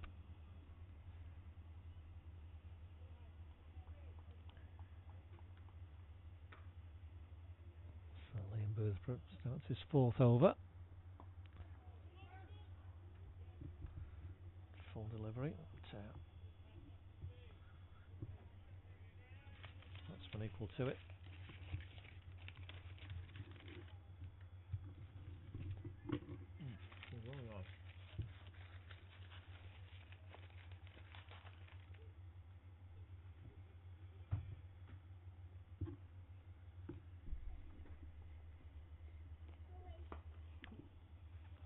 That's a lovely shot. Keeper up or not, he was going to miss out on that, or the full delivery. It's a fraction over pitched. And Liam Booth and Aki Buppel swinging through the line very effectively, then a great connection with it. Safely out of a mid-off's reach for his second boundary. Second 4 for him. Double figures now. To 11.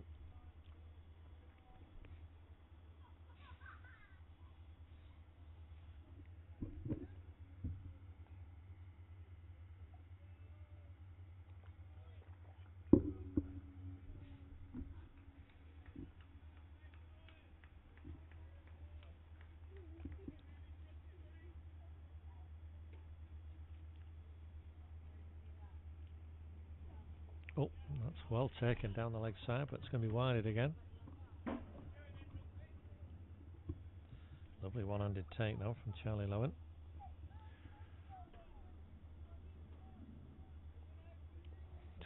.22 for 1.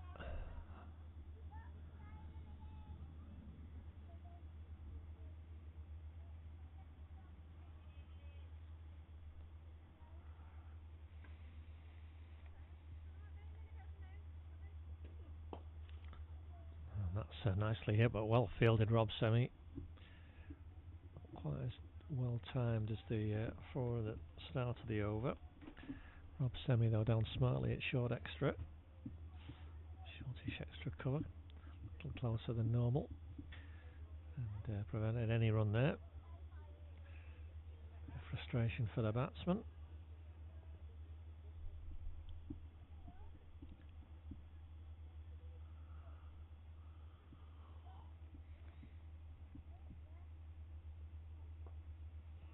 That's nicely guarded away. Should be a couple here at least, I think. 2 fielders in pursuit. Yes, it will only be 2. I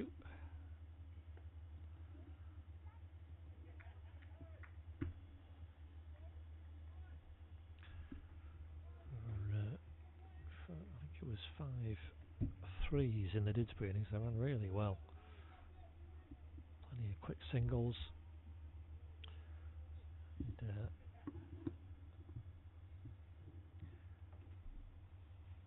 a healthy boundary count as well. As Ike Buppel adds to the Widnes boundary count with the first 6 of their innings. And that was another, like the shot earlier in the over that went for 4. This one, a lofted drive, and he got right underneath it and hit it beautifully. And Widnes race on to 30 with 13 off that over.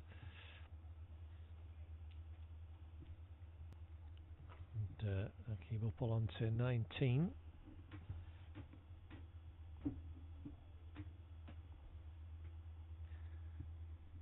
So food for thought for Liam Booth. Wicket in his first over, but Ike Buppel getting the measure of that fuller delivery.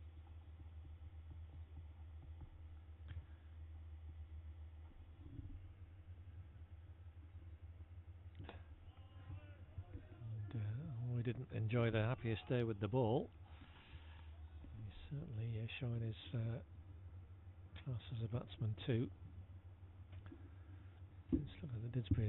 8 sixes and 33 fours.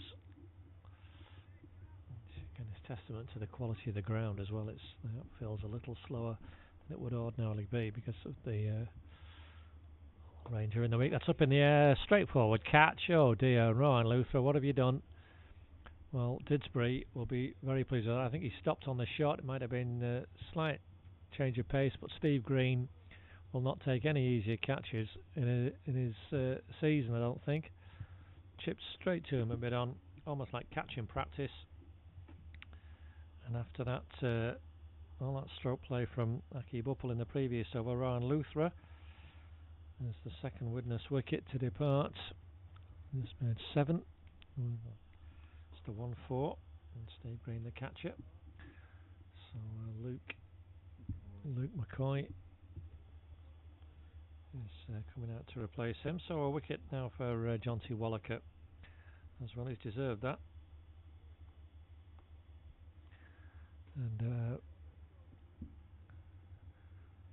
bit of a gift of a wicket really. It was just a nothing shot. He just chipped it straight down Bedon's throat. And there we are. There was barely any celebration from the Didsbury team. It was just all very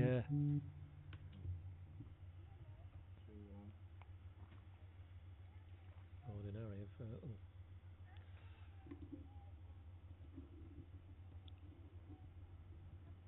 Oh yes, probably a goal back for City in the cup final. So there we have. I'll concentrate on things here.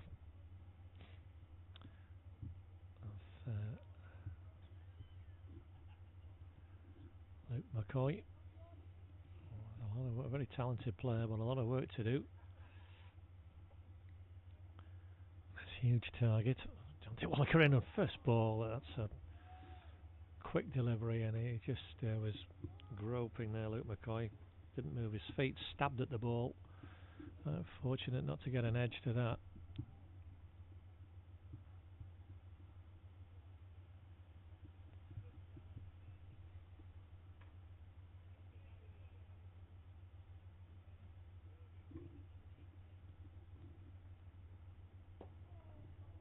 Better is in behind that. Oh.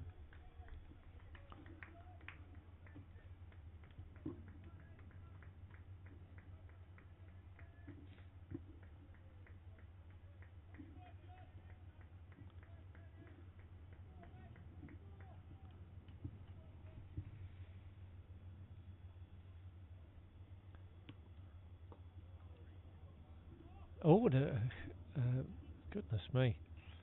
Ike Buppel, well, he's run one there. Halfway down and halfway back. Just for a moment, I wondered what on earth was going on, because there was never a run. And Luke McCoy didn't look in the slightest bit interested in a single there. And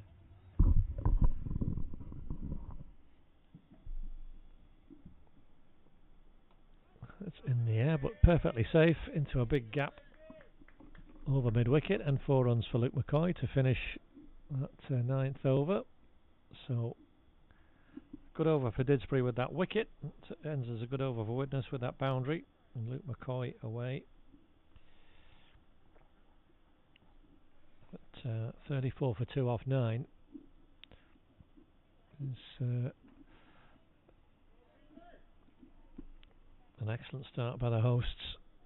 They put into bat today and really cashed in the fantastic batting display, and Widnes are going to have to go some to match that. An opening stand of 78. One partnership of 100 and one of 115 in the Didsbury innings. 4 batters reaching 50. 315 for 5. The final score.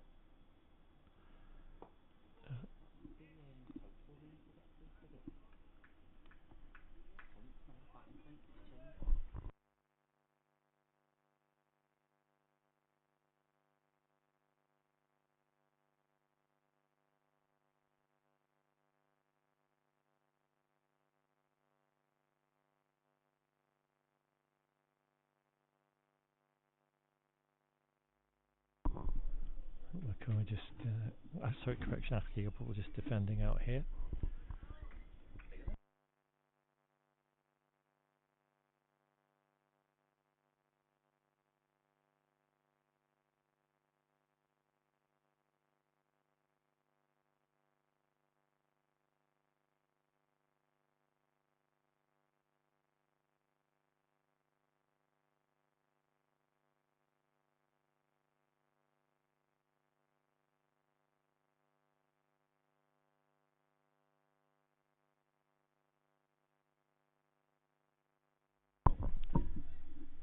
Sorting out. There it is.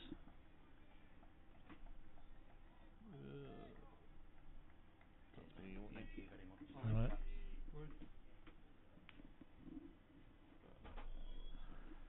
Good start from Liam Booth in this over. He's got Tucky Bubble defending. And 4 dots. 4 dots we've had, Andy, already. It's racing by. With that 4 and 6 in the last over. Aki Bubble hit both down the ground. So that'll be in both players' minds, no doubt.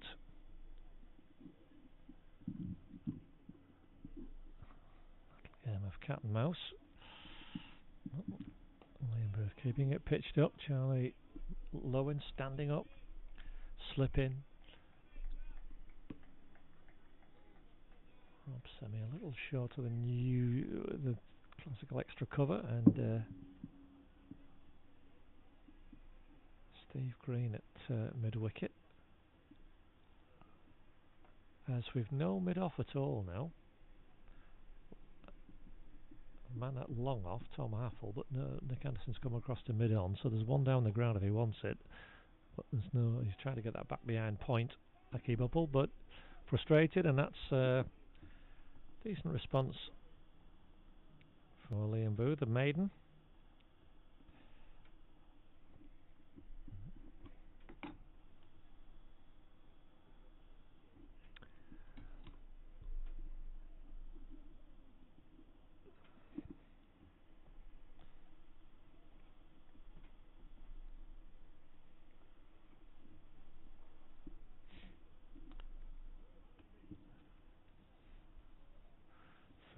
For 2. The comparisons will be fairly similar for a while run-wise. We were 40 for no loss after 10.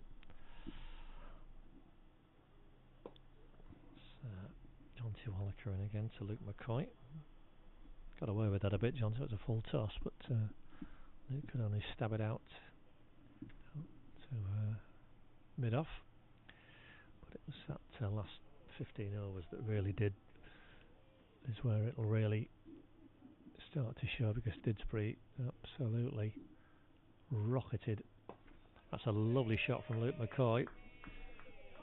Lovely extra cover drive. We've seen a few of those today, and that was as good as any of them. So the extra cover gap, 4 runs for him. So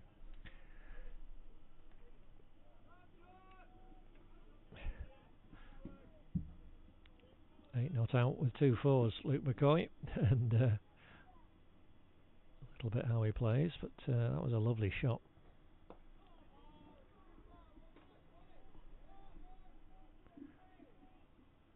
John T. Wallach will just be a bit annoyed that he's given him the length to drive there.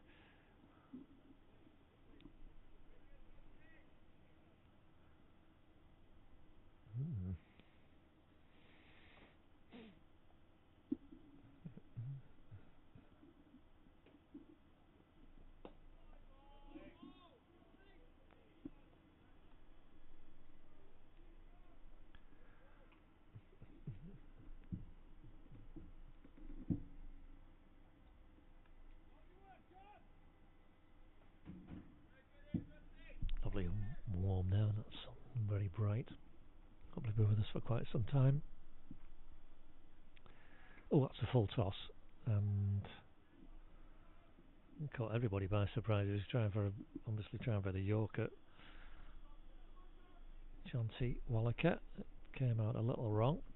Flew past Luke McCoy's startled look as it shot past him, but he didn't get any bat on it. Last ball, the 11th over. That's driven nicely again. Oh, it's gone through. The fielder who got the dive not quite right there, James Green. He's landed awkward on his shoulders. The second 4 in the over for Luke McCoy. So 12 not out with 3 4s now, Luke. 42 for 2 off 11.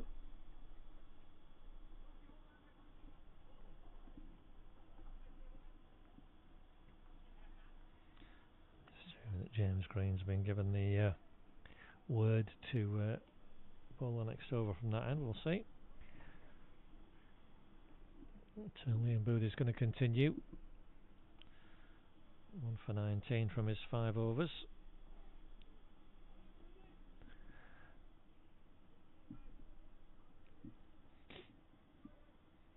Bowled a maiden last over at Aki Buppel, so to be in it for 12 off the one before that. So it's an interesting little duel list between these two.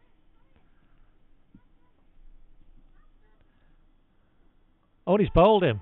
The duel's over, and you can see the delight on Liam Booth's face as he's produced a beauty to knock back Aki Buppel's off stump.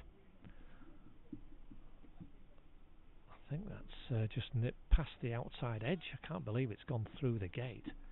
But either way, Aki Buppel is out, and that's a very handy wicket for Didsbury.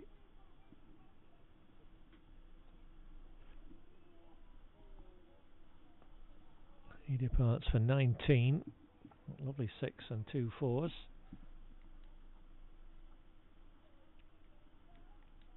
And that's the third Widnes wicket. And the score 42. Who have we got, Matt? Andy, is this your lad now? Oh.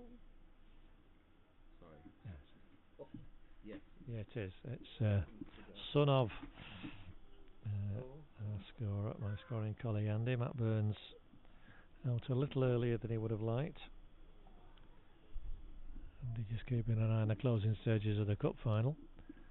They're still playing.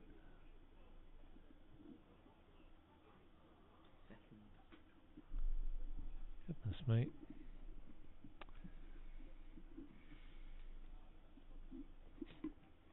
So, excellent breakthrough for Didsbury and for Liam Booth. The second wicket for him, and you could see he was absolutely delighted. He just keep nagging away on that length, and he's nipped one past the defences of Aki Buppel. That's a very, very useful wicket indeed for the home side. As Matt Burns lines up to face his first ball. Has United have just won? United won? Yeah. Oh, they have. Oh, okay.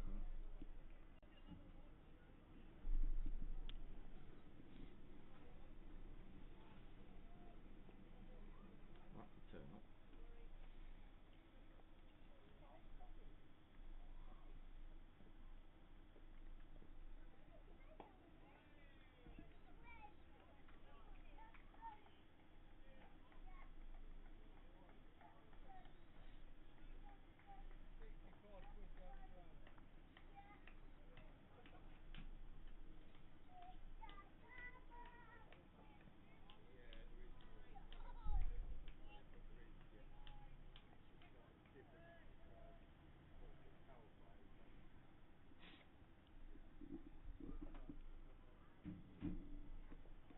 Oh, nicely taken, but it's been given wide by umpire David Tate.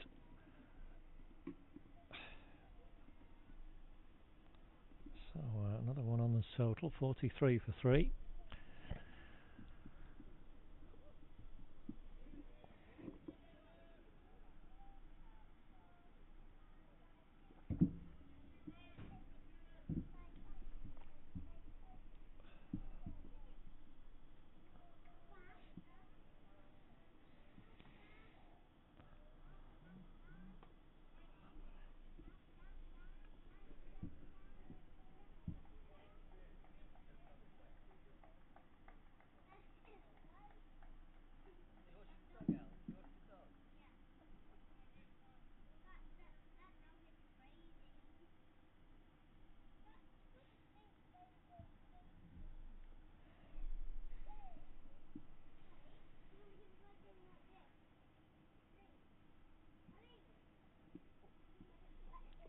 And that's another one, I think. Yeah, that's down the leg side. That's a 4th wide. Just a bit frustrated, Liam Bootham himself.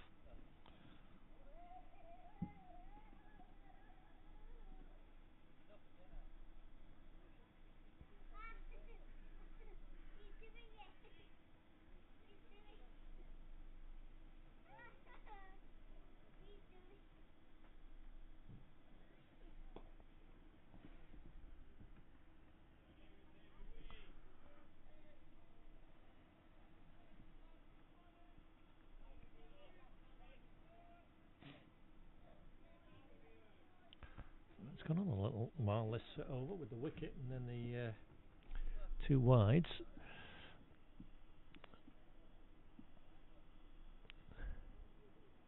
But should be the final ball of it now with Nick Anderson in very close, as you can see. It's shot with wicket. Matt Burns solidly forward over the ball. So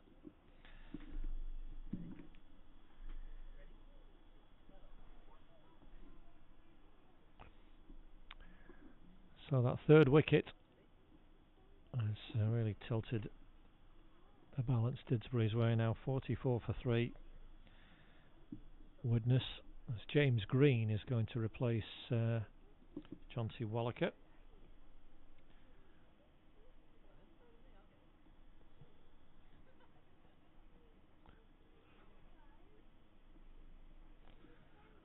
That took 6 minutes, that over in total.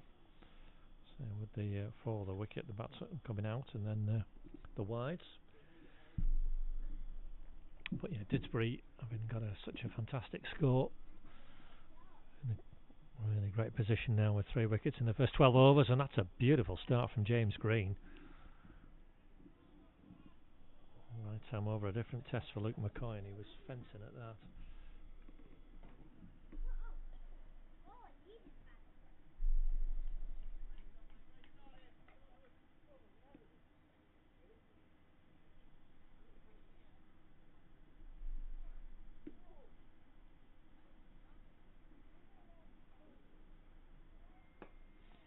Nice shot. He's cut that wide. Can Ollie Chamberlain get round? He can. So it's only going to be 1, Luke. There's no 2 there. So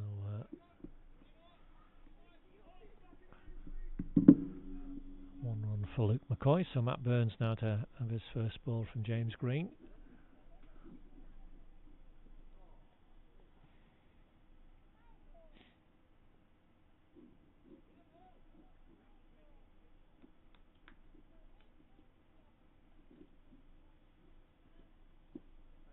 Oof.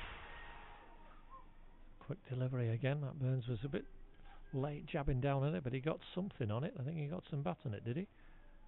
He did. So he's off the mark. Half a shout from the slip cordon, but it's a run.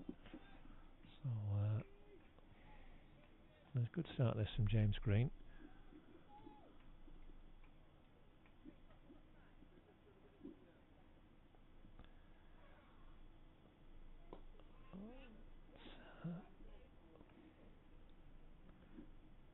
Doubling a little more, but Luke McCoy comfortably over the ball, just guiding it to backward point.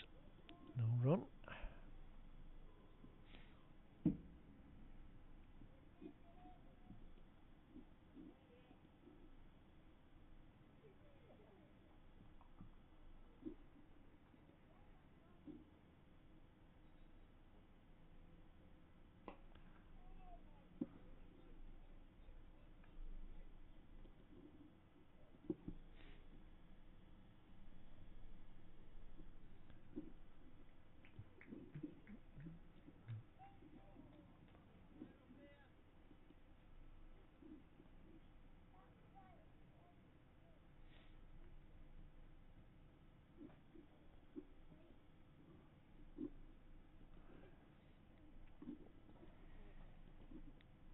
Oh, and that's a curious end to the over. Luke McCoy trying to pull bottom edge down into the slips.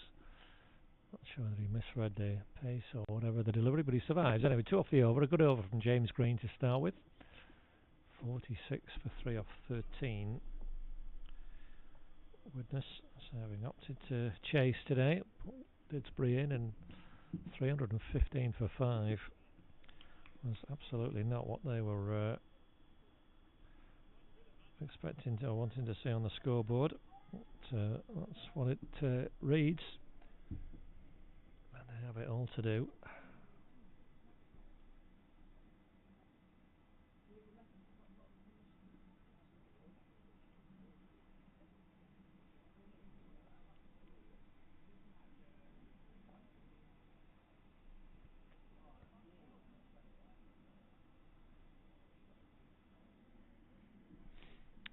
So, let's get ourselves sorted out here there by Phil Thomas. Just get something clarified. Liam Booth in again. Matt Burns driving nicely, but you can see Nick Anderson at that short mid wicket. Easily pouncing on the ball.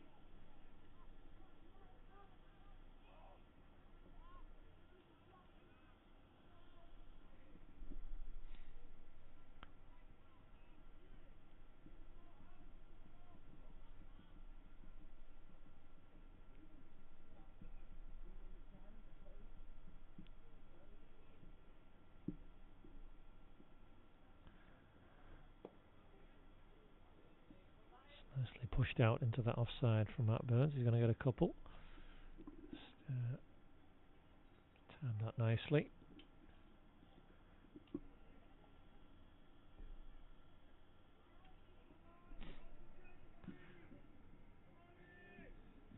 The Didsbury captain can't have a concentration from his side. They will have to work to get these wickets.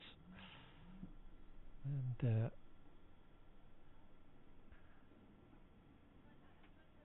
want to build on that terrific batting performance. But, Matt Burns has guided that one away. I think he might have got 4 there. He has. And brought up the Widnes 50 with it. He guided it away between that slip and very wide backward deep gully. So again, not trying to hit it too hard, just using the pace of the ball, steering it away, and a boundary for Matt Burns, his first.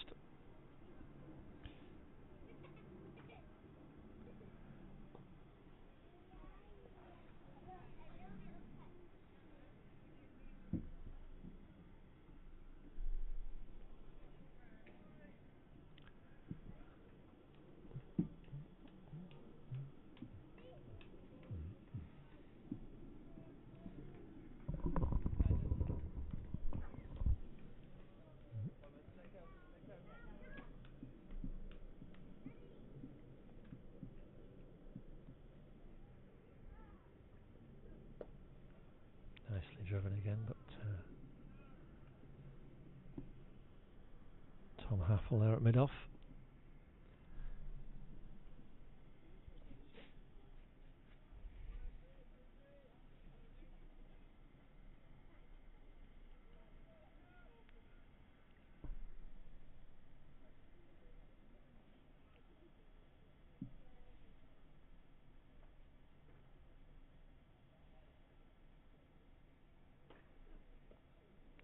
Is that going to be wided again? No, not this time. So it's just a dot. So 6 off that over. That's Booth 7th. 2 for 27 for him. You can see the 3 bowlers used so far. See at least a couple more names on that list, I would have thought. We're going to see James Green up a second. A good first over from him.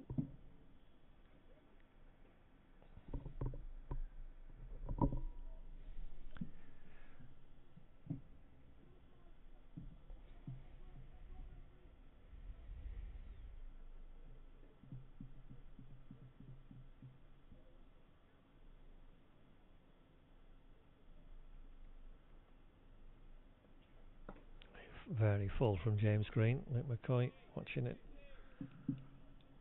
all the way.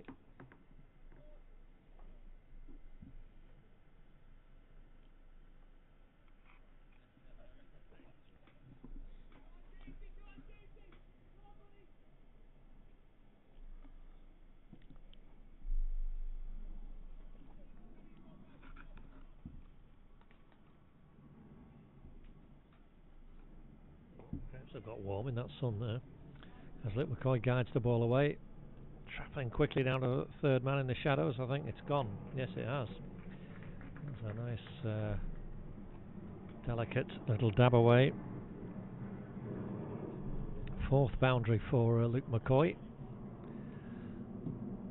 Ball 17 for him. He's a fine striker of the ball. He's a talented batter. And,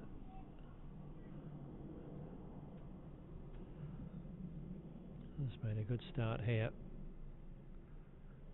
Wasn't a particularly bad ball. There's just a bit of width there, and he capitalised on it very well.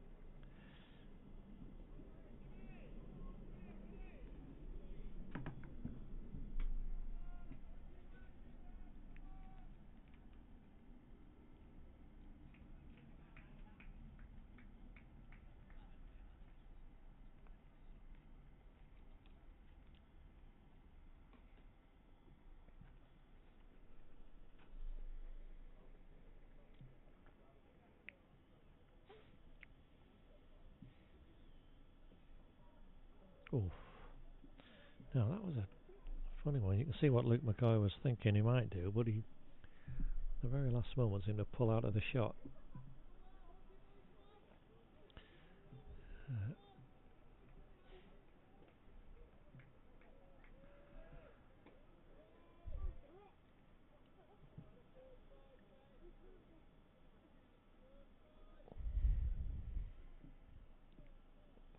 James Green try again. Short again, but this time batsman can only defend it out into the offside.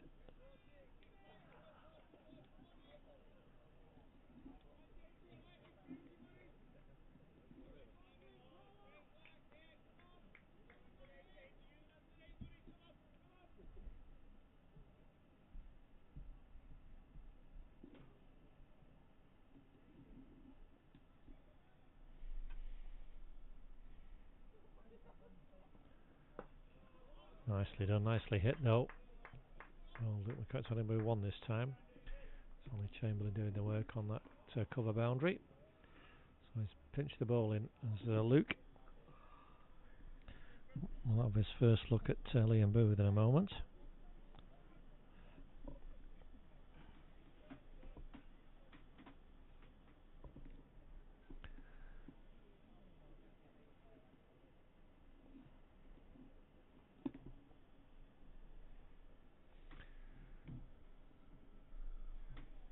See 3 partnerships broken already, and Liam Booth trying to break this 4th.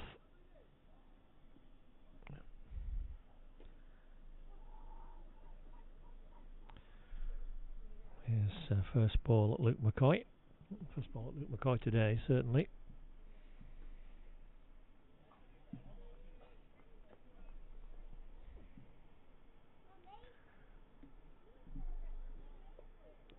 Now that's going to be wided, so it is, yep.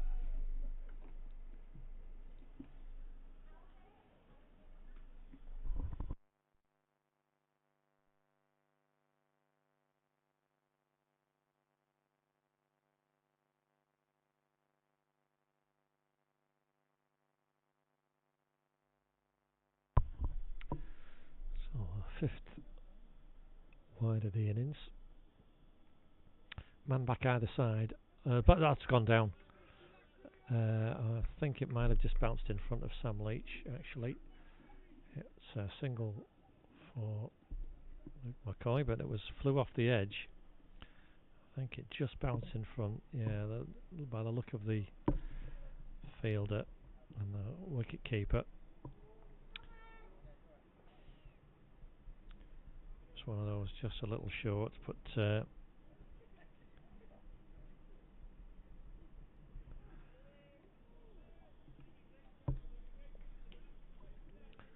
of encouragement.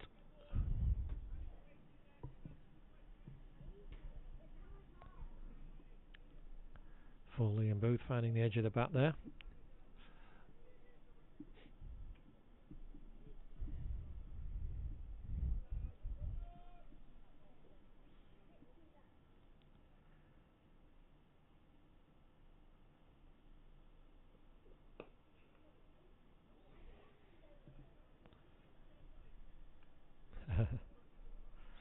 It's John T. Wallaker at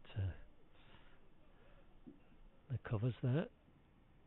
Get some good-natured ribbing from his teammates.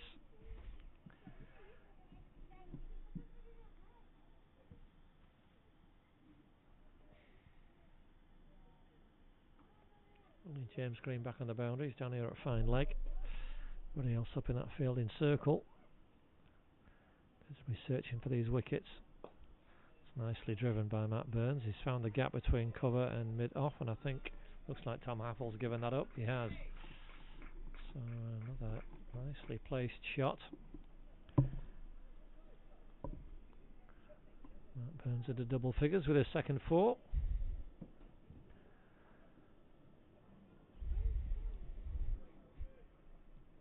Widnes on to 63.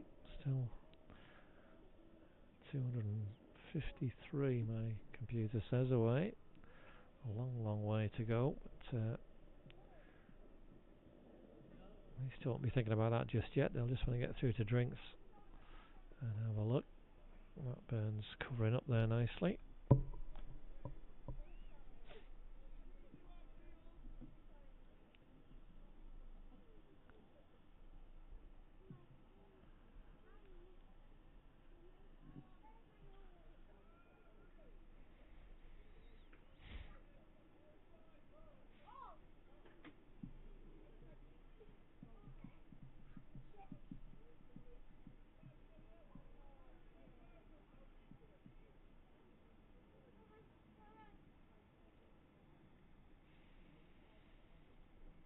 Oh! Making a little nick there perhaps, but no, he made one of those strange movements he makes, David Tate. I think it's when he stands very still after an appeal, you have to be worried as a batsman. But anyway, a testing over from Liam Booth, 2 for 33 he has now. That's a nice 4 in that over for Matt Burns.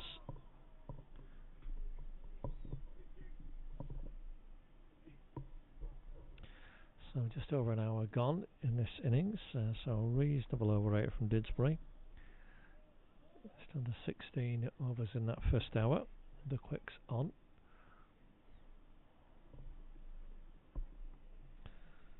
James Green, his third over. Luke McCoy, keeper up now for James Green as well. And one flash past the edge.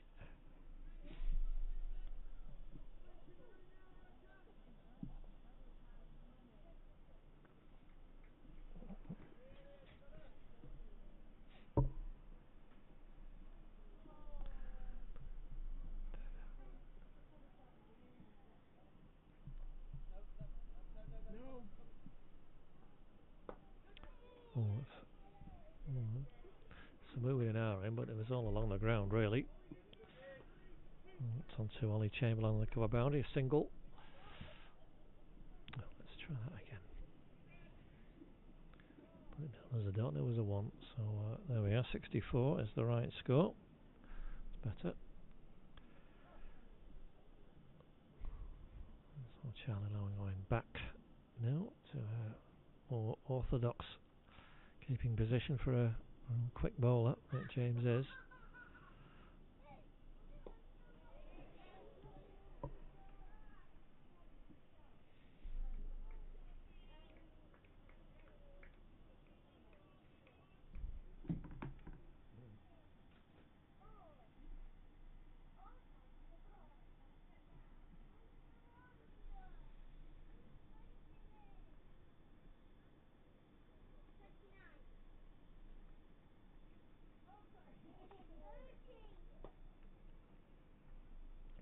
Nice hit. It's only going to be one though, down to third man. And only Chamberlain been moved into that area. So Nick Anderson will say, yep. And only Chamberlain now covering the yards. He's now back square on the extra cover boundary. Inviting Luke McCoy to hit through that gap through point.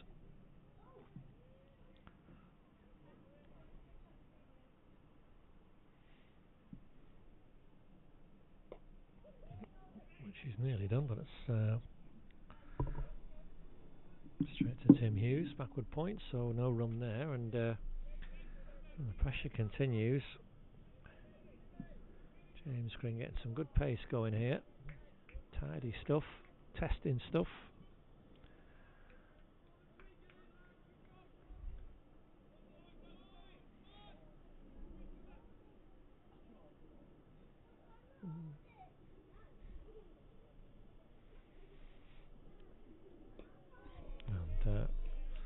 And McCoy defence had a good over. Well ball, James Green. There's 2 runs from that, and it's been having to play at everything.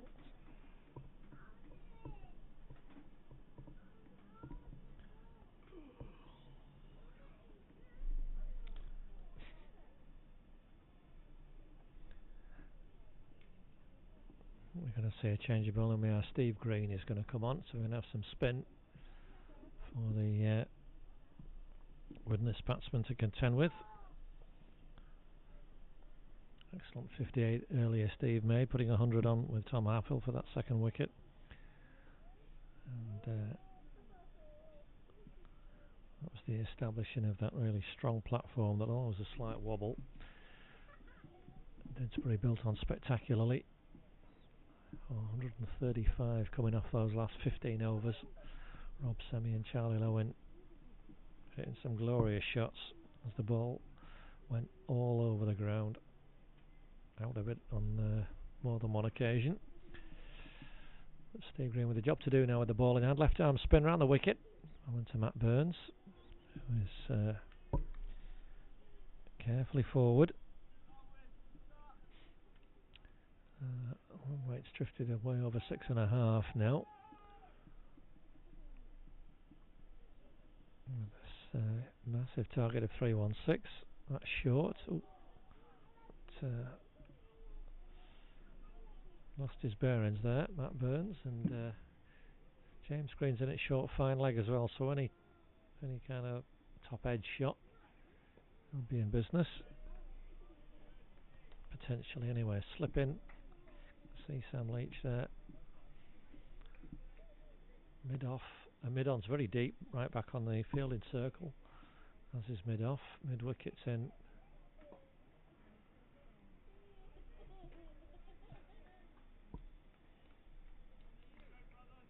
There as well.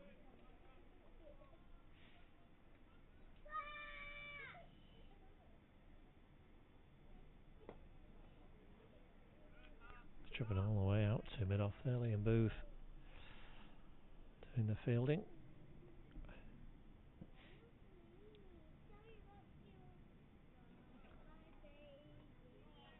Nicely turned away. There shouldn't be a run there, boys.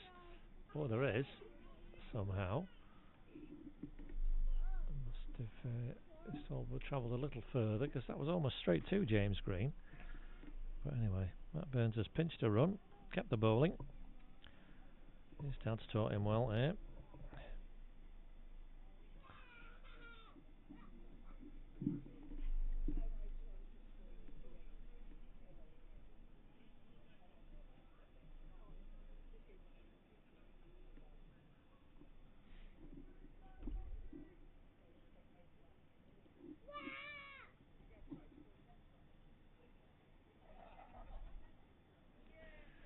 going to be a tense finish at Neston. 116 all out Neston. Hyde 114 for 9. Oh, where's your money, Andy? Probably on Hyde, you'd think, wouldn't it? They've fought back very hard. Oh, it's back in our game. Matt Burns has a little dart outside the off stump.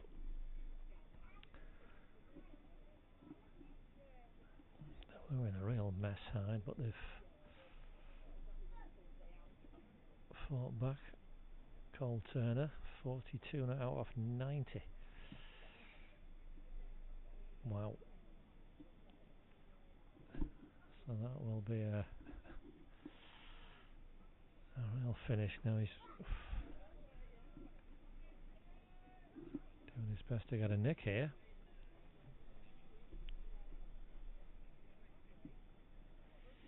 Young Matt.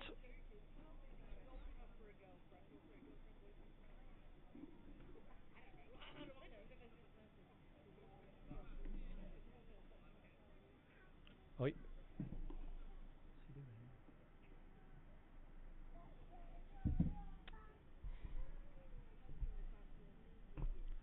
Saw that in a minute.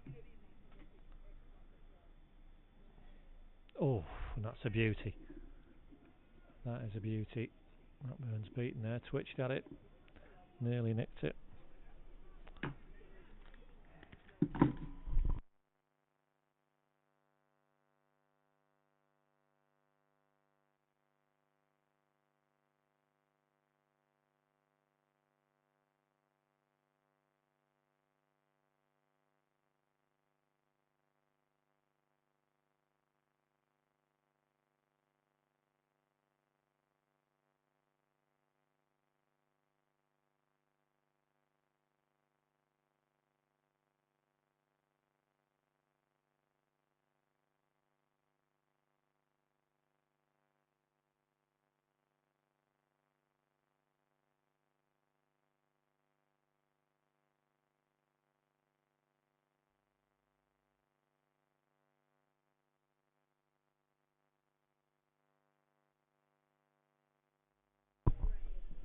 Sorry, just back inside. I'm going to sort something out outside as James Green continues his probing over. Matt Burns getting in behind that one a little better.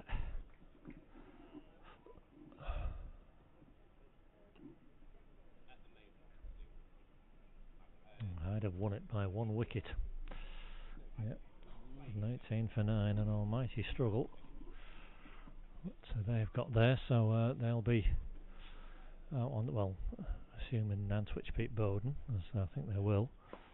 That's a nice shot from Matt Burns. He's pushed that into the gap through extra cover. It's not going to be a boundary. They'll complete a couple of runs. It's the end of another over, the 19th. Good stuff from James Gray, nice and accurate.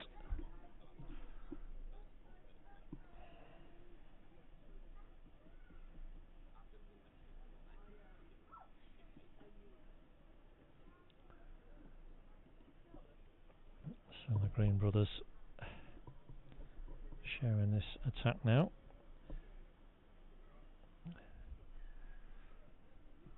68 for 3, 19 overs.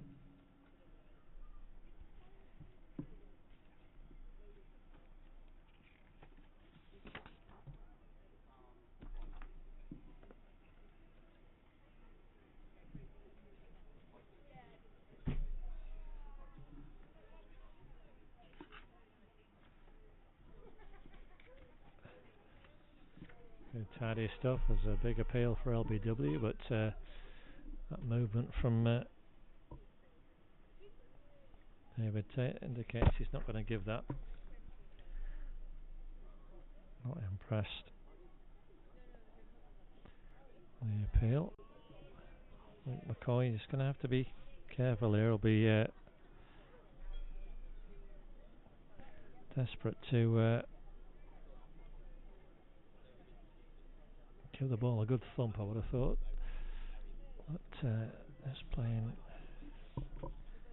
to play carefully. They've got to try and get through to drinks on scares, these two, from a Widnes perspective.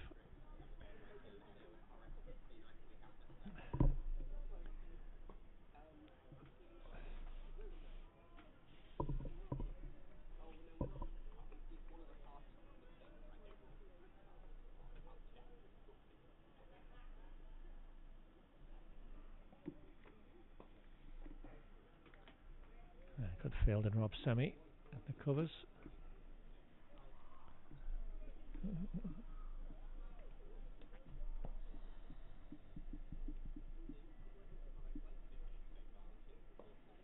And carefully forward, maiden over from Steve Green, threw it in a flash.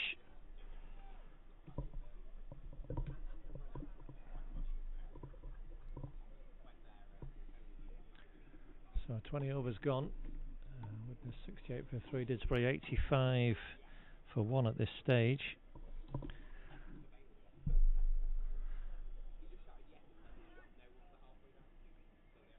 So you can see in every respect how far ahead Didsbury are in comparison, but it's the current situation. This partnership now 26th, and they've been together some 9 overs, these two.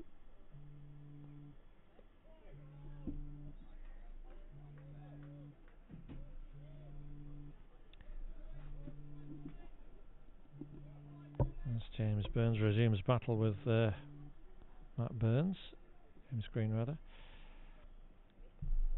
Good tussle in the last over, and Nick Anderson just altering his field a bit. Charlie Lowen up to the stumps.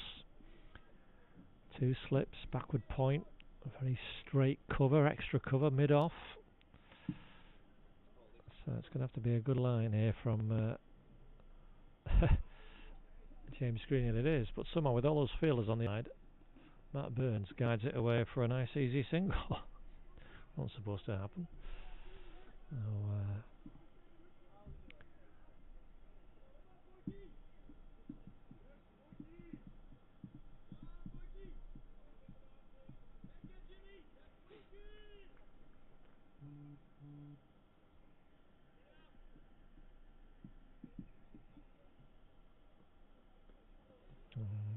No, I think that's come off the bat handle of the gloves. They're going through for 2 leg bars. No, it hadn't. It was the pad.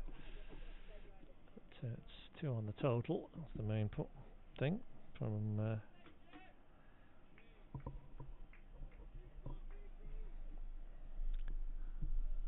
McCoy. He's still stuck on 20, but being 17 off 17, he's got 3 off his next 16. That's a bit of a flashing drive. Half a chance, but it's a boundary. Flash very hard. So he has indeed broken that rather reserved sequence for him. 5th boundary in his 24. Score on to 75. I won't be too concerned about that, in the sense of if he's going to play shots like that, not all of them are going to come off. That one flew over the infield. Down to 3rd man. The shadows down there. That's a nice piece of bowling. Nice shot, nicely over the ball. Pushed out to extra cover.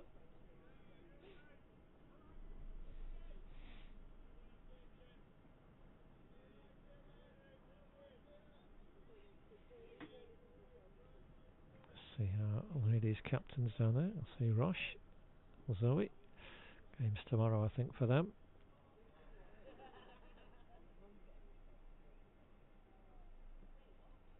Oh, that's flicked away, and that's going to be 4 more. Oh, 2 fours in the over for Luke McCoy. And that was, in some ways, a better shot than the previous one. It was on his legs, and he flicked it away onto the vacant fine leg. So 11 off that over, the best over of the innings for correction, 2nd best over of the innings for Widnes. We had 13 off an earlier one. But, it's only the 2nd time I think they've done double figures in an over. 79 for 3.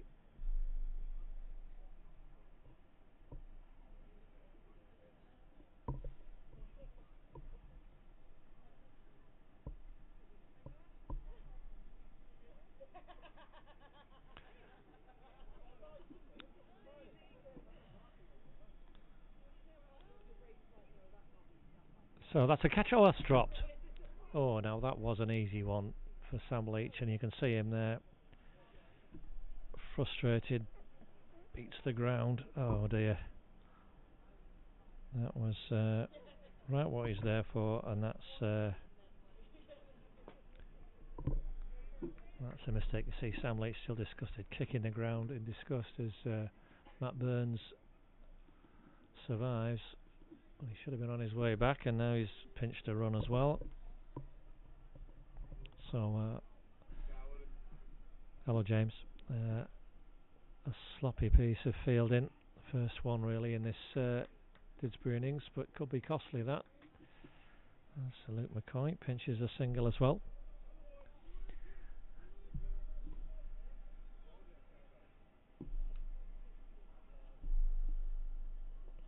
Away from Roche as well as James Bidwell.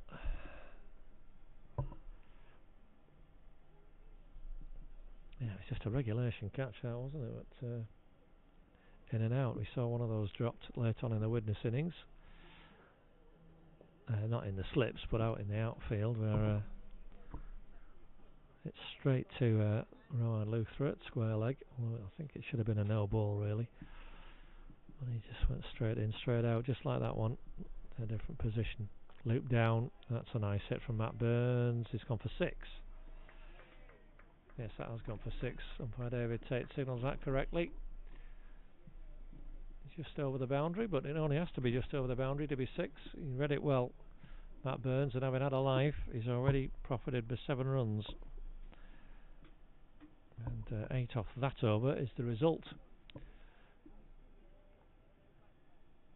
So Didsbury have just got to regroup here.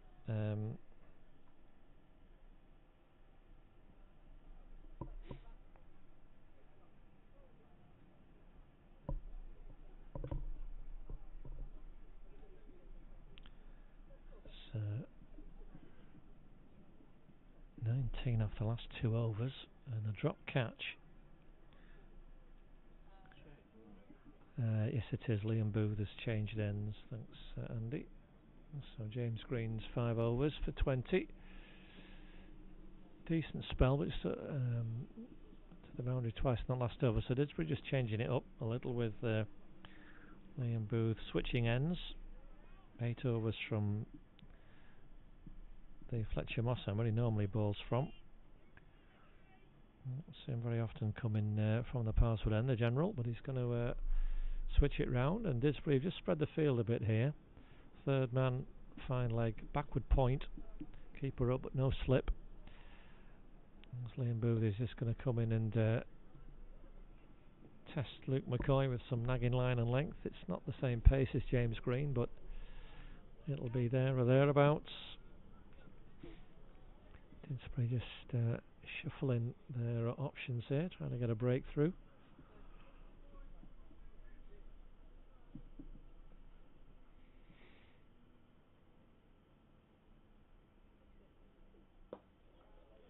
Shot from Luke McCoy. He's not going to get a boundary for it as Ollie Chamberlain is round. Picks it up well. One-handed as well. 2 runs for Luke McCoy.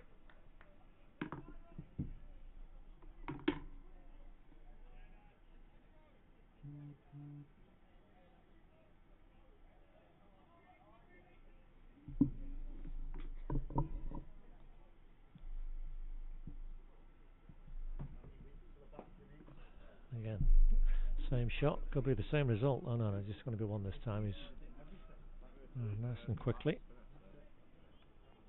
Luke McCoy single for him. He's on the 32 now. These two have added 48.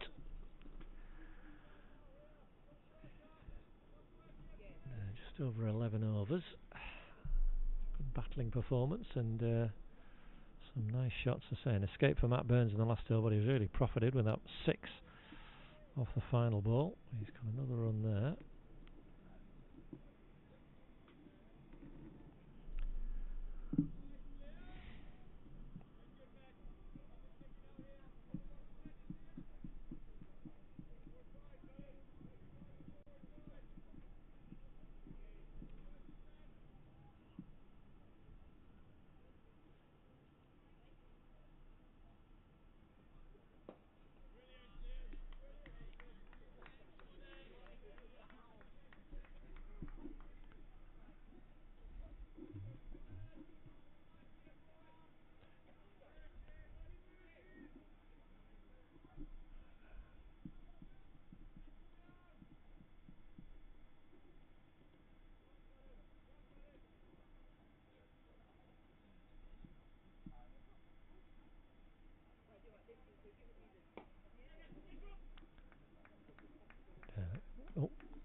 smart running. There's a lot of that in the Didsbury innings. And that was a good effort to his back pair to bring up their 50 partnership.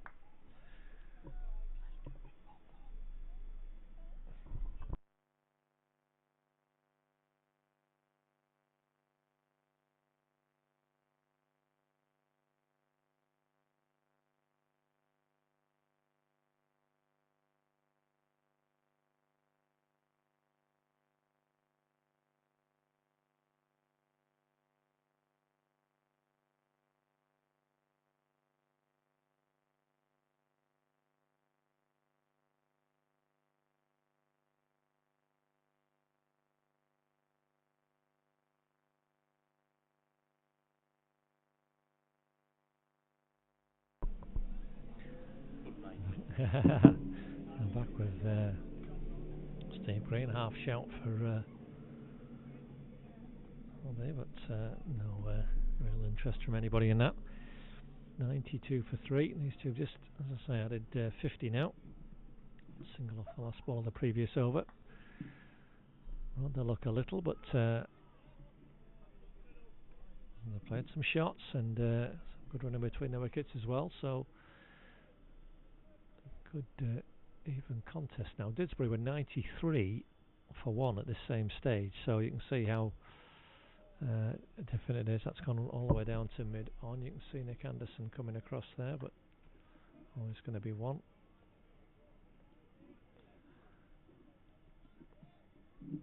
Going to 34. Yeah, so the two sides neck and neck score-wise, just about at this stage. As we said, the acceleration that Didsbury put on was what Widnes will have to really go some to get anywhere close to.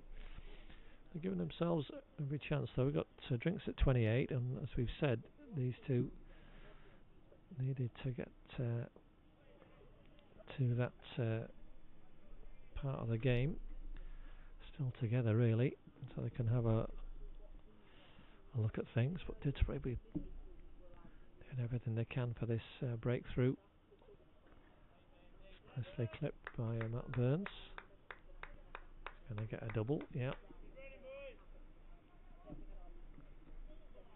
And that is the end of a decent over from Steve Green, but no breakthrough.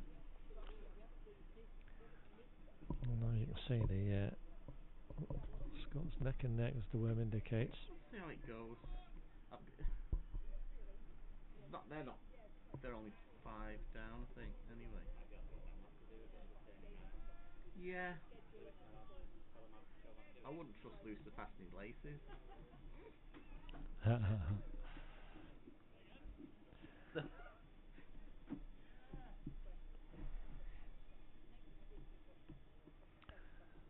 So Liam Booth,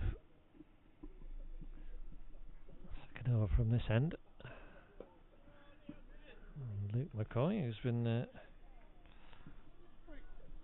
hogging the strike a bit the last few overs.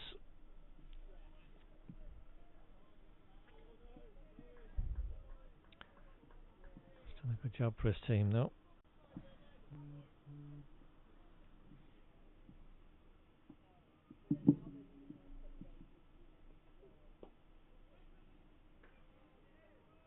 No run there, Tim Hughes in smartly.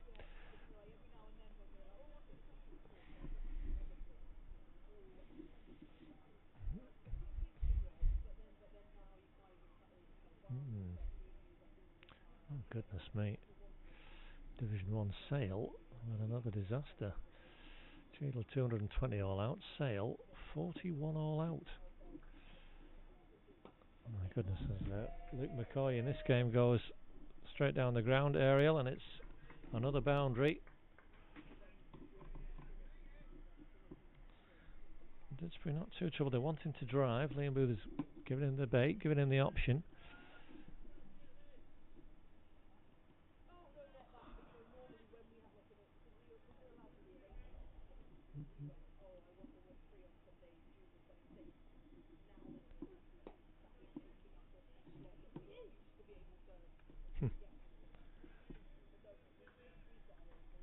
There, just slightly dragged back a little, and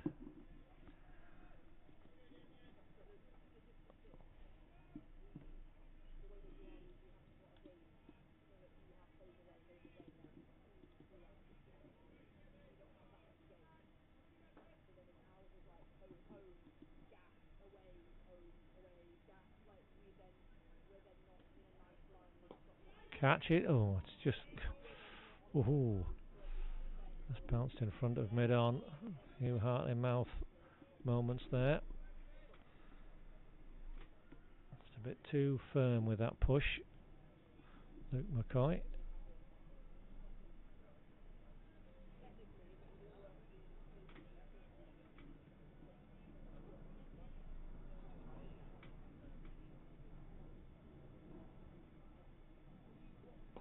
And that, again, that time, he's really getting into the ball, and that's, again, it's dropped short of mid-on, but only just. Curious approach. He survived though, Luke McCoy.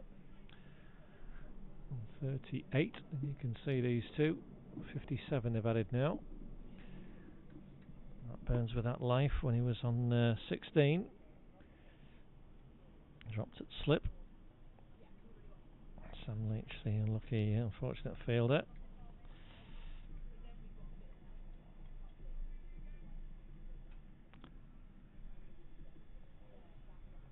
But be interesting to see how Dids go, because Steve Green is the only recognised spin option today. Oh, Will Street, he's away.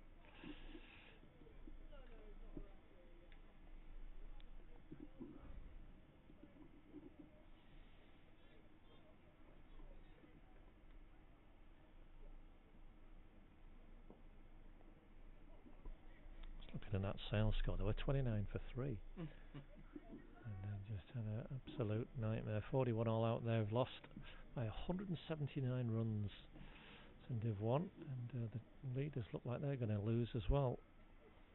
Shall change things up in that division. Although Urmston are doing their best to make a game of it.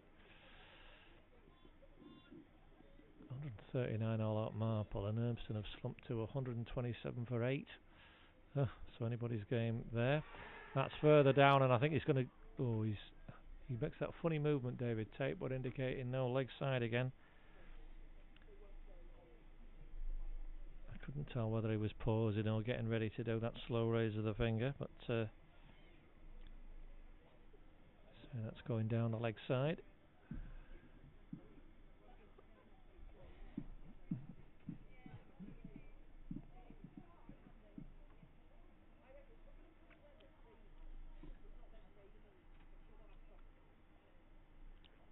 A few changes in the field here.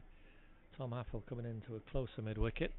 James Green to only square mid-wicket further back on the 30-yard circle.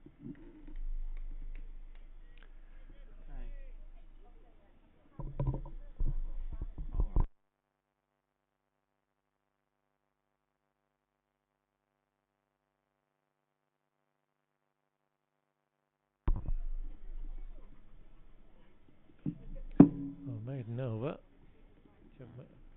Yeah. Oh, good. There.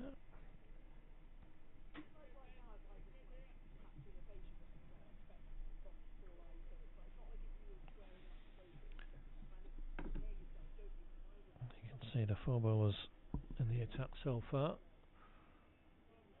Wickets for Liam Booth is looking for our third. Seems a long time ago it was, in the 12th over, and he got rid of Akib Uppal. They're putting together a frustrating partnership from a Didsbury perspective, but a vital one for Widnes. Another single for Luke McCoy. Brings that partnership now to 58.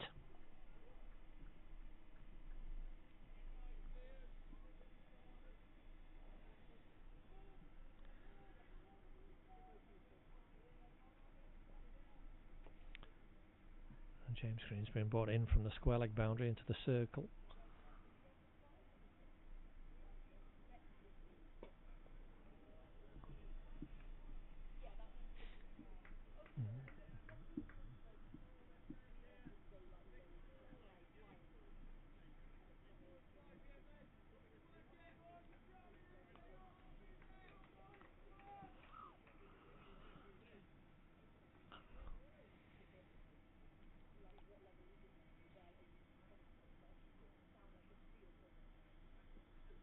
Oh, bowled him!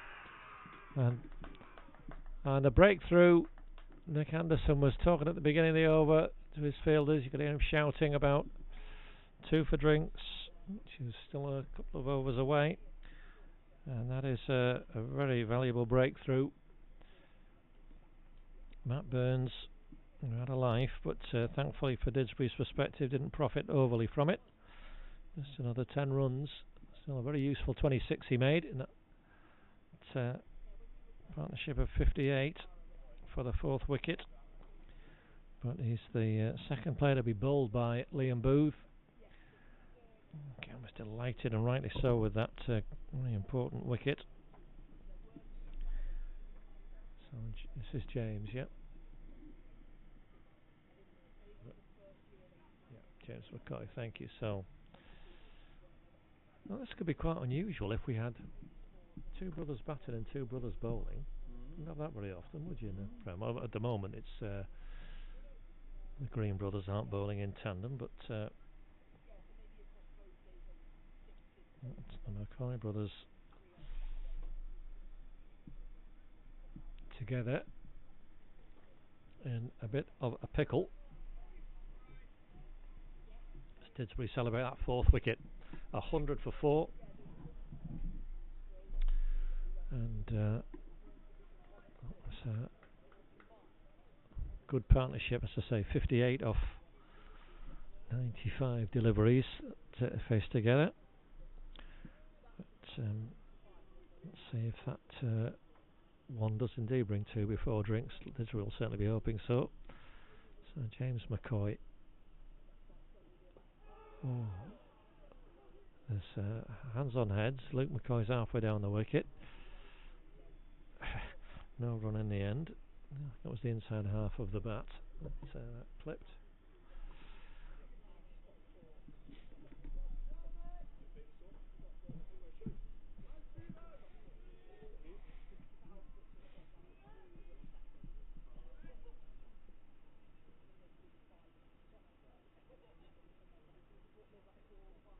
Oh, and that's just a whiz past the outside edge.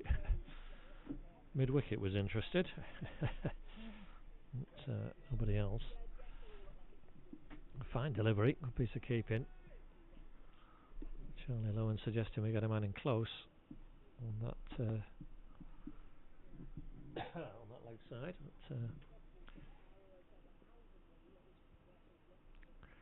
we'll see the last ball of this 27th over. Liam Booth in. That's clipped away nicely by James McCoy, effortlessly really, out to the boundary on the leg side. It's a single, so he's away. And pinch the ball in as well.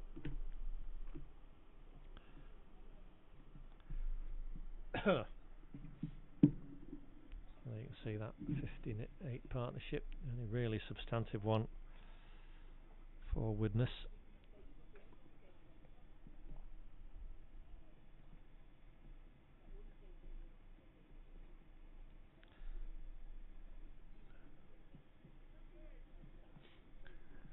Steve Green will bowl the final over before drinks interval. You okay for a drink, Andy? You want a white one either? Yeah. Okay, no problem.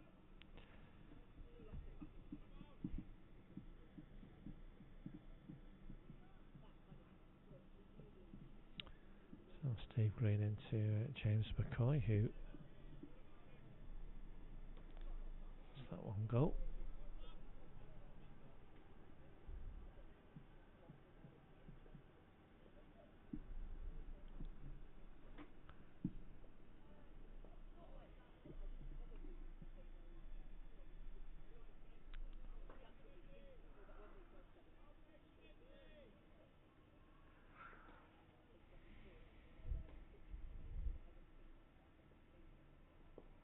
Oh, a bit of two-man's land there. James McCoy. See him change his mind. The ball was coming down to him, what he was going to do. Jabbed it out in the end. Oh, it's guided away a bit better this time, more effectively. It's for 1.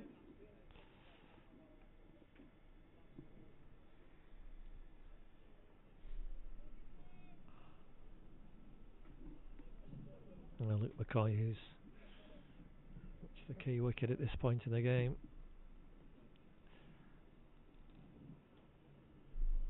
That's a wide ball, called by umpire David Tate.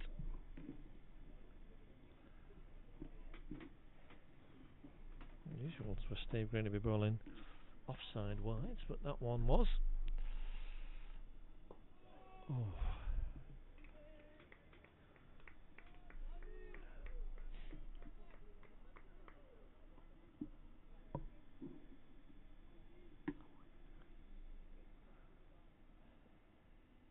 Oh, and that looks you. Oh, he makes those strange movements, the umpire. He says not out, and that is over, and that should be drinks.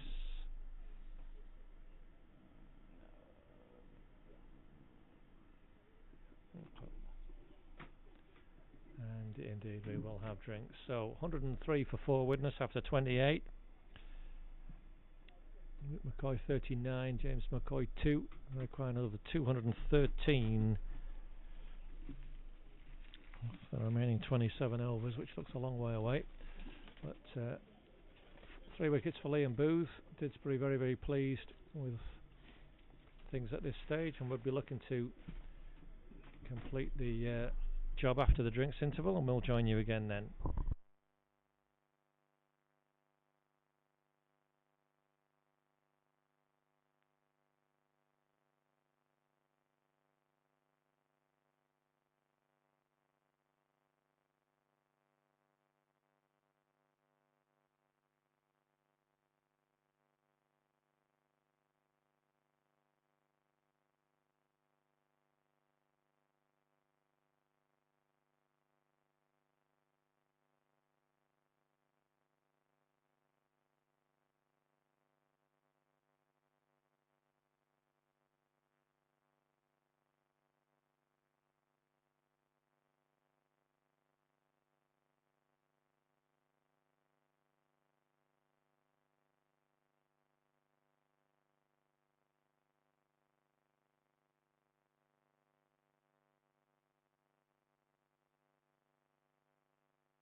So the last stanza of our game. I'll just zoom back in on the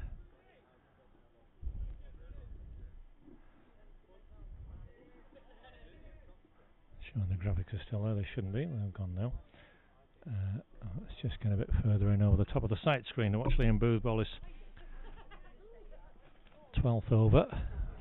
James McCoy. 2 on the pad now.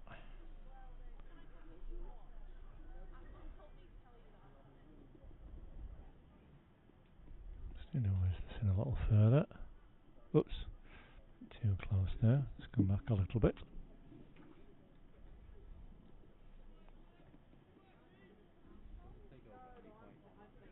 You can then, and I'll go in a minute then. Okay, yeah. Any. It's a nice shot from James McCoy. Easy 2 there in the end. So. Oh no, yeah. Yeah. Yeah.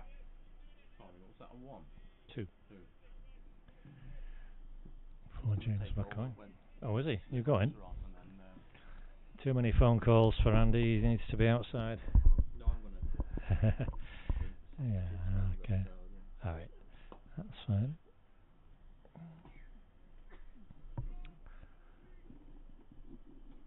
So, tidy start after drinks. William Booth, just a couple for James McCoy.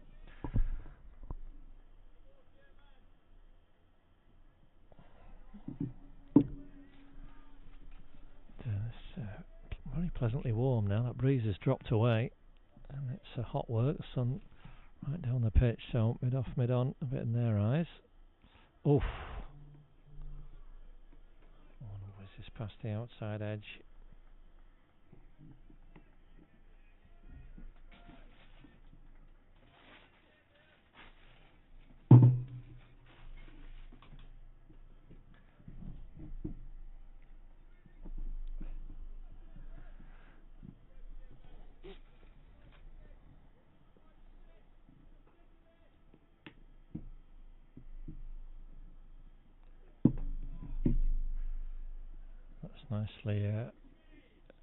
Nicely played. Run straight away.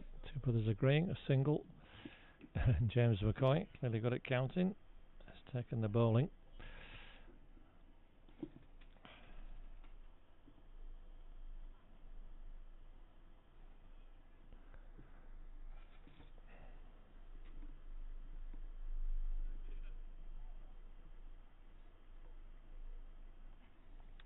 Steve Green will resume his 7th over from the Fletcher Moss end.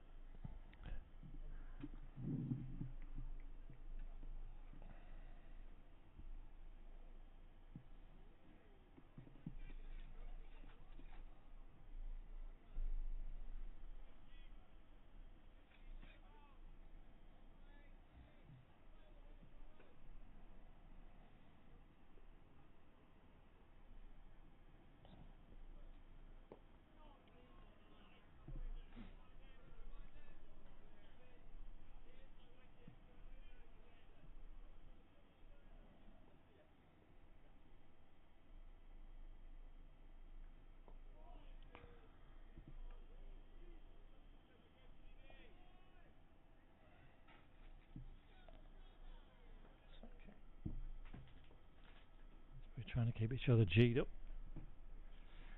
in the field. It's one of those stages of the game in draw cricket where things can drift. That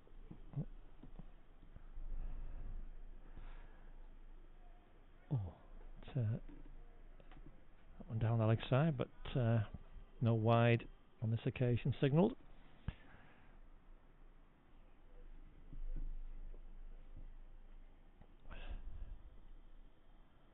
Oh, and that one held back beautifully. James McCoy too early on that. Nearly nicked it. You can see Charlie Lowen just talking to Slam Leach. Slip about the possibilities of what could happen with all of that.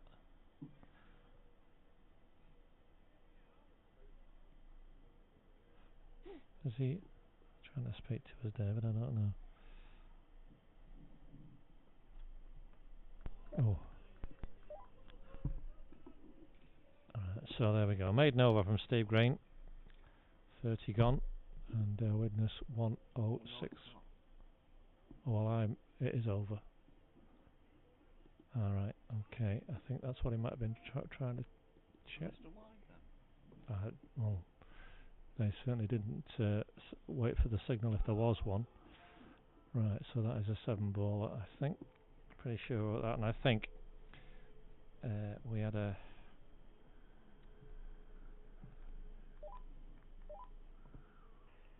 Oh, you're going to tell me it was a 7-ball over there? As well as that, I'm also going to tell you that the volume on the walkie-talkie was down for some reason. That must be my fault. Sorry about that. David, can you tell Phil 252 is the 80% score? He's right.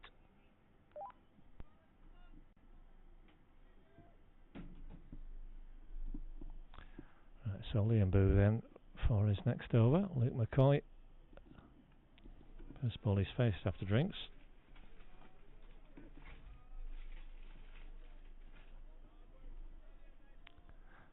Oh, 6. Yeah, thought so, but there we are.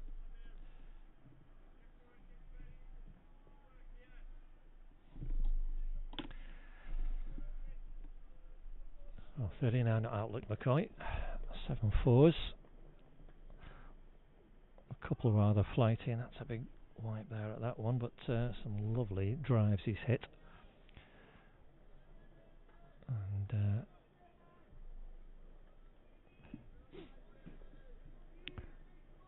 well, Matt Burns battled hard.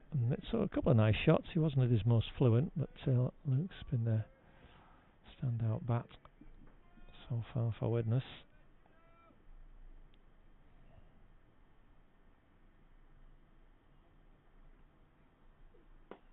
And that's another one of those drives. It's upish, but it's well past Rob Semi at extra cover. And I think that's certainly the third, possibly the fourth he's hit through that area. It's his 8th in total at McCoy to 43. And Widnes on to 110. Oh gosh.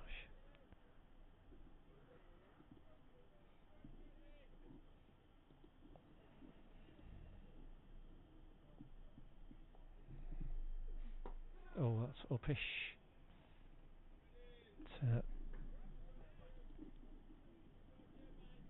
He's pushing rather firmly at the ball, Luke McCoy, and that'll give Didsbury some hope, because one of those is going to stay aerial a little bit too long.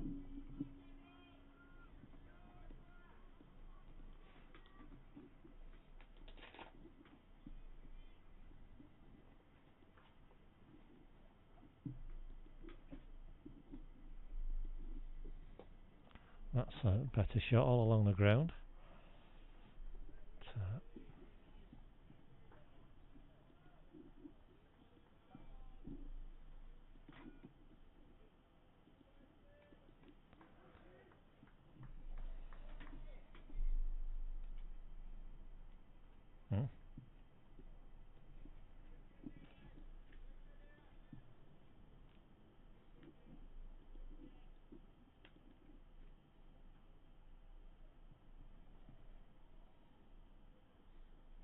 Oh. A big shout from the Didsbury players by Phil Thomas, not looking interested, and the reason is because there was an edge on the ball. He's certainly not signalled anything, so a run for Luke McCoy ends the 31st over.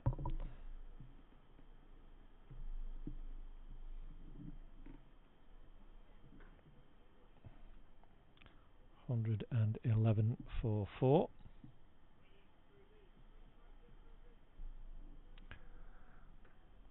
So he's got 4 overs left in his allocation, Liam Booth. And I wonder if Nick Anderson will think about just holding those back. I'm not sure. We'll see. Steve Green has got another 10 to bowl, which could be vital for Didsbury.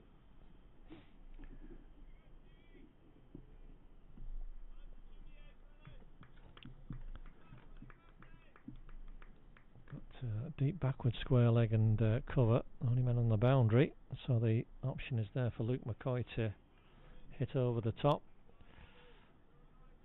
Didsbury will be hoping to tempt him into an indiscretion along those sorts of lines. Steve Green will vary the pace. He's taking the run out to the copper boundary, single there. 1-1-2.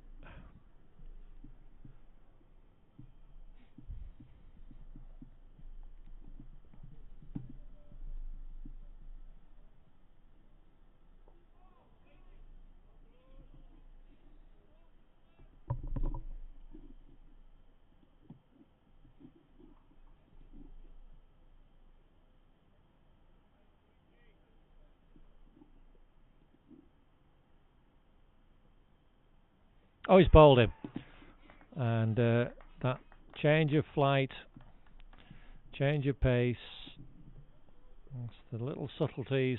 James McCoy attempted for the big shot, it wasn't there. And he becomes the third Widnes batsman clean bowled. 2 by Liam Booth and now 1 by Steve Green.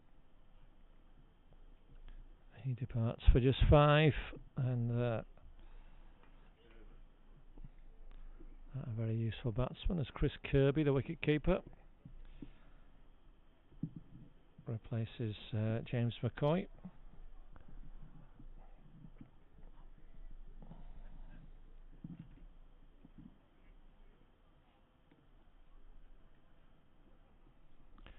And we said the over Steve Green has left will be very, very important.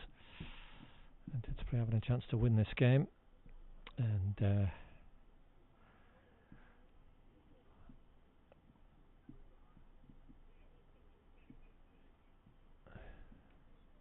increasingly so now he's got a left-handed bowler as well, Chris Kirby.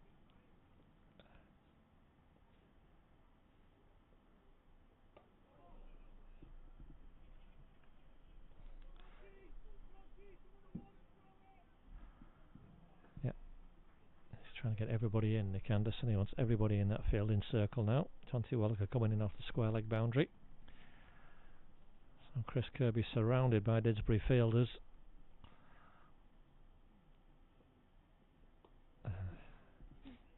But Gibbs that one out. Excellent stuff. You can see there a wicket for Steve Green.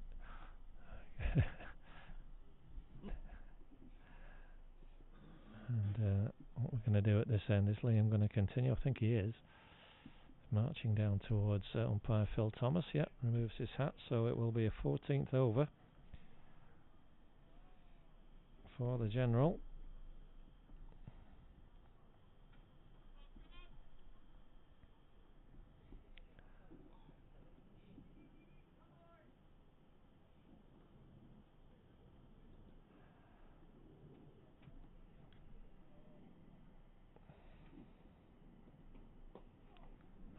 Into the key wicket now, increasingly key wicket of Luke McCoy.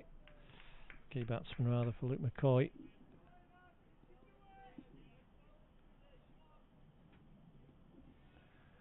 Oh, 8 overs in his first spell, Liam Booth, and this into his 6th now. 1 for 19 in this spell. Breakthrough in the before drinks. Getting rid of Matt Burns. Luke McCoy has comfortably clipped that away for 1. No, only have a 2 there, boys.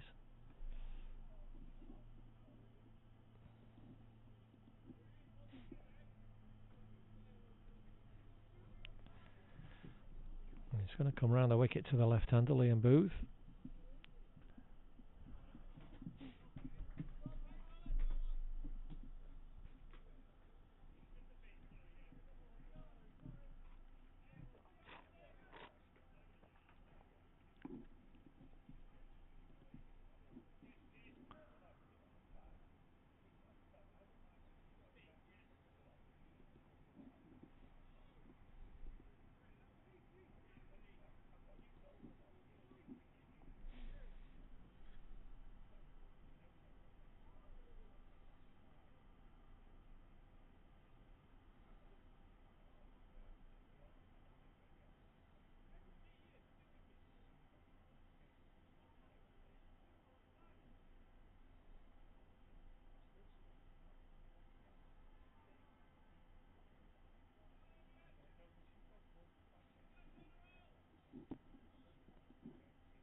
ball to the left-hander is just a little too wide, but to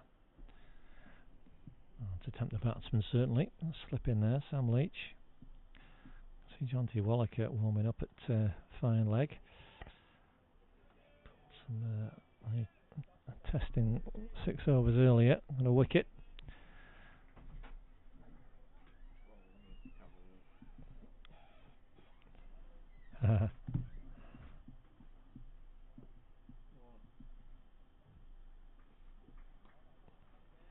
Got that out nice. Chris Kirby's off the mark. Pushed that out nicely to the offside. And a single.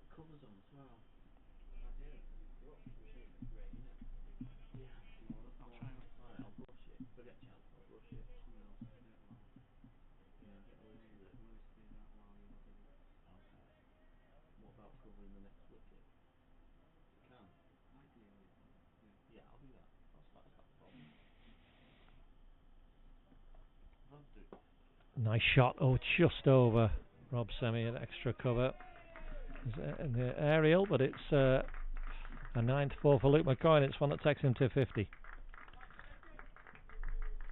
Good round of applause from his teammates. 5th 50 in this match, and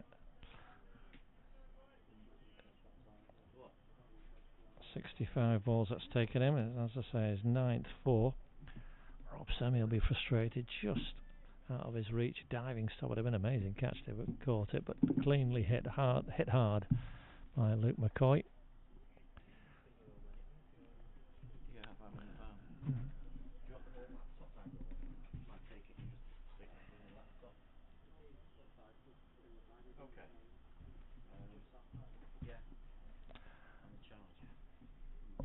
So you can see only one real substantive partnership.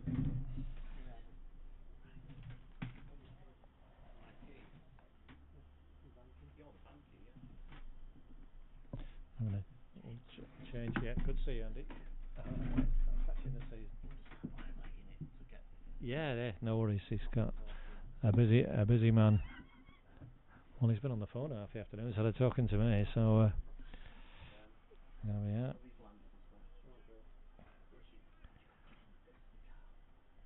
Steve Green to continue. Chris Kirby facing him.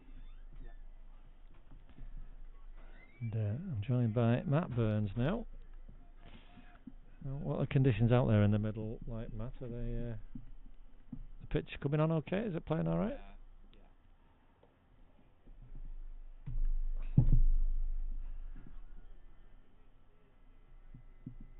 Was it nice while it lasted, what you were doing, or you were a bit...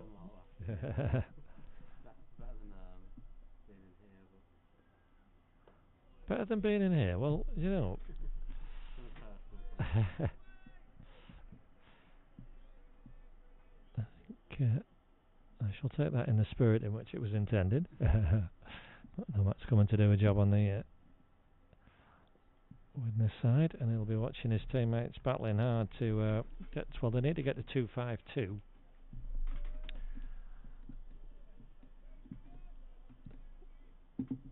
To prevent Didsbury getting 10 points for the game if it ends up as a draw, but Didsbury will be thinking about these 5 wickets, and they've got another 20 overs still to take the 5 that they need. Quicker ball, it's pushed down, but Mr. Tidy made an over.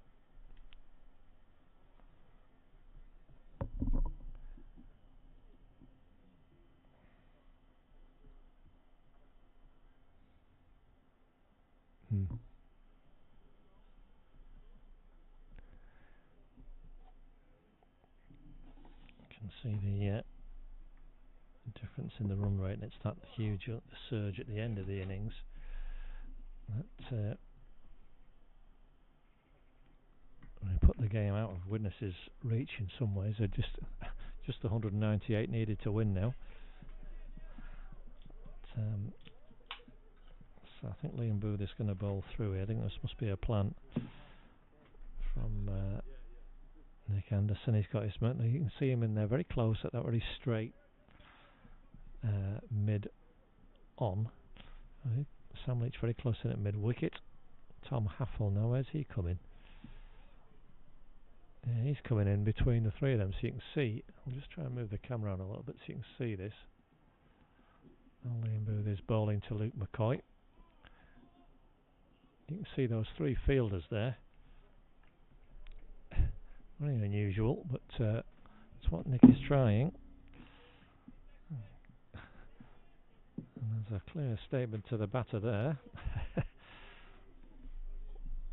He has pushed one or two rather firmly in that direction, Luke McCoy, but that was a little while ago. He's been hitting through the offside quite fluently. Let's see if Liam Booth can tempt him with an inducker. That's down the leg side. I think that'll be wided. It is. It's not been 100% clear what's going to be wided and what isn't, but that one. Yeah, I have done that. Otherwise he wouldn't have turned. Otherwise he wouldn't have turned back round. Wide number 7. 119 for 5.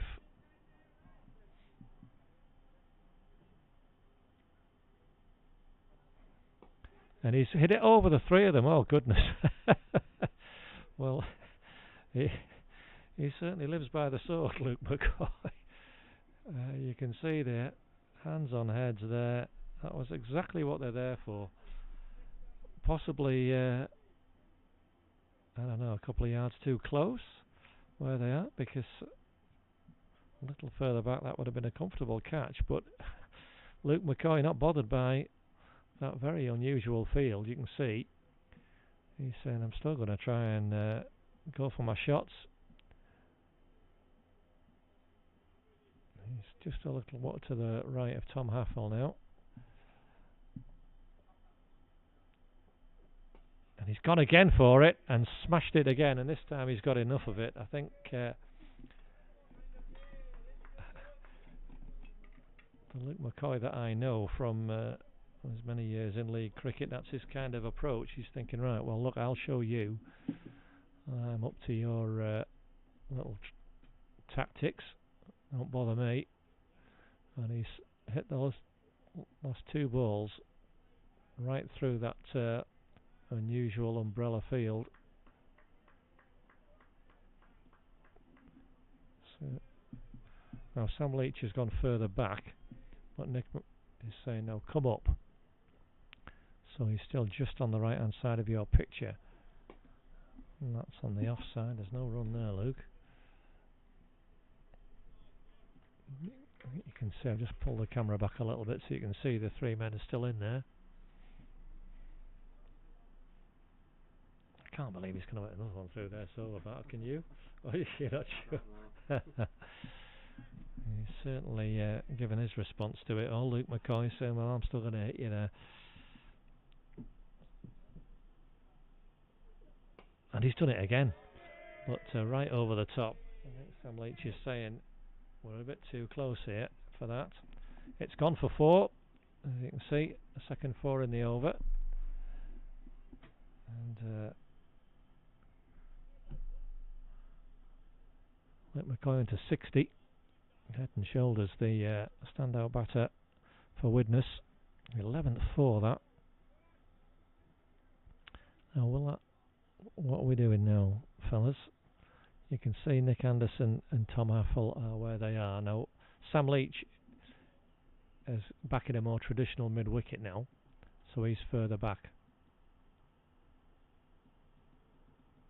As Liam Booth comes in to bowl to Luke McCoy, it's a full toss, and that's going to be 4 more. That's come out completely wrong. Luke McCoy's just guided it for a 12th 4, and 15 off the over in total with the wide.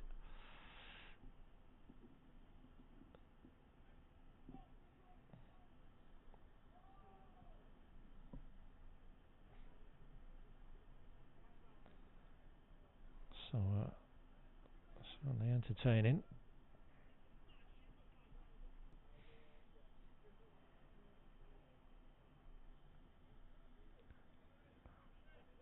And I wonder if that experiment will continue. Well, we'll see in an over's time. We're going to have Steve Green who will, I'd imagine, just calm things down. On into the left-handed Chris Kirby. Oh, I spoke too soon there, Matt. He's down the pitch, is Chris, but just defending.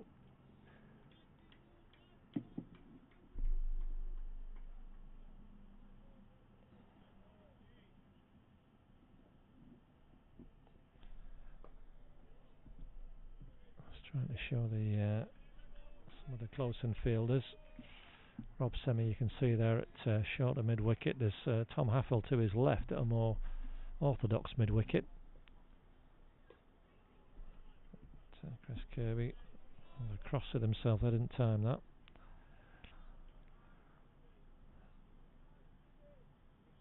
They've got a short fine leg and backward square leg as well.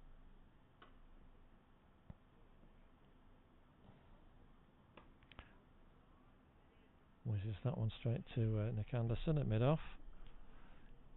Just in the shadows now, Nick. A lovely warm afternoon though still.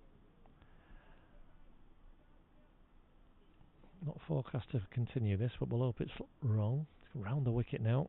Oh, well judged by Chris Kirby.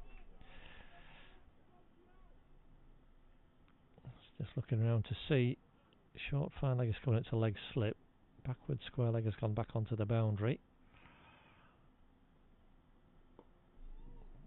But he's just content to play out another maiden over. 2 in a row for Steve Green. 15 off his 10 overs. So immaculately bowled, and it's just over under 2 minutes for that. Well, we've got a change of bowling. It's going to be, as we thought, well, wondered if the experiment would continue. Well, it won't. Ollie Chamberlain is going to have a first league bowl for the Ones.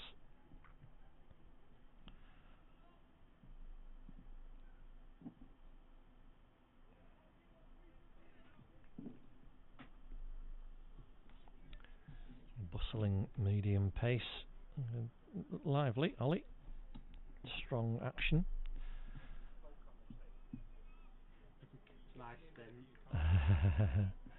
Just looking around at the field here. What have we got? Sam Leach in fairly close still at mid-wicket. Square legs on the boundary. Covers on the boundary. Third man. Fine leg. So Ollie Chamberlain for his first ball at Luke McCoy, and there's it pinches a single. You do that very often, Luke. But, he's opted for that there. 65 for him now.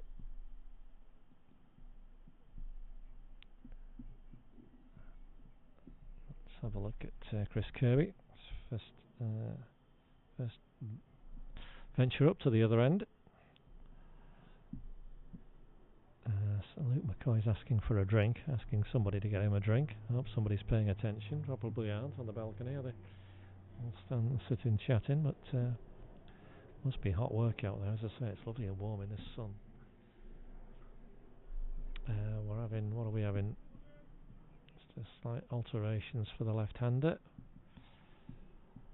Slip and gully in there, you can see.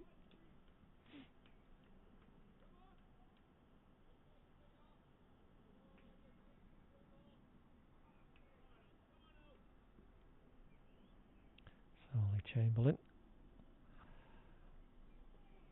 That's too short, Ollie. Just pitch that up a little bit, but it's a good line.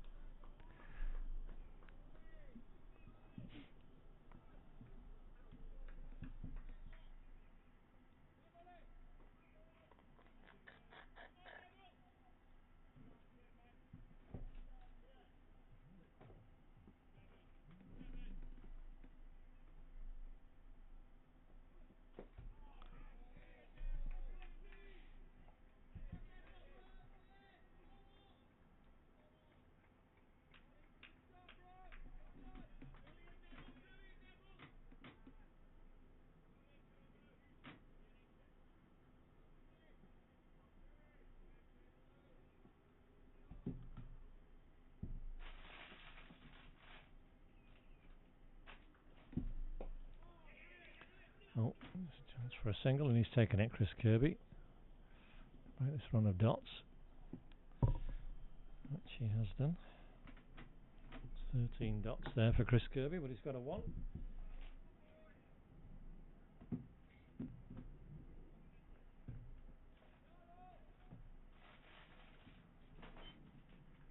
Brings the main man, Luke McCoy. On to strike.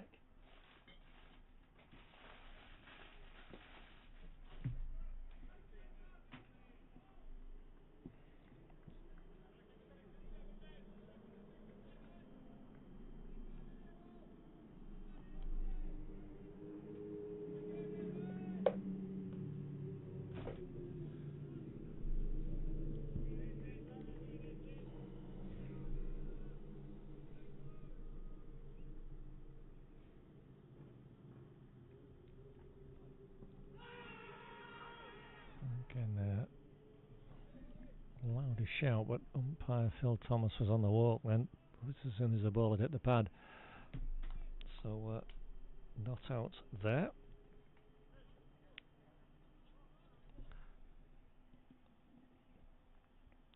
McCoy just getting a drink quickly, so it must be very hot work out there. How long has he been batting? 107 minutes.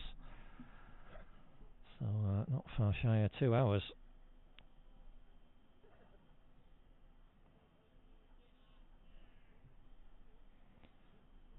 So he's just having a drink while Didsbury readjust. Ollie Chamberlain, the bowler. Good first over for him. He's in at extra cover.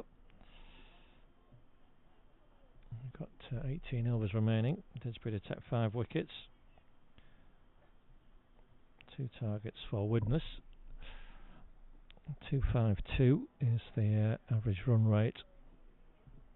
Cut off for Didsbury getting either 8 or 10 points.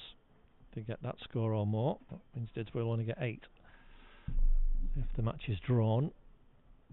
And obviously the 316 victory target, that's still 181 runs away, and that looks, even with Luke McCoy batting well, at 10 and over, way too far away.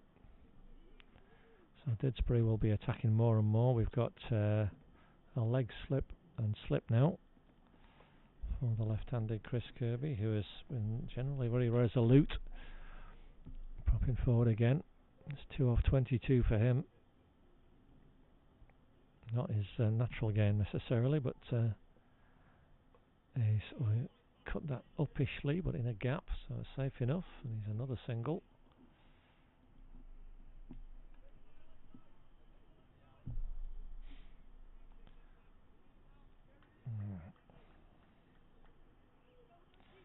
He's only had 2 balls from Steve Green since drinks, Luke McCoy. It'll be interesting to see if he is still tempted to go for shots or not. Got those 2 extra covers for him. Small's turning away from him there. He's cut it straight to one of those extra covers, Tom Haffel, all along the ground.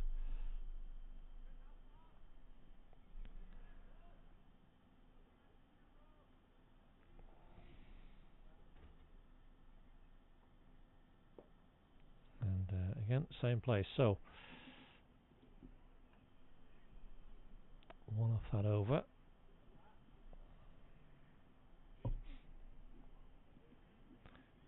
See those 5 bowlers used. Steve Green through 11 overs now. 1 for 16 for him.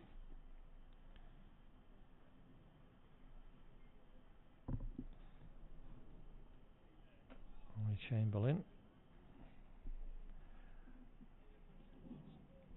We're trying to conjure something. Where's the batsman gone? Didn't see. He had to go right off the field to do it. I don't know what that was about. Chris Kirby's disappeared. He's coming back on the field now. But,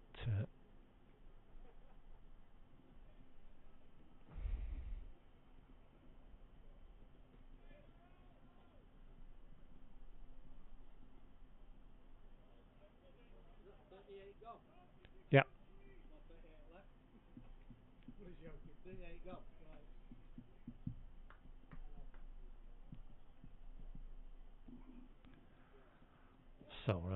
everybody. Chris Kirby's back with us. You borrowed your bat, Matt, without your permission.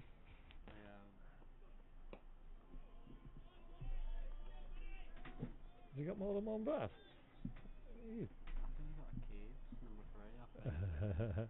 I don't like lending mine.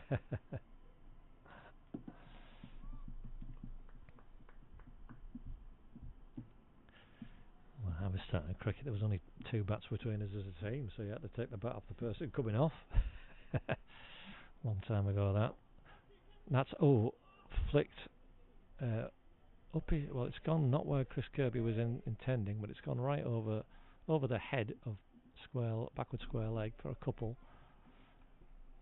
The top end of the bat, and Tim Hughes almost seemed to collide with the umpire there, David Tate, who's on the left hand side of your screen on this side of the figures of the sun now, so we can see the crease markings.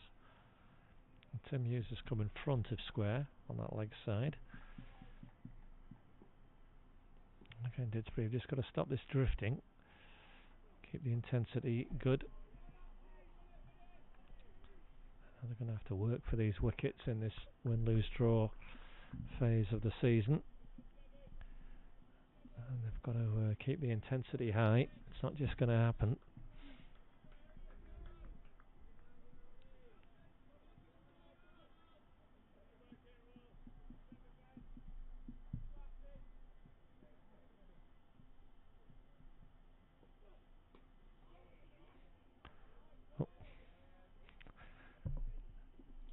Yeah. It sounded a bit like Dastardly then, off Dastardly and Mutley, Chris Kirby.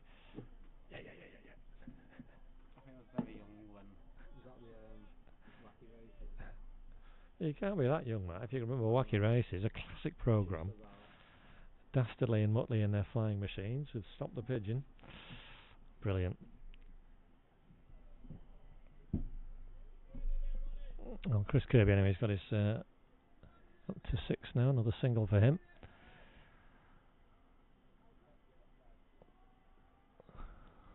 Which we're going to have another crack at Luke McCoy. Short, that's flown off the edge, but perfectly safe down to third man. You can see the general down there, keeping it to 1.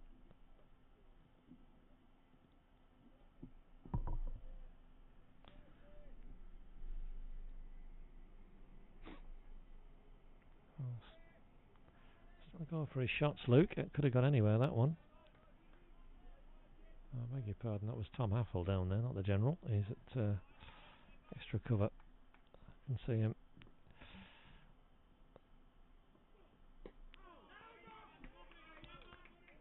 And some good noise from the Didsbury fielders. Good over from Ollie Chamberlain again, testing.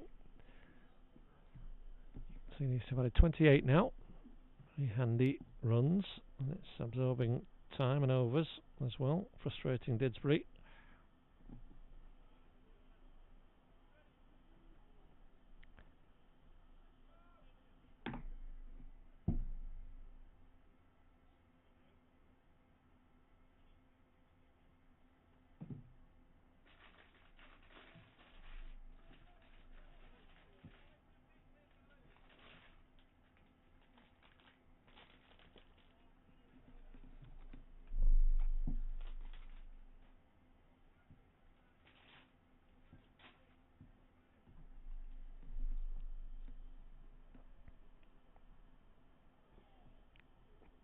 Oh, through the legs there, Luke McCoy, the old Chinese cut.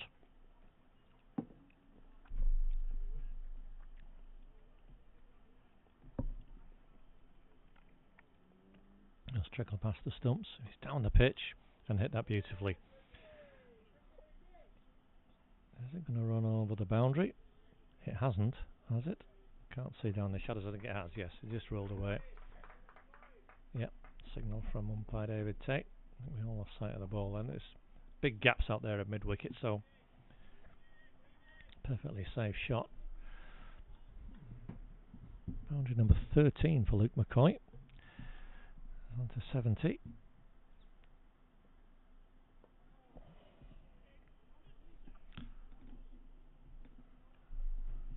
batting day today. We've seen 77 from Rob Semi, just 50. 73 from Tom Apple. 58 from Steve Green. 50 off 34 from the Didsbury keeper Charlie Lowen. And now there's 70 off 83 balls, Luke McCoy.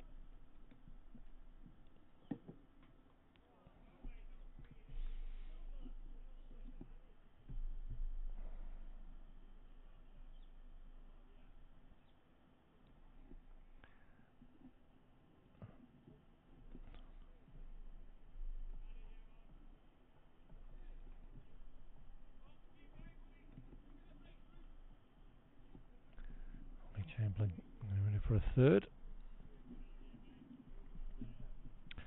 So looking at the Premier Division scores today, Nantwich beat Bowden by 67. Bowden won 21 all out. Disappointed with that. I had won a thriller at Neston by 1 wicket, getting 118 for 9. Needing 117. Just got there. Timperley won astonishingly, 118. They had to defend at Stockport Road, but bowled Crappen all out for 68. Oxton 131 for 5, chasing 206 to beat Toft at Oxton. Toft without a win this season, and will be that's their highest score of the campaign off the top of my head. So we desperately get something there as Nick Anderson comes into a very like a third slip really, or a first slip, third slip and gully for Ollie Chamberlain.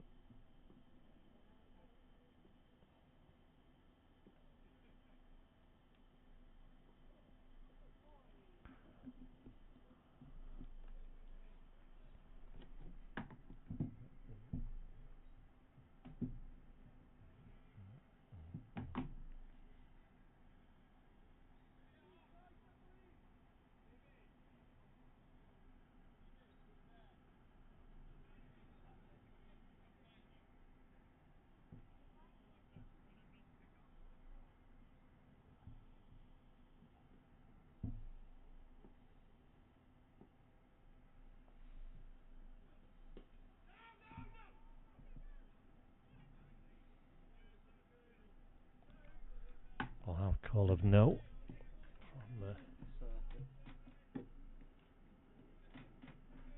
Chris Kirby. Assertive, says Matt Burns. Well, absolutely.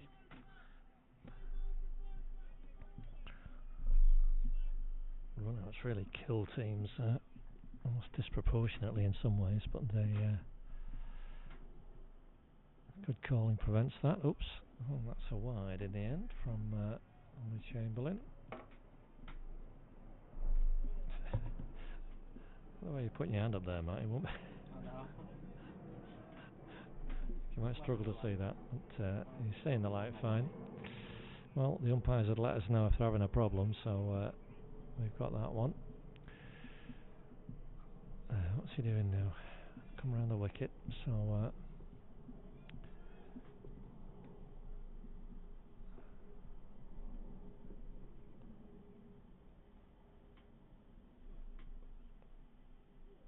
oh no, and it's gone between the two fielders, a big gap there, and Chris Kirby profits on that. He wants a couple. Oh, that's a poor throw. And that's just a little bit of slack cricket. A big gap between that first slip and third slip. They both sort of tumble towards the ball, both missed it. We've gone each other's way. 2 runs is the result. 35 this partnership now. More importantly, they've absorbed nearly 10 overs.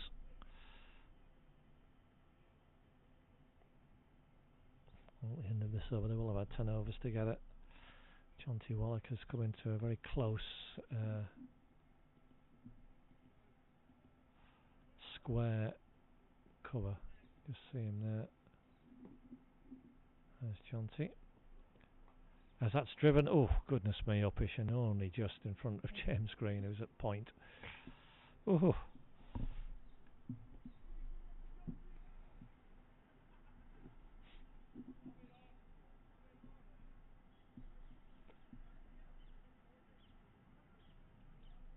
So plenty of fielders there. Didsbury desperate for these wickets, but Widnes resolute.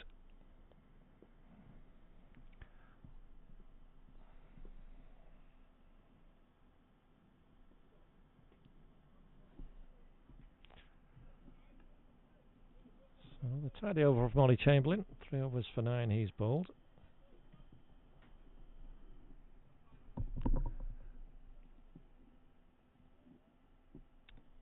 So 14 overs left. I think the victory target of 169 from those 14 is long since been out of the question. But,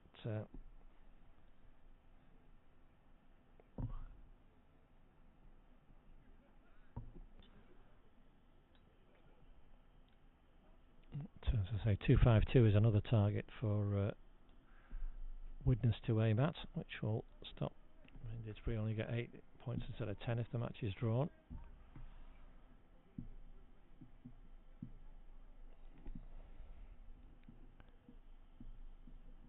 Attacking fields continue for Steve Green.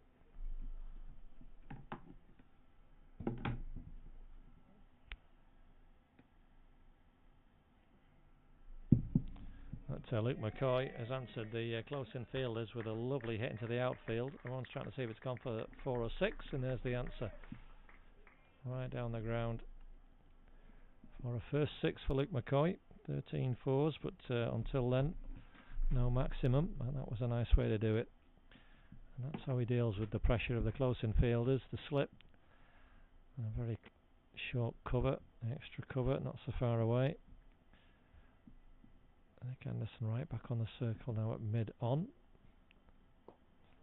Too short, just dropped a bit short. McCoy powers it away for a single. 77 now, so the joint top score of the match. Individual score of the match.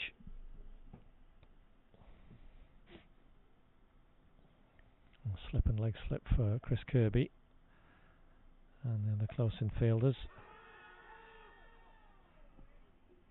That's a shout for LB. Looked rather optimistic from here, and indeed it Didsbury didn't really go up then. Long way forward, the batter. 154 for 5, and it's the 5 wickets that Didsbury need that they're focusing on. The scores in some way a bit of an irrelevance. They need another 100 these last 13 overs, Widnes, for that average run rate target.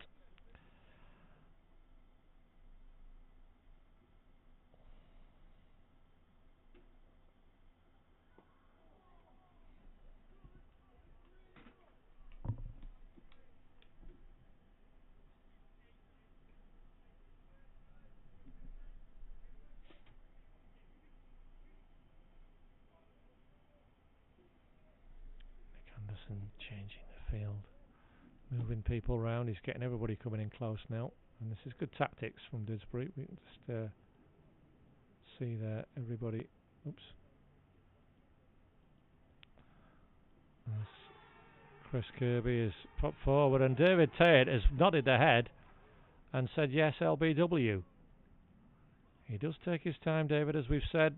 He gave it a lot of thought, and Chris Kirby's vigil has come to an end at the end of the 42nd over.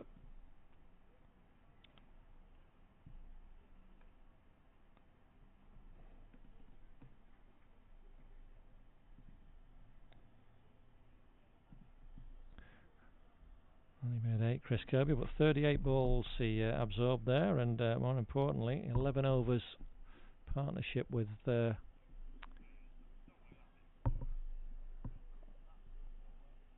Luke McCoy.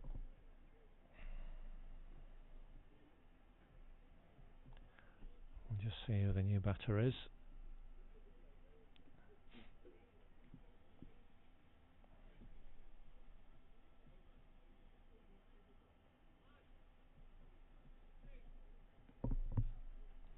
Luke McCoy asking for another drink, and it is a good opportunity for him to do that. Now this looks like Owen, is that right? Owen Price.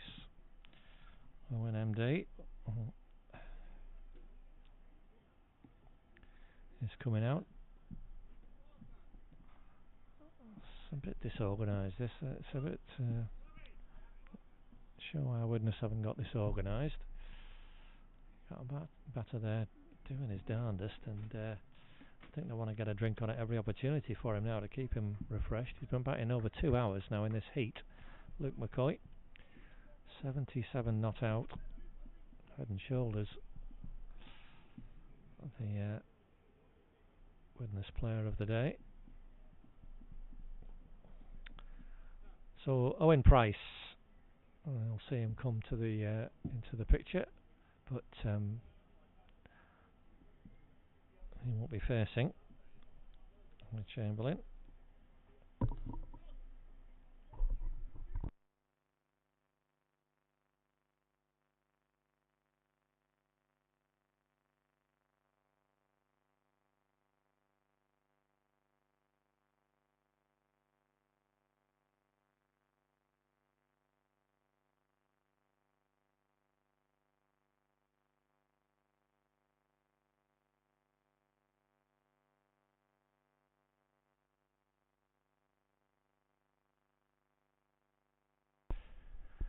So we just have a slight delay here, I'm not sure why.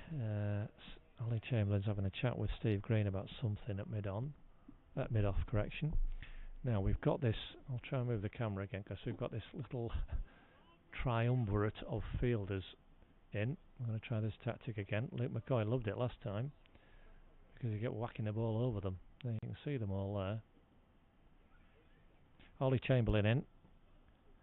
That's down the leg side. Now is that wide? It is. Yeah. So there's been a little bit of uncertainty about what's going to be wide and not today, but that's wide called. So there we have those 3 fielders standing there. Tom Haffel. Correction. That's Tim Hughes, isn't it? Nick and Liam Booth. It's down the leg side again, and that's not wided. I'll give up.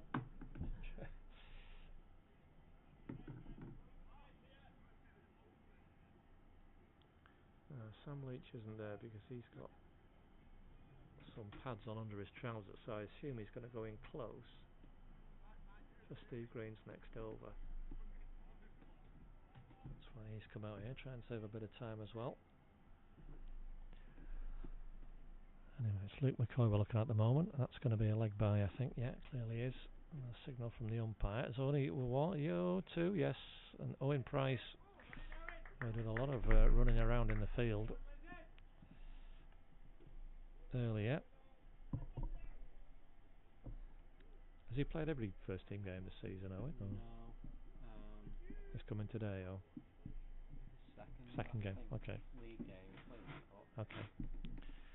He certainly put heart and soul into his fielding. A really unfortunate start for him where he Luke McCoy flicks that away into space on the leg side. This will only be one. James Green, little fumble, but picks up.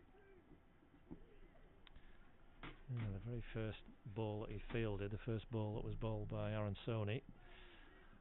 Tom Haffel dabbed into the leg side for one, and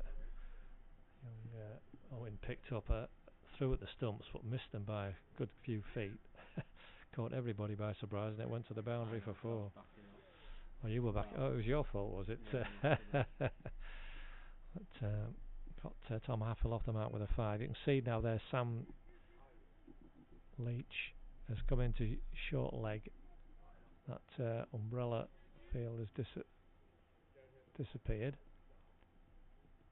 But we've got plenty of slips in there as well now. And he's found a gap. Yes, no, yes, he has. Owen Price. Only one. There we go. Might have been 2 if they'd both have gone. He kind of scuttled through for that one. He couldn't quite believe with all those fielders there he'd found a gap, but he had.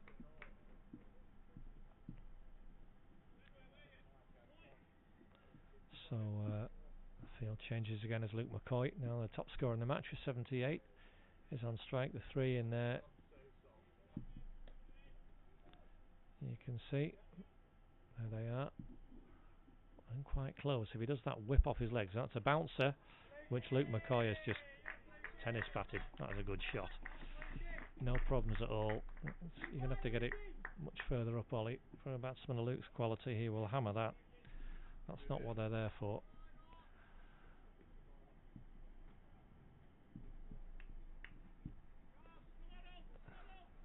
And indeed, you can see 2 of the 3 have now... Well, Tim Hughes is just coming, I think, trotting back in. They do seem awfully close to me there, those 3. Let's see what we get from this delivery.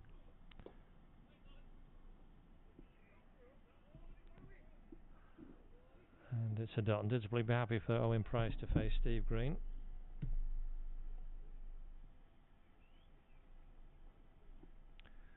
At the end of that 43rd over, an eventful one. 9 from it in total.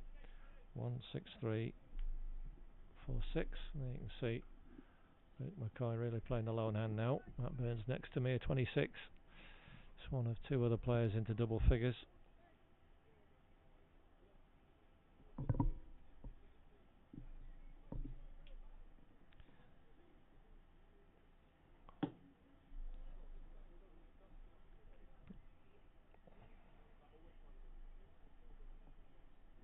So, men all round the bat here for Steve Green, as you can see.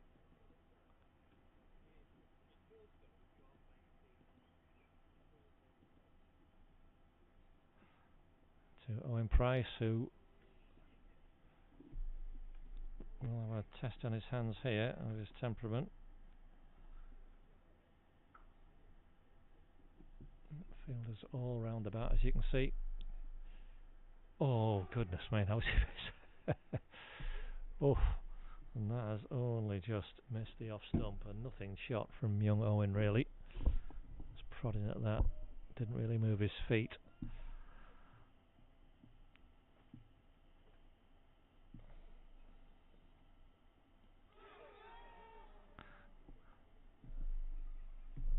On the pads, but no real excitement.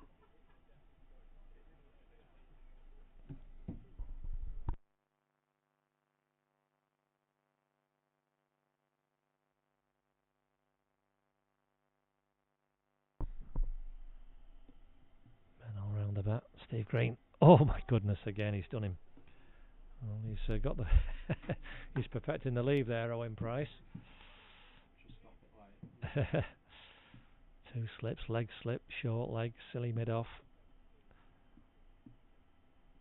A very close cover.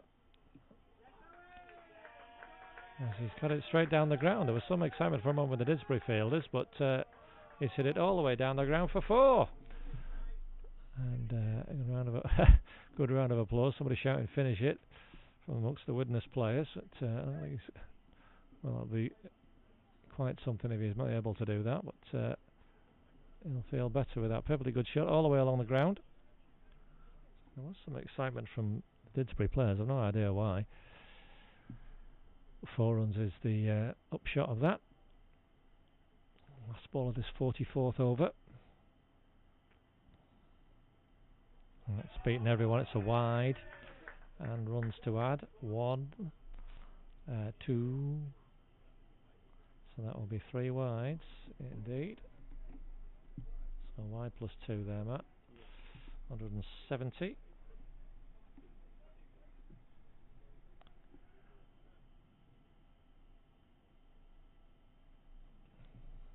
So we'll try that last ball again, and he's defended it stoutly. Owen Price, so it survives that over.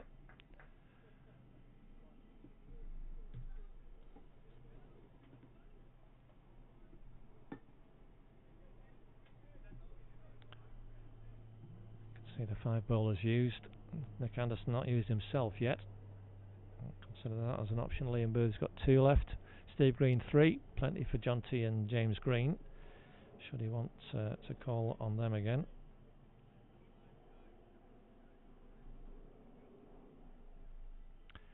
But we'll resume the battle with Luke McCoy, Ollie Chamberlain.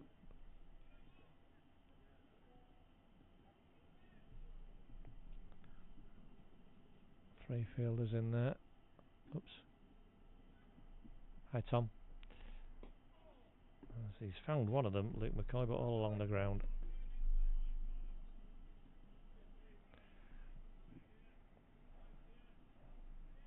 Didsbury trying everything they can to get these breakthroughs.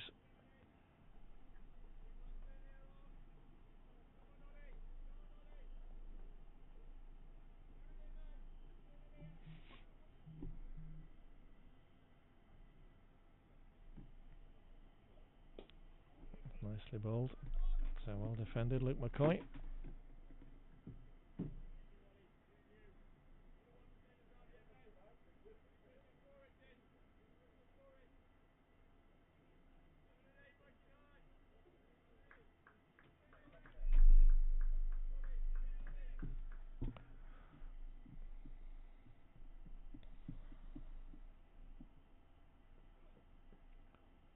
Down the leg side, but batsman deciding not to run in the end.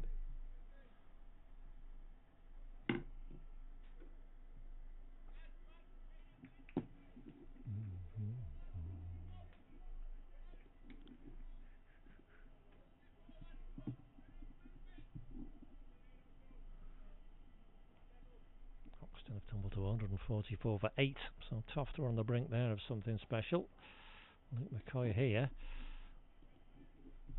pulled it down, but picked out Nick Anderson, the middle of those three fielders, in close on the leg side.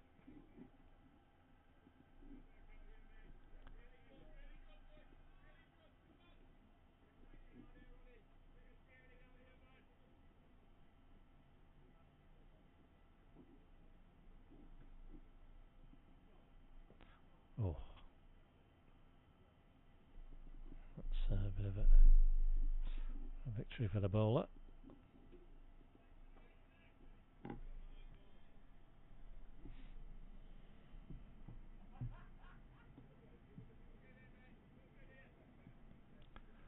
Tight over so far from Molly Chamberlain, 5 dots. He'll want to keep this pressure on.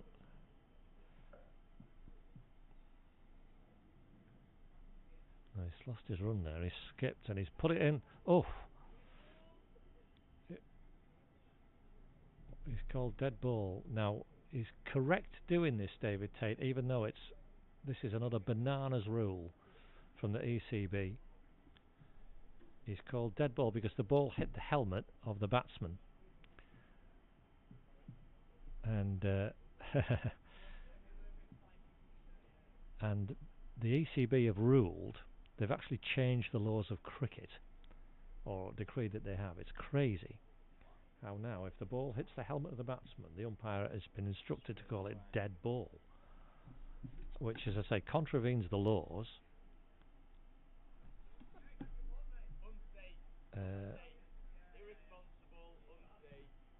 And I think it caught everybody by surprise. Absolutely bonkers myself that they would do that, ECB, but they have. Umpires, I think, are in differences of opinion about whether to apply it or not, because it's not a law anyway. It was a maiden over, and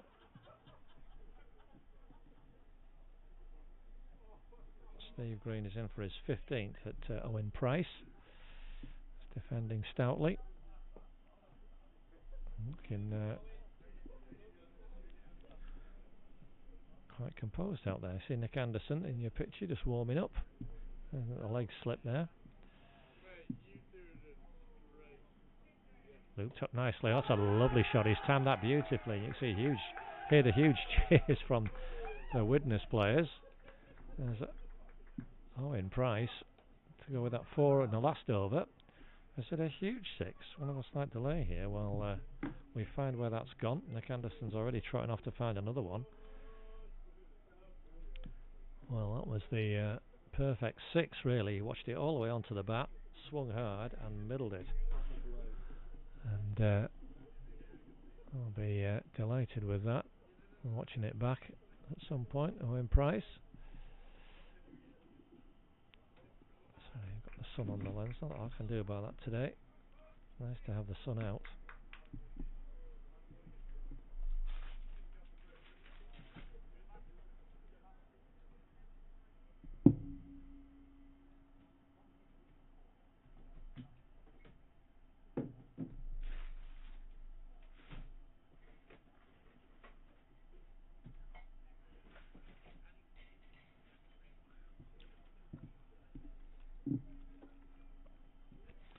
belatedly got another drink on for Luke McCoy.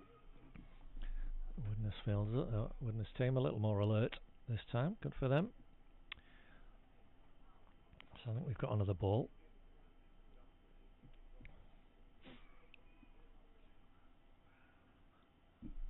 Runs irrelevant in some way, and it's just that average run rate target I've mentioned of 252. Widnes to stop Didsbury getting 10 points and only get 8. Well, it's ball number 4, as you can hear David Tate informing the players. Let's see what Owen Price does. A little bit of a break in play. He's tempted to try that again. He's hit it nicely. He's going to get it, certainly one. Yeah, out into the offside. So another single. But Owen, he goes to 12 now.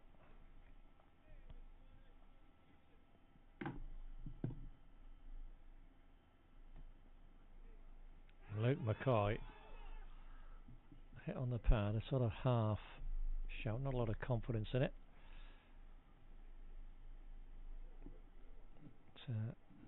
Still going for his shots, Luke. And there's plenty of open spaces to aim at in the outfield. Oh, like that. He was aiming, I think, a lot straighter than that, but he's going to get a couple. The ball's just trickled to a halt in the outfield. 2 runs. So that's 9 overs remaining, and it is going to be Nick Anderson, the Didsbury skipper, to have his first ball of the match. Ollie Chamberlain 5 overs for 16. Good effort from him. Tested the batsman. Only one really poor ball, attempted bouncer that Luke McCoy swatted away easily for 4. Other than that, a good spell. Nice league debut for the ones. So now, what can the Didsbury captain conjure? He's got 9 overs left, so potentially can bowl 5. Steve Green's only got 2 left.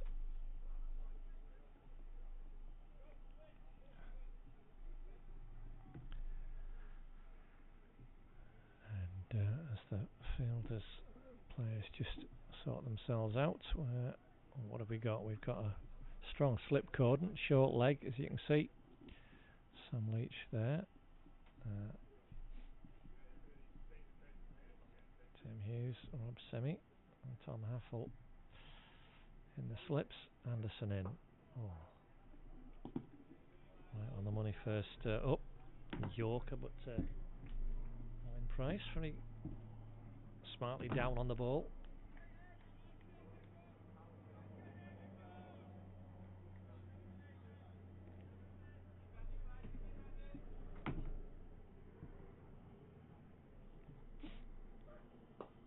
Nicely driven. It's a lovely shot from Owen Price, and another 4.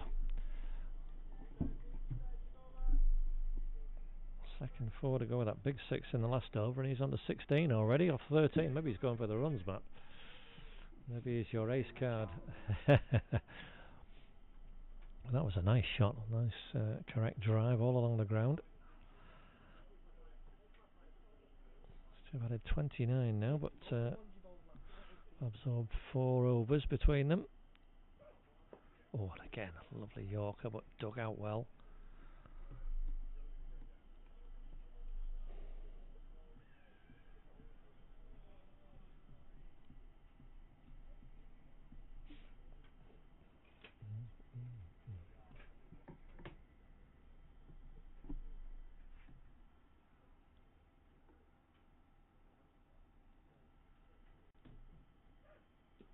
Oh, that's edge into a pad there, but see Nick Anderson frustrated because that looked pretty straight. But,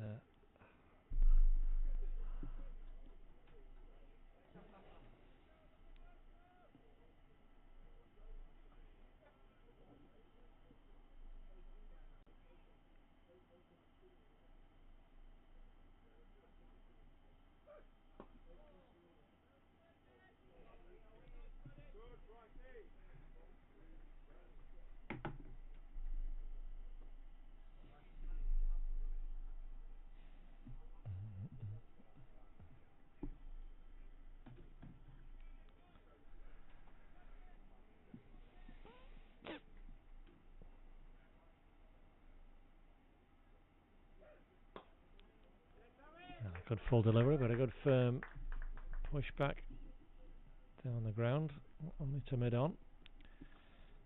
An accurate first over from the Didsbury captain, but no breakthrough. And the over's ticking away. Didsbury have tried everything.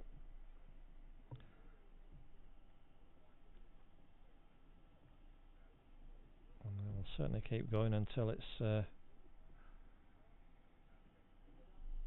very last moment. 183 for 6, 8 overs remaining. Steve Green will... Oh no, he won't, because he's come out of the attack with 2 overs remaining, and John T. Walliker, left arm over, has changed ends.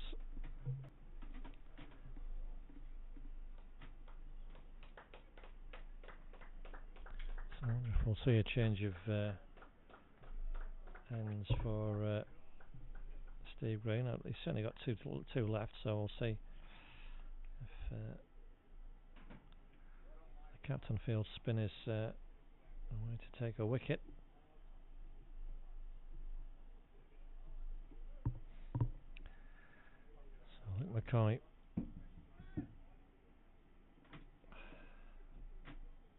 back on strike. This will be his 100th ball that he's faced.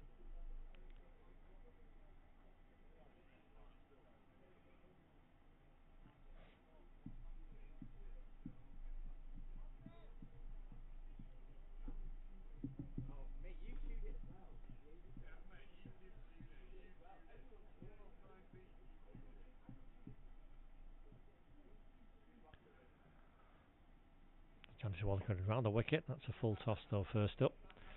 And Luke McCoy has creamed that right down the ground. He's only going to get a couple. It's well chased though.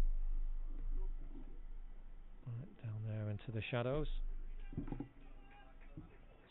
what was I think?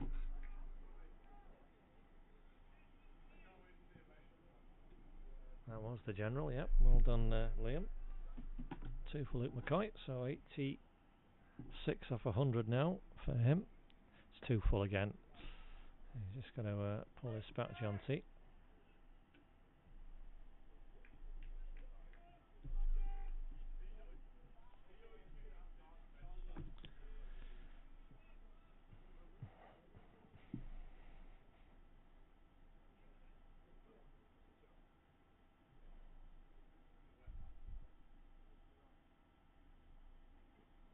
Short. And it's dragged round, not exactly where he's intending it, I don't think, Luke McCoy, but he has found the boundary on that occasion. Not a good start from John T. Walliker from the Fletcher Moss end. A 15th 4 for Luke McCoy, down to 90 now. 189 for 6.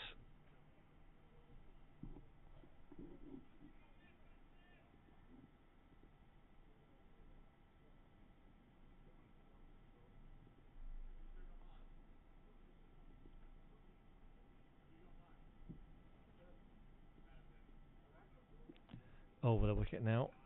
That's beautifully hit from Luke McCoy. That's crashed straight back down the ground. That was a lovely shot.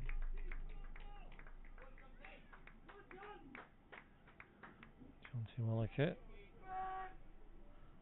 Some thinking to do. He was dangerous from this Parswood end, but struggling at the moment from this Fletcher Moss end. Luke McCoy, 94 now. Slower ball, and he's clipped that into a gap on the leg side nicely for a single.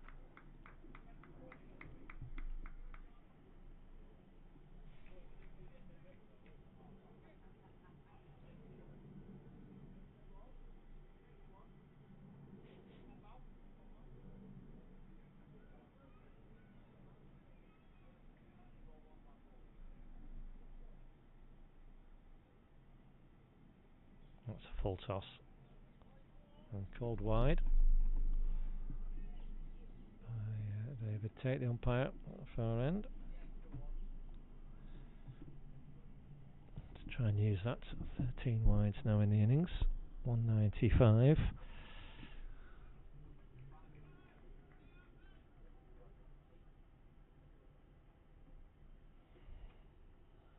And that's short. Oh, that's missed. I thought it had missed everyone, but Charlie Owen stopped the ball, so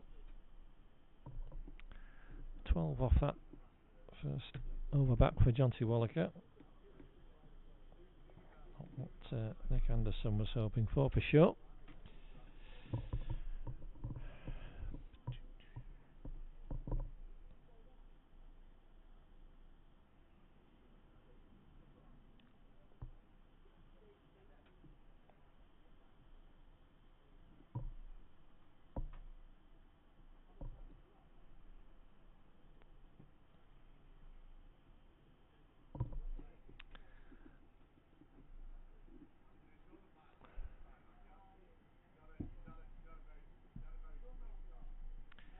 So 7 overs left. I'm just going to look in. They're going to need something pretty soon, I think, to have a chance. A proper crack at the tail, and they need Luke McCoy out, but he's batted magnificently well. 2.5 hours he's been batting now, and see Nick just juggling the field, trying something different. Three short mid wickets again. We've got backward square leg on the boundary, mid wicket on the boundary, cover on the boundary, third man, and these fellas close in on the leg side that you can see as he's hit it through them, and that's going to be not going to go to the boundary. So whatever runs they're going to get, they're going to have to run. They're going to go 3, and that's great energy from Luke McCoy. He must be shattered. The first 3 of his innings. Came in when the score was 30 for 2. In the 9th over, Luke McCoy. Although he's played his shots and had 1 or 2 narrow escapes, there's no firm chances he's given at all. And he's very close now to what will be a superb 100. And he's found a good ally. In Price have added 44 these two, just over 6 overs. Despite his lack of first team experience, Owen has looked very much at home with the bat. Big power one there, but he's defended very well. He's not looked like he's going to fold under pressure. He's hit a couple of nice 4s and that huge 6 off Steve Green, which lost the ball.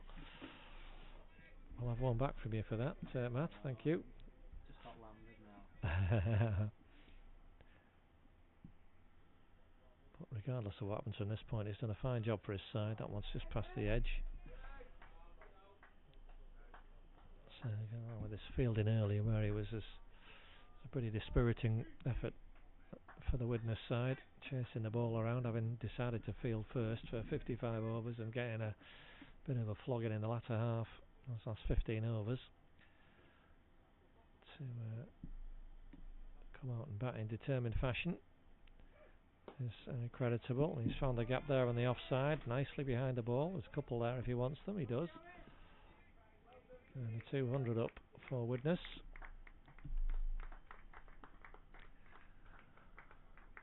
It's 49th over, so they need another 52 from these remaining 6 overs.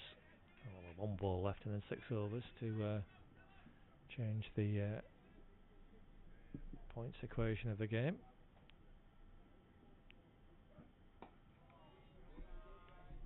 He defends that nicely. So it'll be all eyes on Luke McCoy now.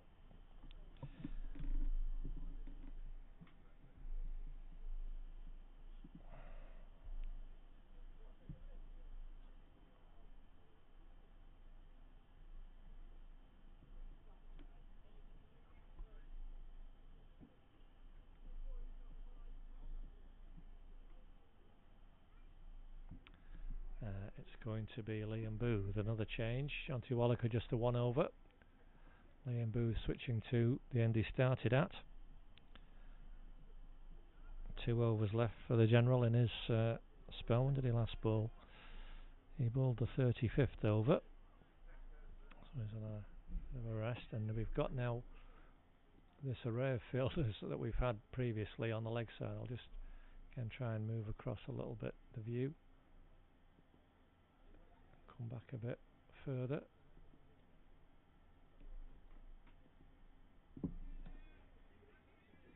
You can see 2 or 3 of them there. And the slip. There's a whole ring of them. See what happens with this ball, but it's almost like catching practice. It's very, very odd. I'll try and pull the camera back as far as I can, as far as it'll let me. You can see 3 of them. There's 4 of them rather. There's 5 in there in total.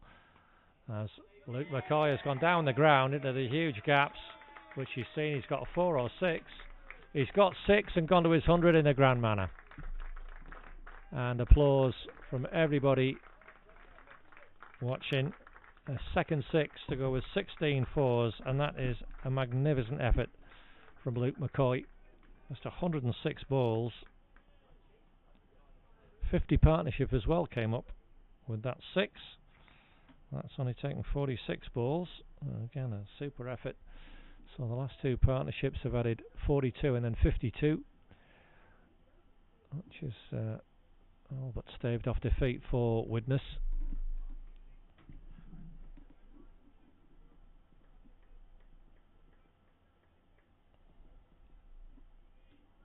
So there you can see that whole ring of fielders. 5 of them there in that gap, in that leg side area.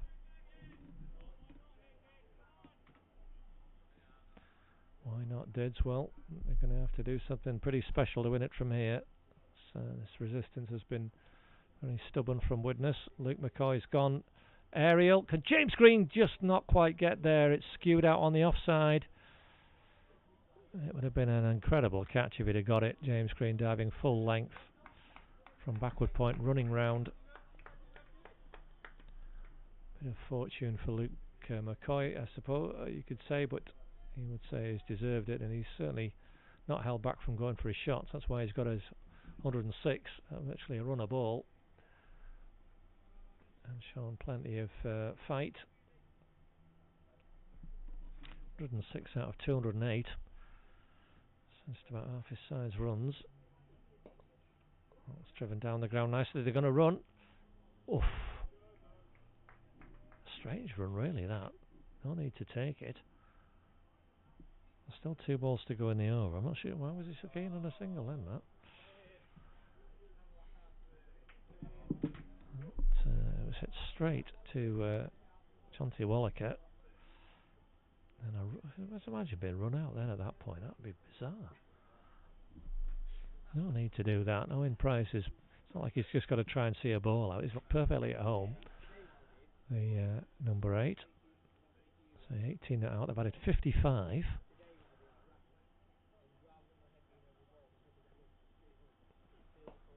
Nicely driven. He's now on 22 with that one. That's gone through the gap on the offside. And 4 more for Owen Price. 2-1-3 for 6.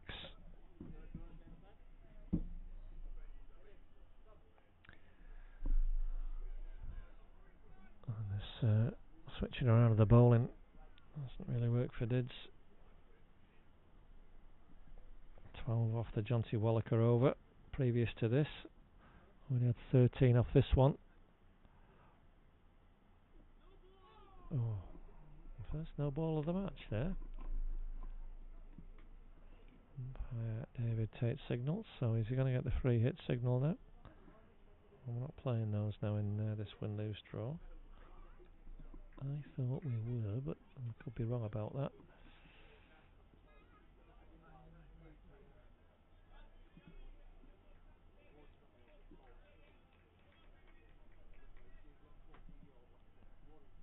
No, nothing I can see. There we go. So last ball of his 50th over. Solidly behind it. So 14 off that over, and 44 have come off the last 5 as Didsbury have chased the wickets. Yeah, just come out of that. Just close that. I think I changed that originally. No ball by after that. I changed it to that.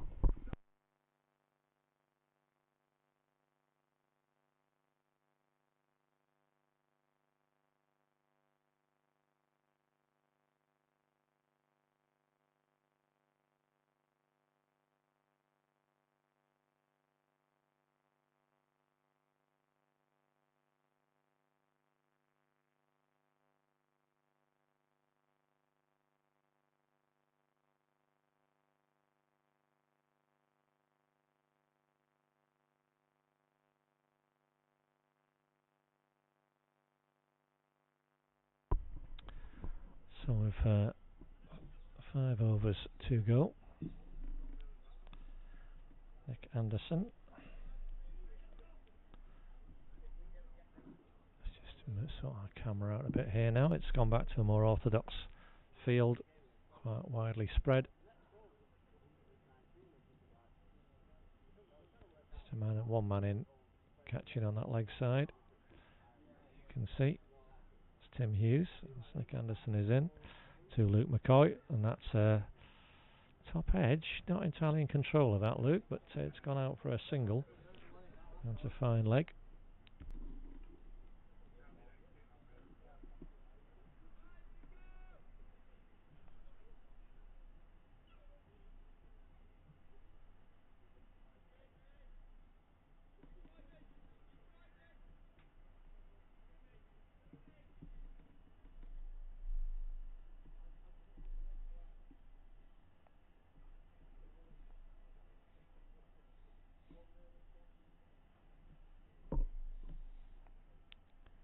Oof.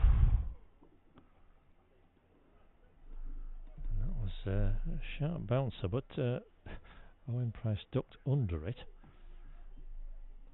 A little bit of excitement in the slip cordon.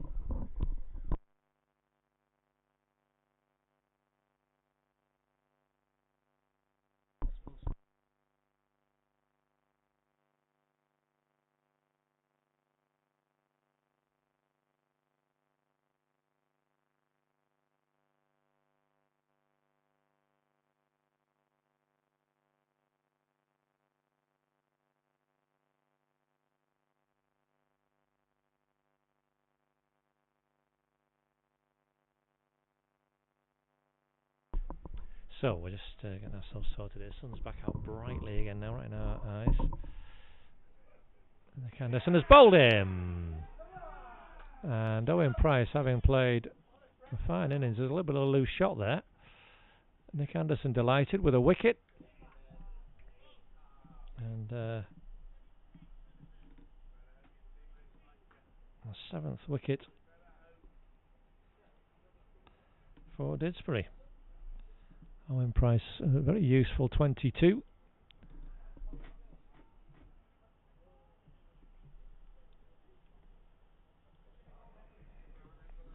215. Sorry, Fraser, yeah. Fraser Bartholomew has come in.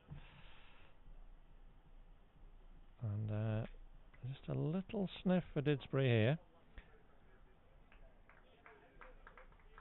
Owen Price comes off to a good round of applause, and he did very well, young man. 22 off 29. Nice 6, 3 fours. Added 61 there with Luke McCoy. So these last two partnerships have added 103. And crucially, absorbed almost 20 overs between them. But the game changes again as Fraser Bartholomew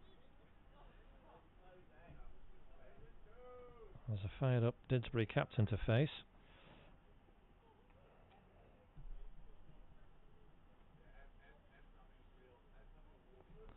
And now we'll see plenty of fielders in and around the bat.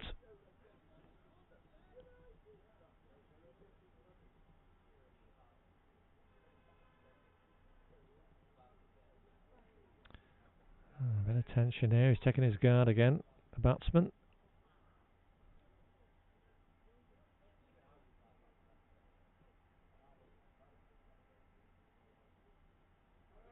Oh, got a bit too close there, but we'll see how we get on with that for a couple of balls. So Nick Anderson in to Fraser Bartholomew. So nice Yorker. Right in behind it though, the bat. Only saw him briefly in the bowling attack. 6 overs at the very start of the game, so it was a long time ago now. Despite the tanking that some of the Widnes attack took, he wasn't called upon again.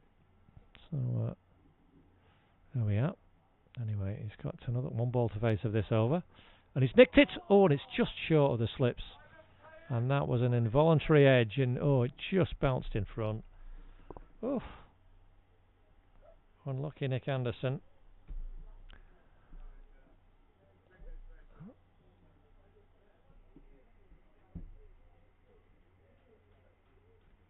But, he's given everything, the Didsbury skipper. 215 for 7. We're going to have Steve Green back. Yep, he has 2 to bowl. So Steve Green now. Matt.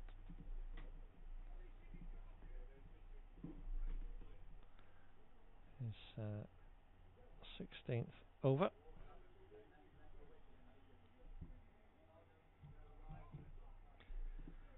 And what's Luke McCoy going to do now? 108 out of 215. We've got Ollie Chamberlain going out to deep mid-wicket. Everyone else is in the fielding circle. 2 slips. You can see Sam Leach there at short leg. Chauncey Wallaker's in fairly close at cover. Comes Steve Green now. Luke McCoy has gone for a huge hit there, and it's not hit anything because the umpire is signalling it's going to be buys, I think. Short run. So we've got a short run. Yeah, well, he's not signalled a buy, so we got a run. So it's 1 on Luke. Yeah, and then next to the batter there. So just put the appeal for a stumping now. It was a big swish from Luke McCoy. He that previous ball missed everything. We didn't get. Oh, I thought it missed everything, and the arm came out for the pre-signal. So we thought it was going to be buys, but in the end, the umpire just indicated there was a short run, so it only counts as 1. He's down the pitch, Luke McCoy. That's aerial. Liam Booth is underneath it, and Liam Booth has caught it. And huge celebrations amongst the Didsbury fielders as suddenly this match has turned. He ran short the previous ball, Luke McCoy, and then he's skied it to mid-off, and the introduction of Steve Green has worked wonders for Didsbury. Luke McCoy will probably be cursing his shot selection. He's gone for his shots all innings, and you can't blame him after that magnificent performance. 109 of 113 balls. 2 sixes, big sixes as well, lovely hits down the ground. 16 fours as Kamar Hafiz strides out, and he will be on strike. And it's an odd way to end, really. To be fair to Luke, it's the only loose shot I think he's played, really, would you say? I mean, he's took his chances once or twice, and that's fair enough. But when you've been batting that long, he batted 2 hours and 40 minutes there, which is I think I'd have to have a week off if I batted that long. Oh, great stamina and fantastic innings. But it's over now, and Didsbury suddenly sniff an opportunity. Come on, boys. 2 wickets in 3.5 overs. A big prize of 24 points. As Kamar Hafiz is yes, no, yes. He's off the mark. He can whack the ball many a mile, can Kamar, but I assume he is going to settle on discretion. Fraser Bartholomew now, having a little bit of an escape in the previous over, on the edge just short of slip. He's down there over the ball.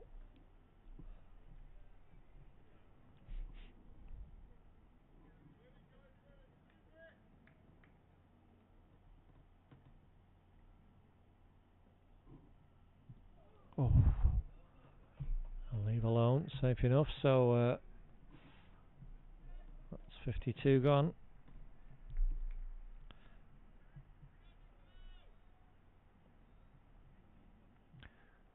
And that's a 3rd wicket for Steve Green. Absolutely vital. See what difference that makes now as Nick Anderson, who is well and truly fired up. He knows he's only got 2 overs left to bowl, so he can really put everything into this. He's been bowling very full.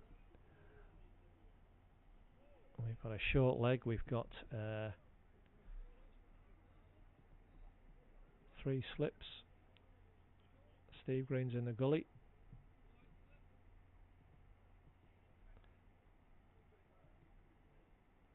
There he is. So quite a cordon there. Oops, a bit too far for Nick Anderson. Bowling to Kamar Hafiz, number 10.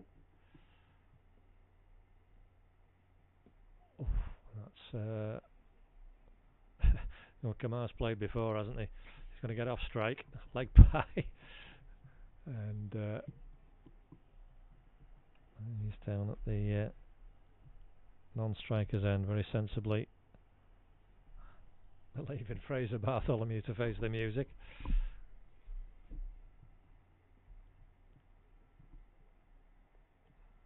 Anderson will be going quite full here. Yep, he does, but he's in nicely. I know they've run again.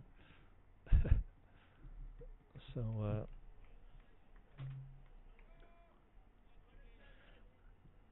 full marks to Kamar. He could have pretended to be ball watching or sorry, no. But no, he took the run. Oh, those runs in front of the wicket. There might be just the odd short one though. Nick Anderson might just keep him guessing. Oh, that's just wide of.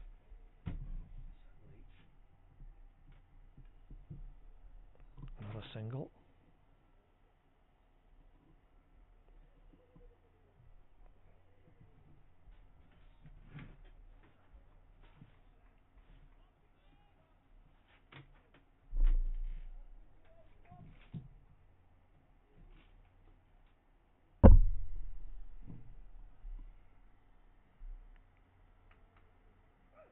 Oh, that's a beauty.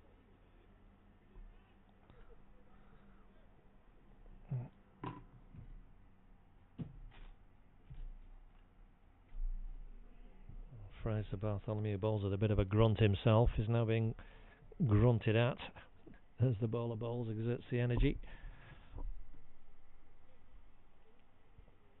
That was a whisker away from the edge of the bat. Full again. Oh gosh, that was quick. Did well to get down on that and about. How many? I suppose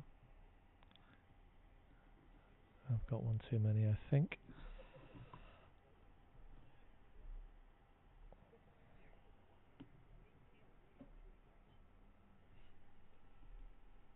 Charlie Lowen up to the stumps.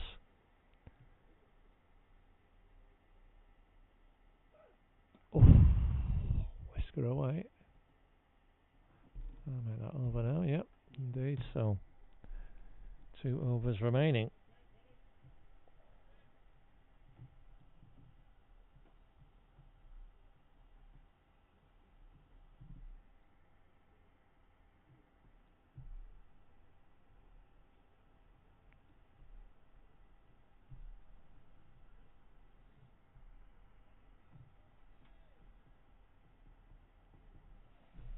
So last over from Steve Green.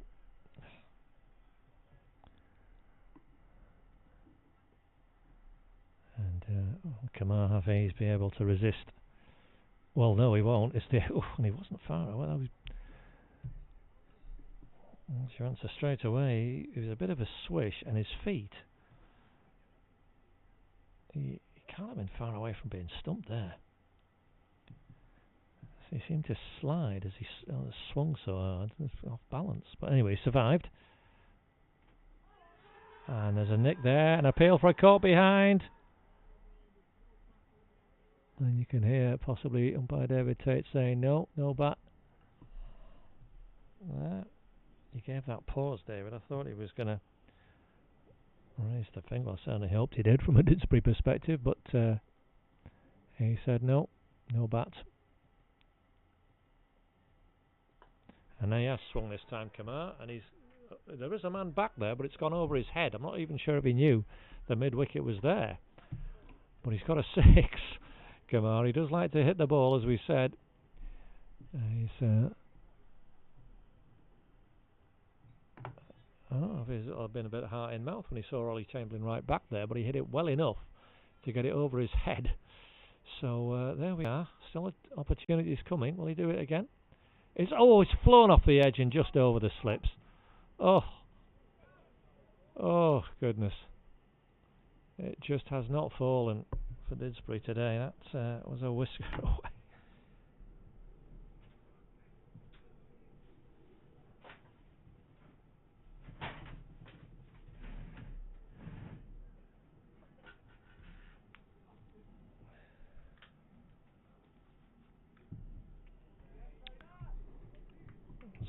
Fraser Bartholomew over the ball.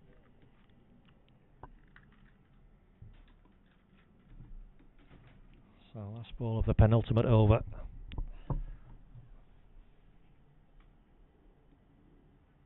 And he's forward. Defends, so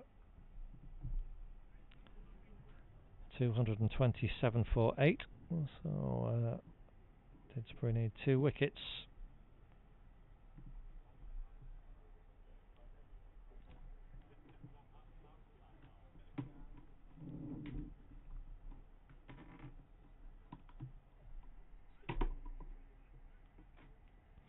Steve Green finishes with 3 for 52 from his 17.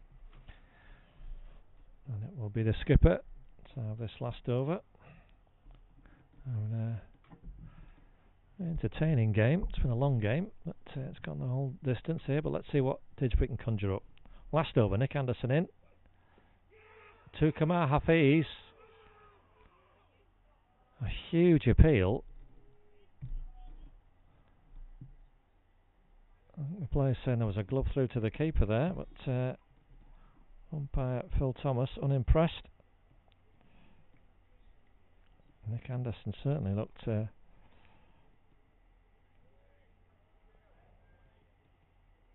confident, but not out is the verdict.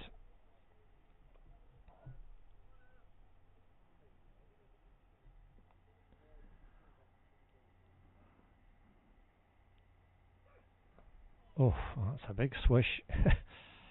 An aggressive response from Kamar. He's got a single. Let's just do that again. Dot and then 1. 2, 2, 8.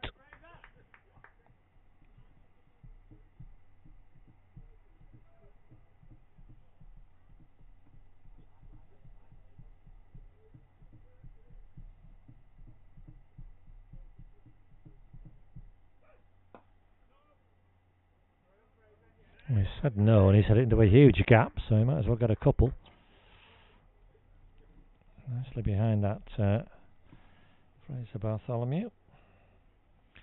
Well, skipper Tom Evans starting to breathe a little easily now. It's the last man. His numbers 9 and 10 have defended stoutly. Ridden their luck, certainly Kamar has, but that's how he plays.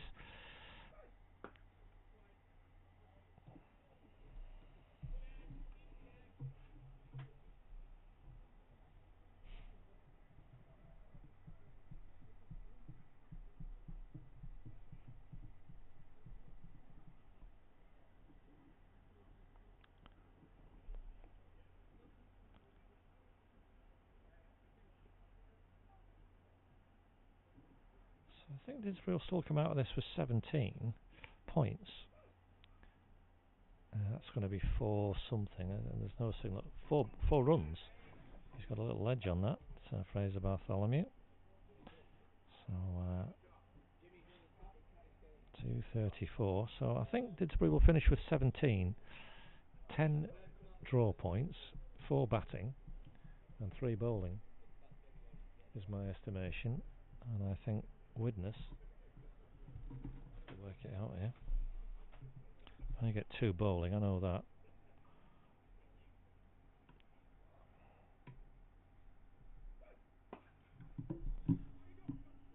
And I think they're going to get a couple here.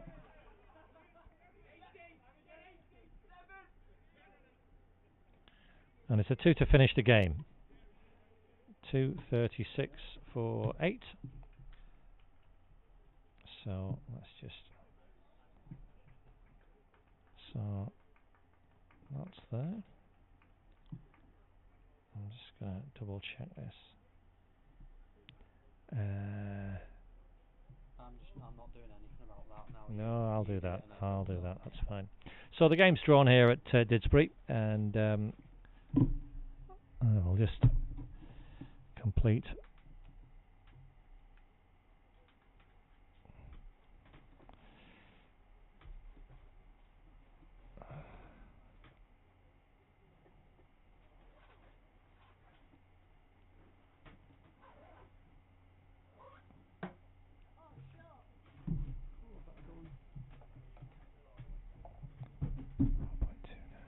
So yes, the game is drawn, so I'm just looking at the final results here. 236 for 8 Widnes finish on. So the match drawn, I'm just calculating the points here. But we've had a good long game of cricket, but an entertaining one. We've enjoyed the coverage from Didsbury. And we will see you again as the Didsbury side come off the field. All frustrated, no doubt. You can see there, though, they've dominated with the bat. Widnes battled hard. Luke McCoy's 109. The standout there. So that's 3 points for Widnes. Yeah, okay, so.